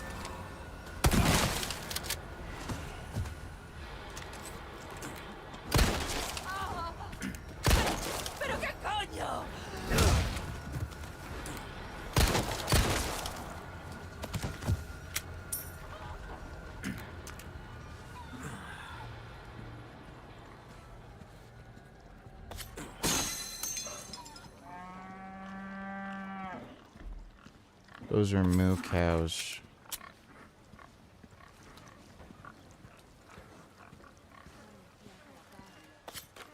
I don't know if you can reach that with a knife. I don't think so.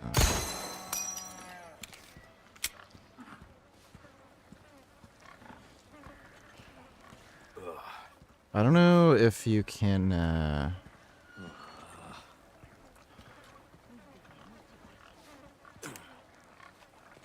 don't know if you can take the crosshair off.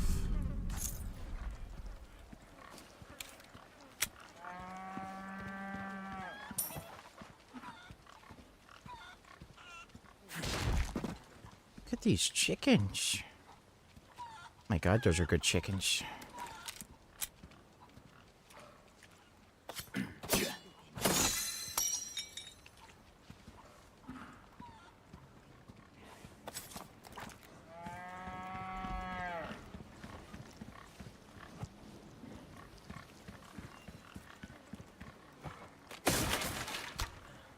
Another hand grenade.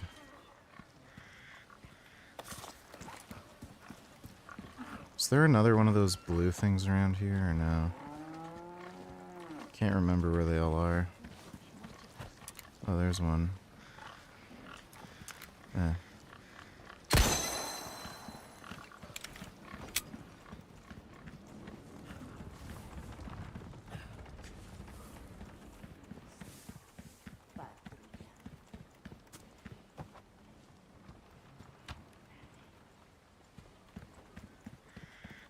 The original RE4 is not a better game. Anyone who says that is a dumb bitch. They're just fucking delusional. Like, outright delusional. That's pure copium.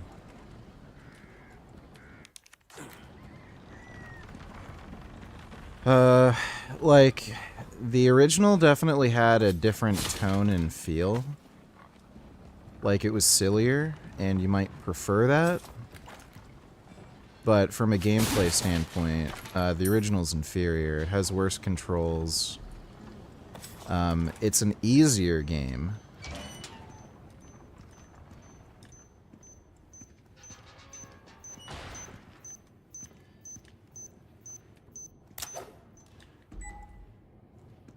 Graphics are obviously worse. The pacing is also way worse, and there's some really stupid enemies. It really, really dragged on. Towards, like, I would say at the, like, 70% waypoint. There's that, like, middle section in the castle that was way too fucking long. And you had to deal with the most annoying, unfun enemies in the game, those, like, stupid insects. Even in this game, the insects are just not fun and they're fucking stupid, but at least they're better. Like, they're not nearly as annoying.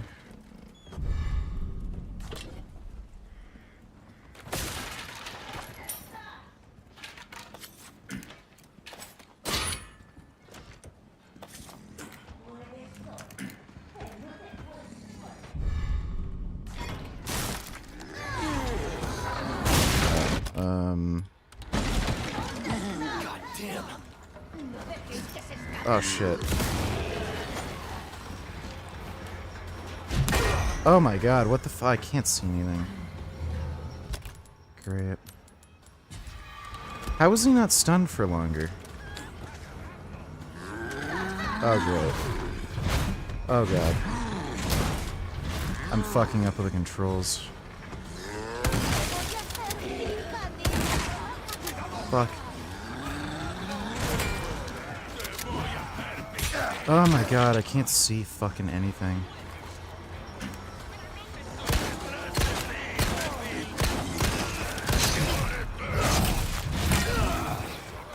This,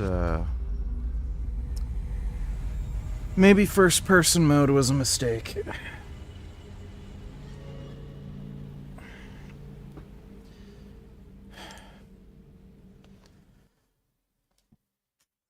Oh. I don't... Oh, and it crashed. Okay, it's unstable as fuck, too. Yeah, first-person mode's probably a mistake. It just doesn't control well enough.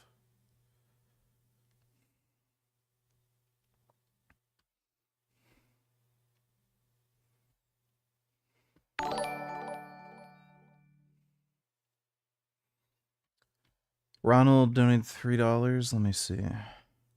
I'm gonna show you how to get shot by the police. Investigation is underway in Chicago after police officers fired almost 100 times when a routine traffic stop turned deadly. And as we watch this, you can see the officer reaching for that handle, asking him to roll down that window. In the background, and I don't know we could hear it in our clip that we played, you hear another officer saying, "Do you see his hands?" These are all the things that when we watch these videos, knowing what happens at the end of the line, we look and see what did officers do, what did they know, what could they have expected Cops to running. know. He starts shooting at the cops first. If I'm a cop and some dude right there looking me cross out like that, that's not a good look right there. He was just riding around in his car, and they killed him. You start shooting at the cops. They used to call that suicide by cop. Now they call it Black Lives Matter. Every black man's got to get a PhD how not to get shot. Man, you don't need no PhD in that. All you need is a certificate, a one-day course. Maybe for white people, but you gotta, hey, you need to stop. You gotta give black people a 7-day program. Well, they're right about the Black Lives Matter thing. That's one of the reasons why I never wanted to support Black Lives Matter.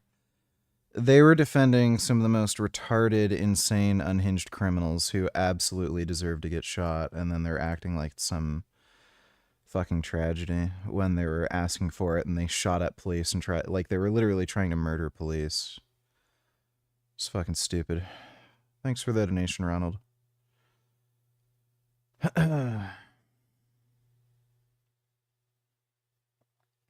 Yeah, RE2 Remake was also far superior to the original.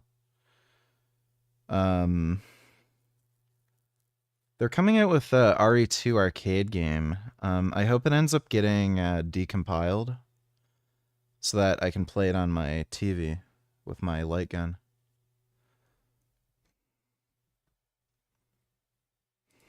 Welcome to Lifters Club. And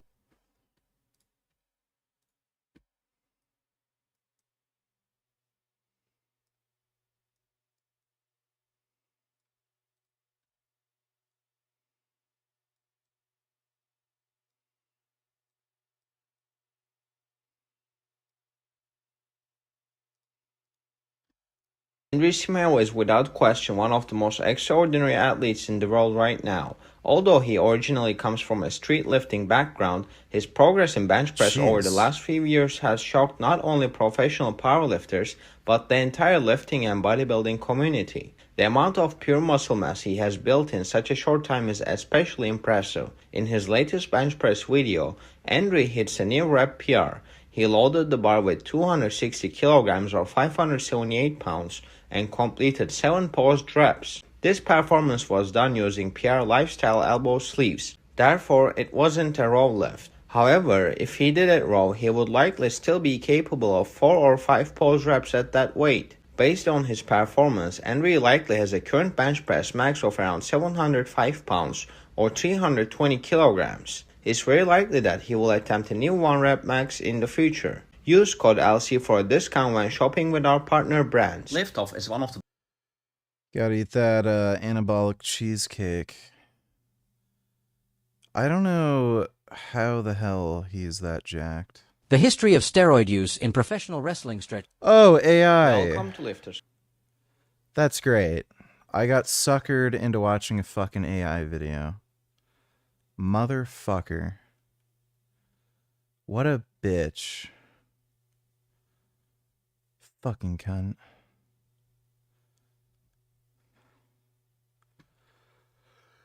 What an absolute fucking asshole.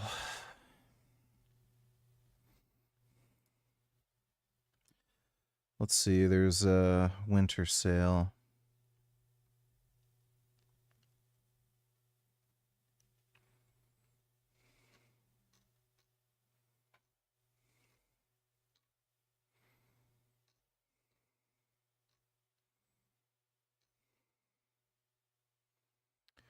Dead Island 2, $7. That might actually be worth getting.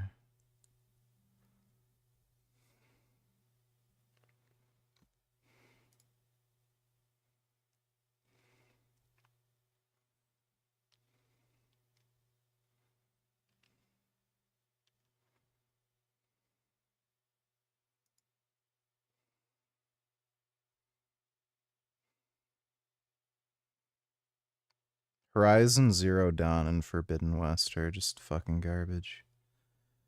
I don't know why those games, like, the first game sucked. Had the most boring, annoying gameplay loop. It was just so fundamentally flawed. They all, like, that's another one of those games where they made the main female character look ugly on purpose. They really fucked her up in Forbidden West, especially. There were some dudes who were like even still jerking off to her in the first game, and then the developers were like, "Oh no, we didn't make her ugly enough. Dudes are still wanking it," and then they made her even uglier. And then, sure enough, when they ported it to PC, they unuglied her with mods. I don't know why they...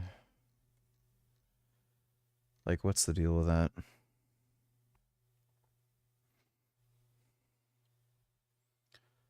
This kind of looks a little interesting. Beyond Citadel.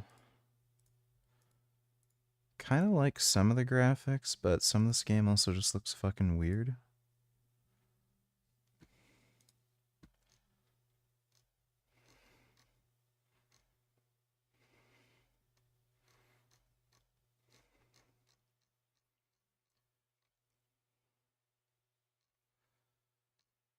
I don't know if I'm going to bother getting that new Ninja Gaiden game. You don't even play as Ryu most of the game, and you're basically playing as Ninja Emo Faggot for the majority of the game. So I don't know, recent reviews mixed. Push ePeg services to my computer. Installer file.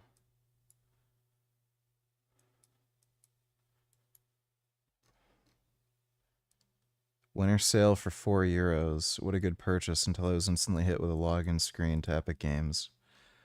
Ooh. Okay, I'm not going to bother getting this. Are you fucking kidding me?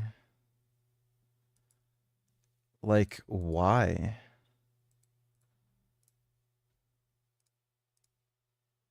I have an Epic Games account, but like if I'm buying something on Steam, give me a fucking break. Like, some of this looks kind of fun. I don't really care about the melee combat stuff, but shooting zombies is always more fun. Yeah, fuck it. The Epic Games launcher. There's some other game that was discounted that I was looking at getting.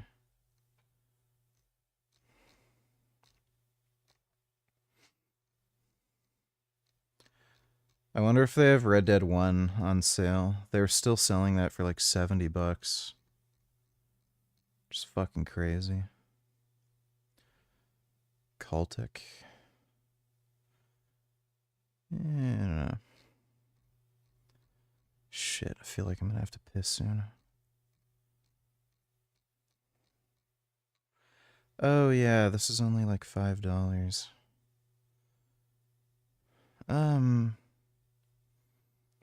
Yeah, I might get that. Peggy 18. I really liked playing through that first time. I might play through it again. Fucking piss. Son of a fucking bitch, dude. Fuck, I gotta piss.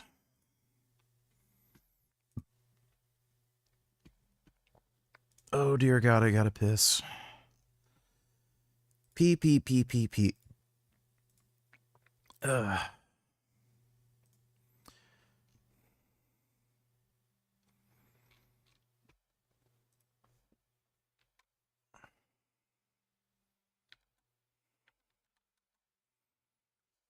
Jesus Christ. How are they charging $35 for Red Dead Redemption 1? Is this game like fucking 20 years old now or something fucking crazy? Red Dead Redemption 2 is cheaper. Like, fuck right off. Like as if I'm... It's 50% off on sale, and they're still charging $35 for it. It's a game that's like 20 years old. It came out on PS3. Like, it's just fucking psychotic.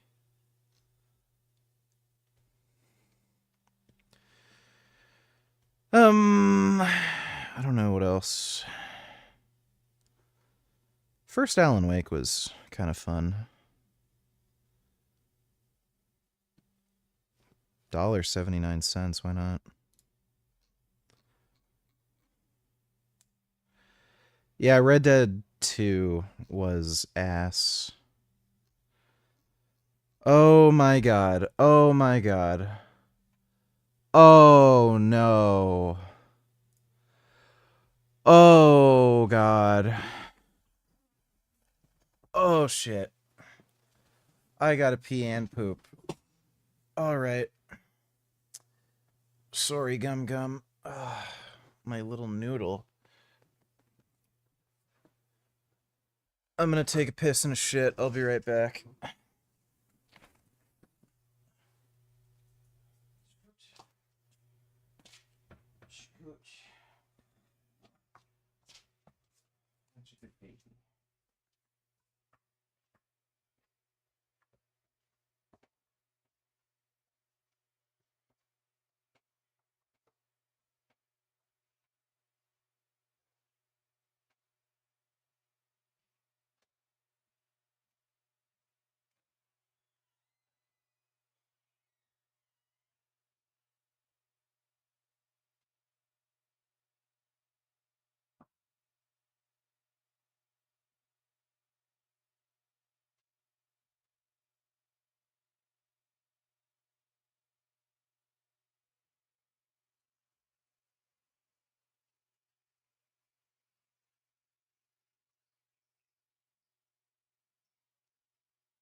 Oh. You won't believe what just happened.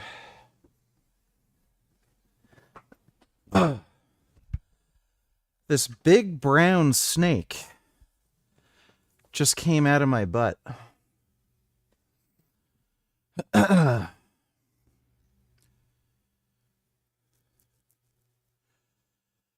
There are people saying gaming might be dead in 10 years since a lot of PC manufacturers are selling to AI and their main consumer now. What do you think? If there's a market to make money, you know, people will sell. There's going to be a shortage in PC hardware. This is all a calculation too. Like,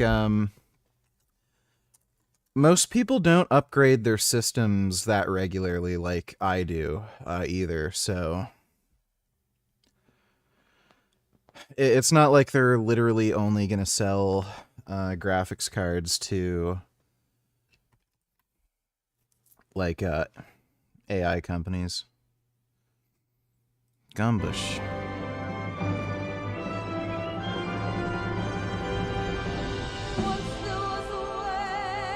Wow. Gumbush.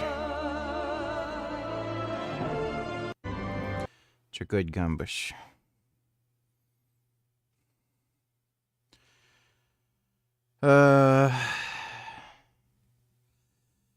You know, I love how Riley Reid is just such a fucking freak. And just shamelessly acts like a freak in her videos.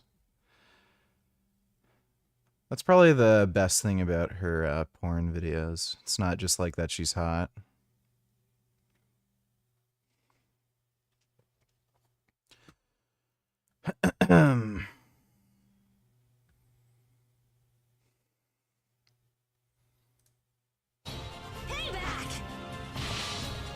This chick in Soul Calibur is definitely the hottest character in the game. Versus Cassandra. Yeah, she had crazy titties. Battle 1.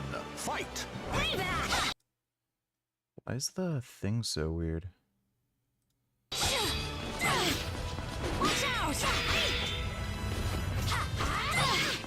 Oh, I see. It's the scaling.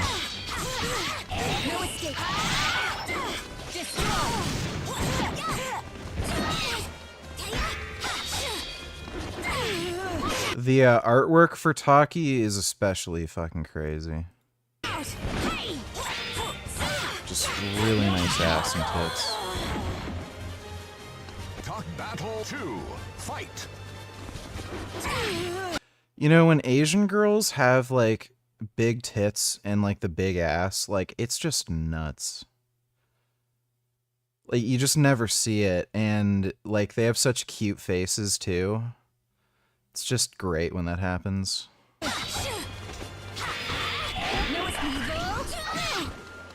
Yeah, I've played Mace the Dark Age. I really liked that game when I was a kid.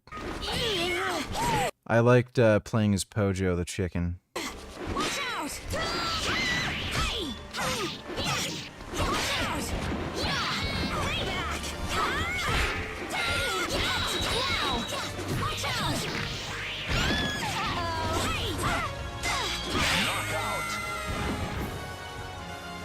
Battle 3. Fight.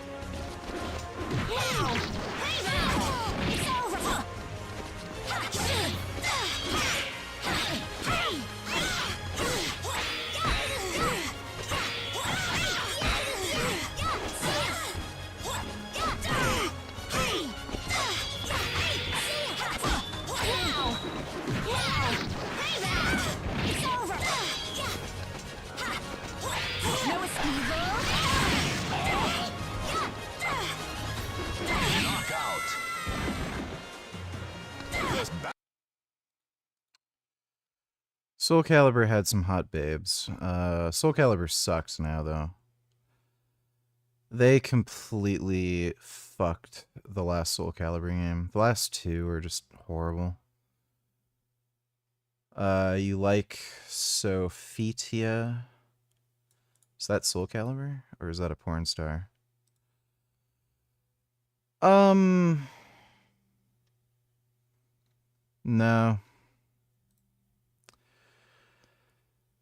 She's not hot.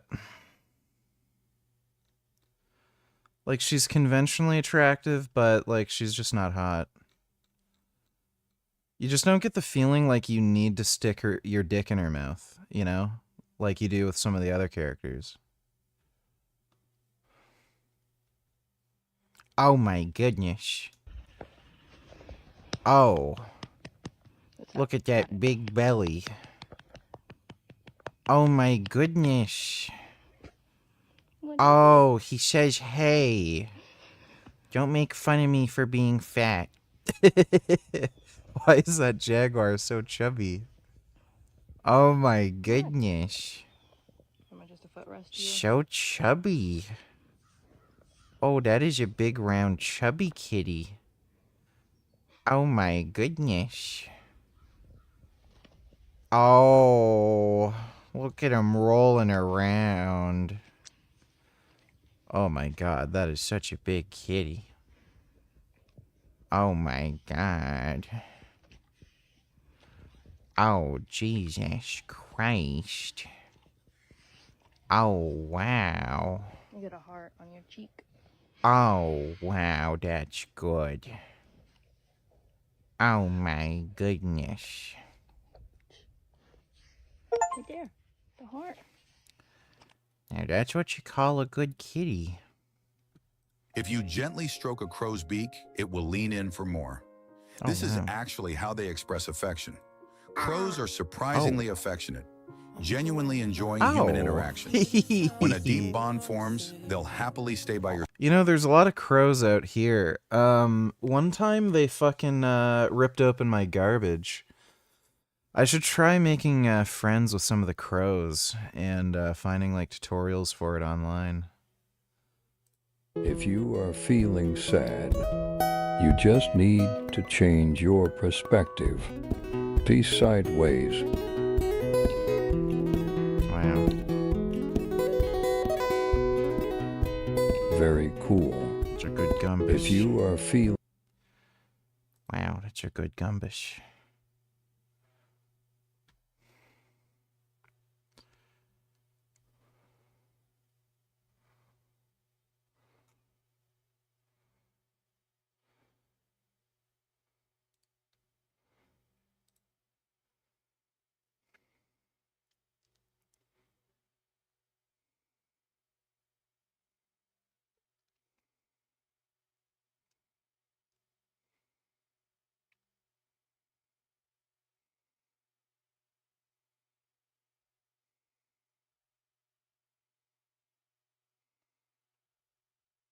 Guys, I fell off. I fell off hard, and for a good reason. So I'm excited to share a little bit more about what happened here and why week 8 and week 9 got combined on this bulk with me pushing to 275 pounds. This week we actually got well up over the 260s, up to 263 one of the days. So we are making progress. I'm gonna take you guys through an entire leg day as well as my full day of eating with about 4,500 calories. And reminder, I have worked with over 500 athletes, helping them on their journey. And to do this at scale and even larger, we've launched Vegan Squad Coaching. Check out the links below. We'd love to have you. Let's go ahead. Try the game Atlas.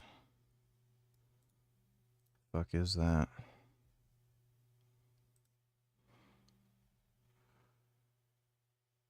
Why is this so sexual? What the fuck? Is this like an RPG? Because I'm not playing a furry RPG. Yeah, I'm just not playing this.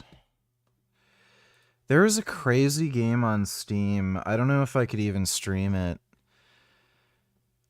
You literally breed different creatures and you watch them have sex and you create like new creatures that have like shared powers.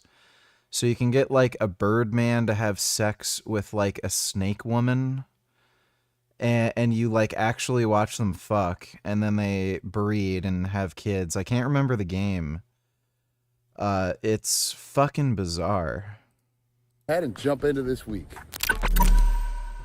Good morning, YouTube. I know I should. I really should play Fallout New Vegas. Explanation is coming. We are currently in Treasure Island, packing up, trying to get everything out into the car because we are heading back to Allie's place in Lake City for a little bit before we make our big push up north to North Carolina. So I'm training highly branched cyclic dextrin. Dang, I look small. I mean, this is a 3X, but damn. We're gonna do just kind of feel it out, see how it is. Goal is to get as much blood in the hams as possible. The reps should be higher. No, never played Fable. I didn't have an Xbox as a kid, and apparently Fable isn't even good to begin with. Not really an RPG guy either. All right, a little bit too heavy there. Overzealous. Gonna drop it. It was at 150. Drop it at 120. Otherwise, it felt good. Goal here is to, like I said, get as much blood in the hamstrings as possible. Trying to keep my hips pushed down. I like to move on to a compound movement. Usually leg press, hack squat. Just want to make sure that it still feels safe to do so. I'm gonna control this first. I want to get one of these machines, but not one of the unilateral machines. Rep as absolutely best as possible. That one looks like a fucking plate eater.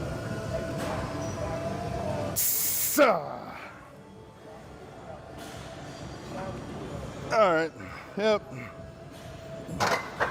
It's hard, but it's doable. So to speak, then like those big compound lifts, like the single leg press. So I come to adductors next. I've done a warm-up set and then an actual working set. Biggest thing with these, you want to be really careful here because for a lot of lifters, or at least like myself. I've played the Shadow Warrior remake. I don't know if I played the second game. But I don't think I've played through the original Shadow Warrior. Pretty well-developed legs, but my adductors might be considered to be slightly lacking. And so if you know how to train hard and push yourself, but your muscles aren't fully up to the task, you can get injured. So what I recommend with these, don't stretch with the weight further than you could stretch naturally without the weight. The other big thing is tempo. So I'll do a few reps while I'm speaking. When you do that, you'll see it almost looks yourself back up. Now, for me, body weight is hard enough on these. Like a set of 15 is about as high as I can get with body weight right now. Allow you to get quads targeted without causing as much stress as like a hack squat. Oh, there goes YouTube. I don't know why it feels like needs to do that. Or a leg press or compound movement. It kind of allows you, I mean, literally what it is. It allows you to isolate your quads. And so, in my eyes, like if your stamina just would make me happy. I think we did 115 for 13 last time, so 120 for 10? I don't know. We'll see how it goes. Kind of have to poop. Bathrooms were full. Hopefully don't shit myself mid-set. In all seriousness, these are That's why training at a home gym is so great. You can just shit yourself and no one would even know that you're a pants pooper. You can just poop your pants when you're training. Just talk about it. You don't even have to clean up. You can just shit all over the basement and, you know, you can't have friends over, but you could if you want. It's great.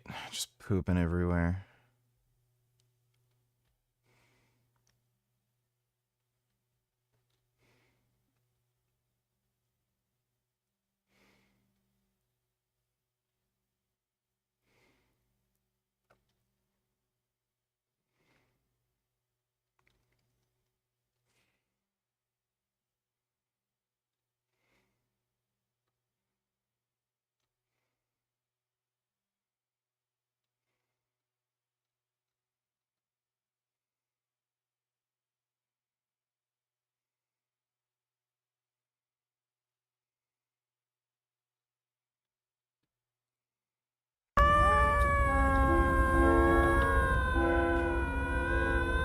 Wow.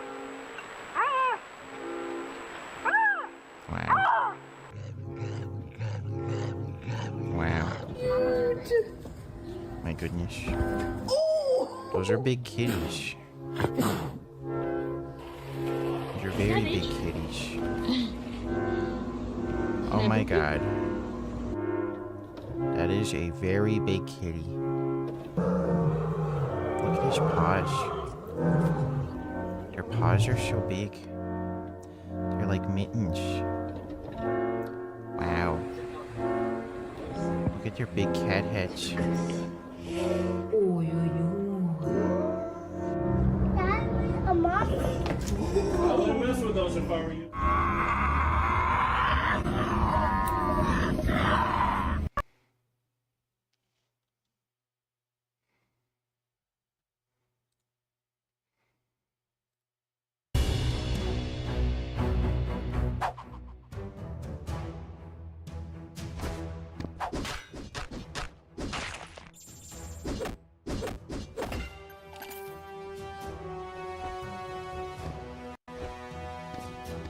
It's weird. It's like Conan, but Castlevania. Never heard of this game.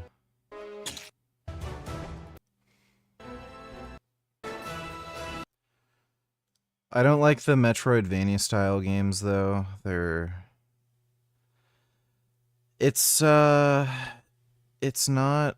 a fun gameplay mechanic to not know where the fuck to go.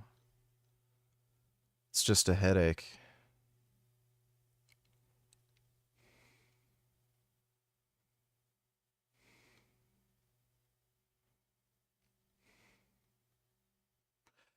Whoa. This chick in a G-Wagon fucking smashed into a bunch of burglars. A California mother's desperate attempt to stop burglars at her home caught on camera. I see the Dude, she doesn't even know how to ram cars properly. guys, and I was in panic. I was in shock, you know? And I, like, hit their car unintentionally. She was on the phone with her mom, Dude, she's rich. G-Wagon. who was inside watching her 3 young kids when all of a sudden... My mom is screaming. My kids are in the house. She's screaming like, I Yeah, this is California, right? So she wouldn't be able to get out of the car and shoot him. don't know how, like, crazy. The mom, who asked to conceal her identity due to safety concerns, raced home from getting coffee. So panicked, she rammed the parked sedan that turned out to be the getaway car. What was going through your mind? Like, I don't know. In my mind, I thought they kill my family. To be the driver emerges from the right side of the car and takes off too. The collision so intense, the driver's side door jammed closed. Her G-Wagon damaged too. Video shows LAPD collecting evidence, including handheld radios. G-Wagons are nice. I wish I had G-Wagon money. How would you? Oh yeah, you know what? We should probably play the Berserk PS2 game. There's a mod to make it in English, or at least subtitles in English. Describe your client. How's your client doing today, sir? I need a little bit of room, guys. A crush of cameras at an LA courthouse for Nick Reiner's first court appearance since being charged with murdering his parents, Rob Reiner and his wife Michelle. It's a case that shocked Hollywood and the country. Reiner in court today, but shielded from the cameras by a partition. He was shackled wearing a suicide prevention vest. The judge asking Reiner to confirm he wants more time before entering a plea. Do you waive your right to a speedy arraignment? His high-profile defense attorney, Alan Jackson, urging the public not to rush to judgment. Our hearts go out to the entire Reiner family. There are very, very complex and serious issues that are associated with this case. Newly released CCTV video shows the dramatic moment Reiner was arrested. Just moments before, he can be seen walking into a gas station and purchasing a drink. Apparently he's schizophrenic. Law enforcement sources tell ABC News that midday Sunday, a massage therapist came by the house and called the Reiner's daughter, Romy, when no one answered the door. Romy then came over with her roommate, went inside, and found her father's body in the master bedroom. Romy and her sibling Jake releasing their first statement since the tragedy, saying in part, words cannot even begin to describe. Oh, dude, it's so fucking weird how, like, you can be a rich kid from a rich family, everything's going fine, and then you just go nuts and murder your parents.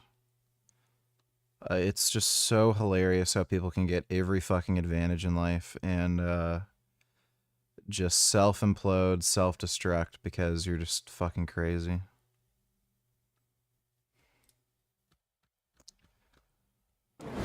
Like the beast. Update 1.5, the scariest so far, is now live, and with it comes the Nightmare mode. This is the toughest difficulty level ever added to the series, an experience built for players looking for a true test of survival. Enemies are smarter. Why does this look like shit?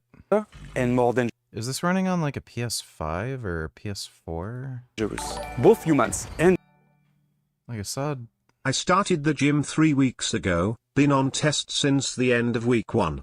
Running 250 milligrams test enanthate like Claff suggested in a podcast clip. I plan to take test for the rest of my life from now on. How retarded am I? I don't know if you'd go quite to the level of retarded. I think like 99% of men should be on testosterone anyway. I wouldn't start off with 250 test. I would start off with the first month at least. Doing like 140 or 150. So like 20 milligram injections daily. You need to give your body time to get used to exogenous hormones. So the best way to avoid side effects and shit is just to start off with like a lower replacement level dose. So go from 20 milligrams a day for the first like month at least. Probably 2 months is better, and then move up to 30 milligrams a day. And then like if you want anything more from there, you can add in a little bit more, but you don't want to just go with 250 right away. I think that's a little high. Like, you know, some people will be fine, but I think it's a little high when, like, to just go on right off the bat. Thanks for the donation, though. Endure oh my god, fuck you. JP donated $2. Can you take a look at this guy's account? I think he's a grifting dumbass.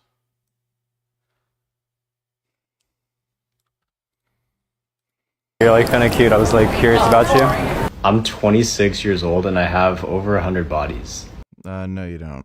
I caught over half of them last year after I learned about a simple trick that gets anyone laid.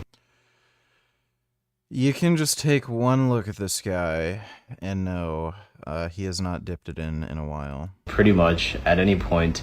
And the cool thing is it's competition free as well. So unlike dating apps where it's very hard to get matches and dates, and the top 1% of guys are cleaning up essentially. And also like night game or nightlife where there are lots of drunk people, so their confidence is artificially high, so lots of people are actually approaching and talking to girls. So there's going to be a lot of competition in nightlife. So what I'm talking about is a daytime cold approach, but not just a normal daytime cold approach, applying frames to your cold approach. So it's why most guys... I'm noticing he's talking to the same Asian woman in each clip. When they go up and approach, they'll actually fail. Just a lot. Probably his sister or something. All the time, 99% of approaches just fail because they're not applying frames to their approaches. The main frame that I use is just assessing. So I go up and I just find out about the girl essentially.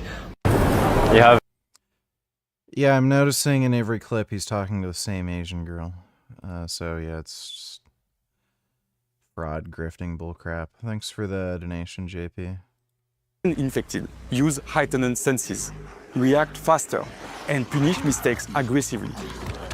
Resources are... You know, the Dying Light games are stupid. I don't know what the fucking deal is with these stupid fucking games and the hand-to-hand combat. It sort of makes sense in VR because you're actually doing something, but when you're just clicking a mouse... I don't know why, like, anybody thought it was a good idea to have, like, a first-person game focus on hand-to-hand combat. Like, it's so boring.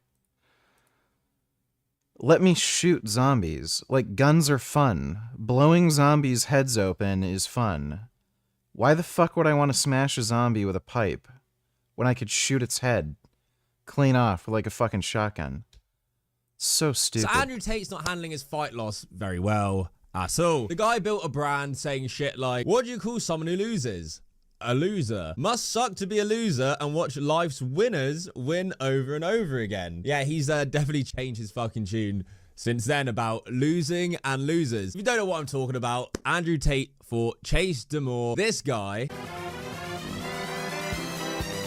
What the fuck? And he lost. Chase is by no means a great fighter. Andrew Tate was by far That was one of the most bizarre things I've ever seen. the bookies' favorites to win this fight because of how shit Chase has looked. There are guns in Dying Light, but they're not like the main focus in the past. And Chase hit Andrew with some tasty punches. Chase simply fatigued, and he wasn't able to get out of the way of it. Too much weight. Beautiful shot by. However, some viewers describe the bout as, these are my words. YouTube did it. Like, I'm getting sick of having to manually set the resolution. Watching two drunk homeless people fight.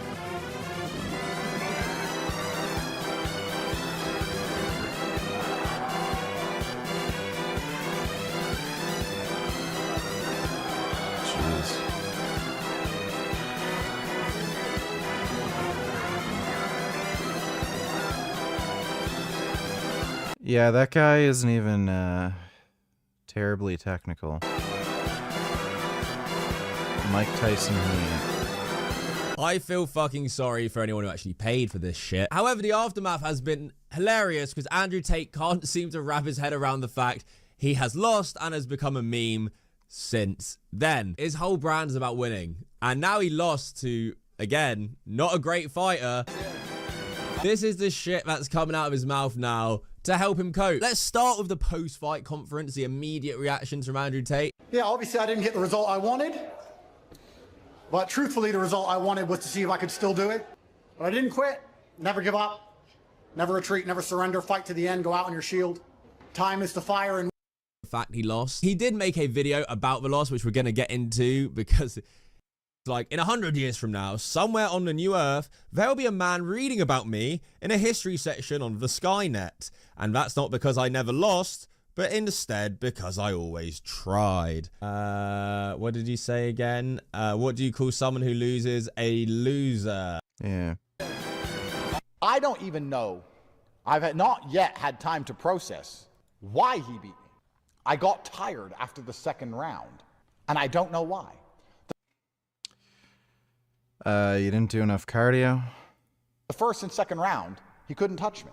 If I didn't get tired, I would have won. Yeah, if my mum had balls, she'd be my dad. Or boxing. If I didn't get tired, I would have won. Oh, like any sport where stamina and athleticism matters. I mean, it's just that excuse me.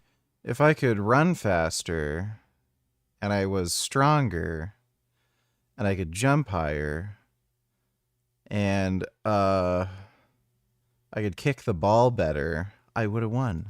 We laugh so much. Yeah, if I didn't get tired, I would have won. Like, yeah. And then Andrew Tate gets weird with it and gets really spiritual and kind of starts saying shit like... So basically, it's just cope. Yeah, I figured he'd... So, check this out. This is Kevin LeBron, and this is also Kevin LeBron, separated by just a few months. For decades, he performed this magic trick from skinny to freak in just 3 months. I don't need to train all year round. All I need is 3 months. He had the ability to put on muscle at a rate that was ridiculous. I'll eat whatever I want. I won't train for 4 months, and then I'll come into the gym and I'll bust my ass for 4 months. Now, at 61 years old, the magic is back. You got into fantastic shape. I mean, it's like contest condition there you got into. I just know all or nothing. My body fat, it was up to 21%. Now...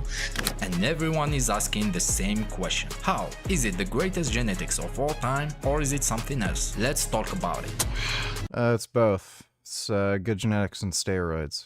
I guess we were 2 years apart. When he was just 10 years old, his father got cancer and passed away right him for not having a father. I hated school, man. I'm a young, responsible man. His body began to change and he started winning small powerlifting competitions. I started training and I realized how strong I was. He went from 186 pounds to 206 and got leaner. For most people to do this transformation, it needs at least 1 good year. For Kevin, it was 6 weeks. Then came his second cycle, and his body exploded. Between 1990 and 1991, his stage weight jumped from 206 to 236 pounds. 30 pounds of mass in one off-season. But here's the crazy part. While other bodybuilders stayed big all year round, Kevin didn't. He would take months off, he shrink down, his arms would literally look normal.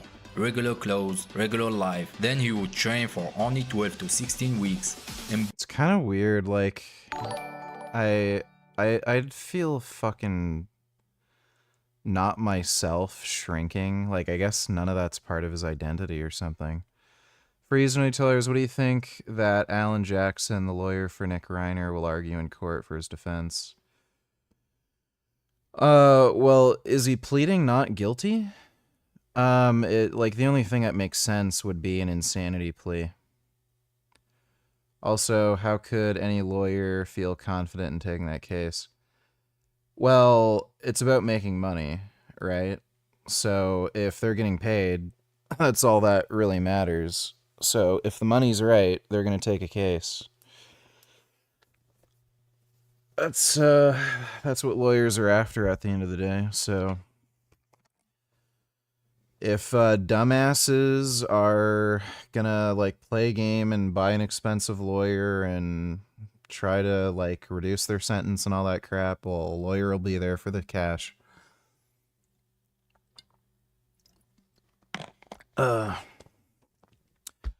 Thanks for the donation, though, Freeze. boom, his body is exploded back to stage shape. Veins, legs, shoulders like armor. Nobody understood how that was possible. Was it genetics? Was it his mind? Was it steroids?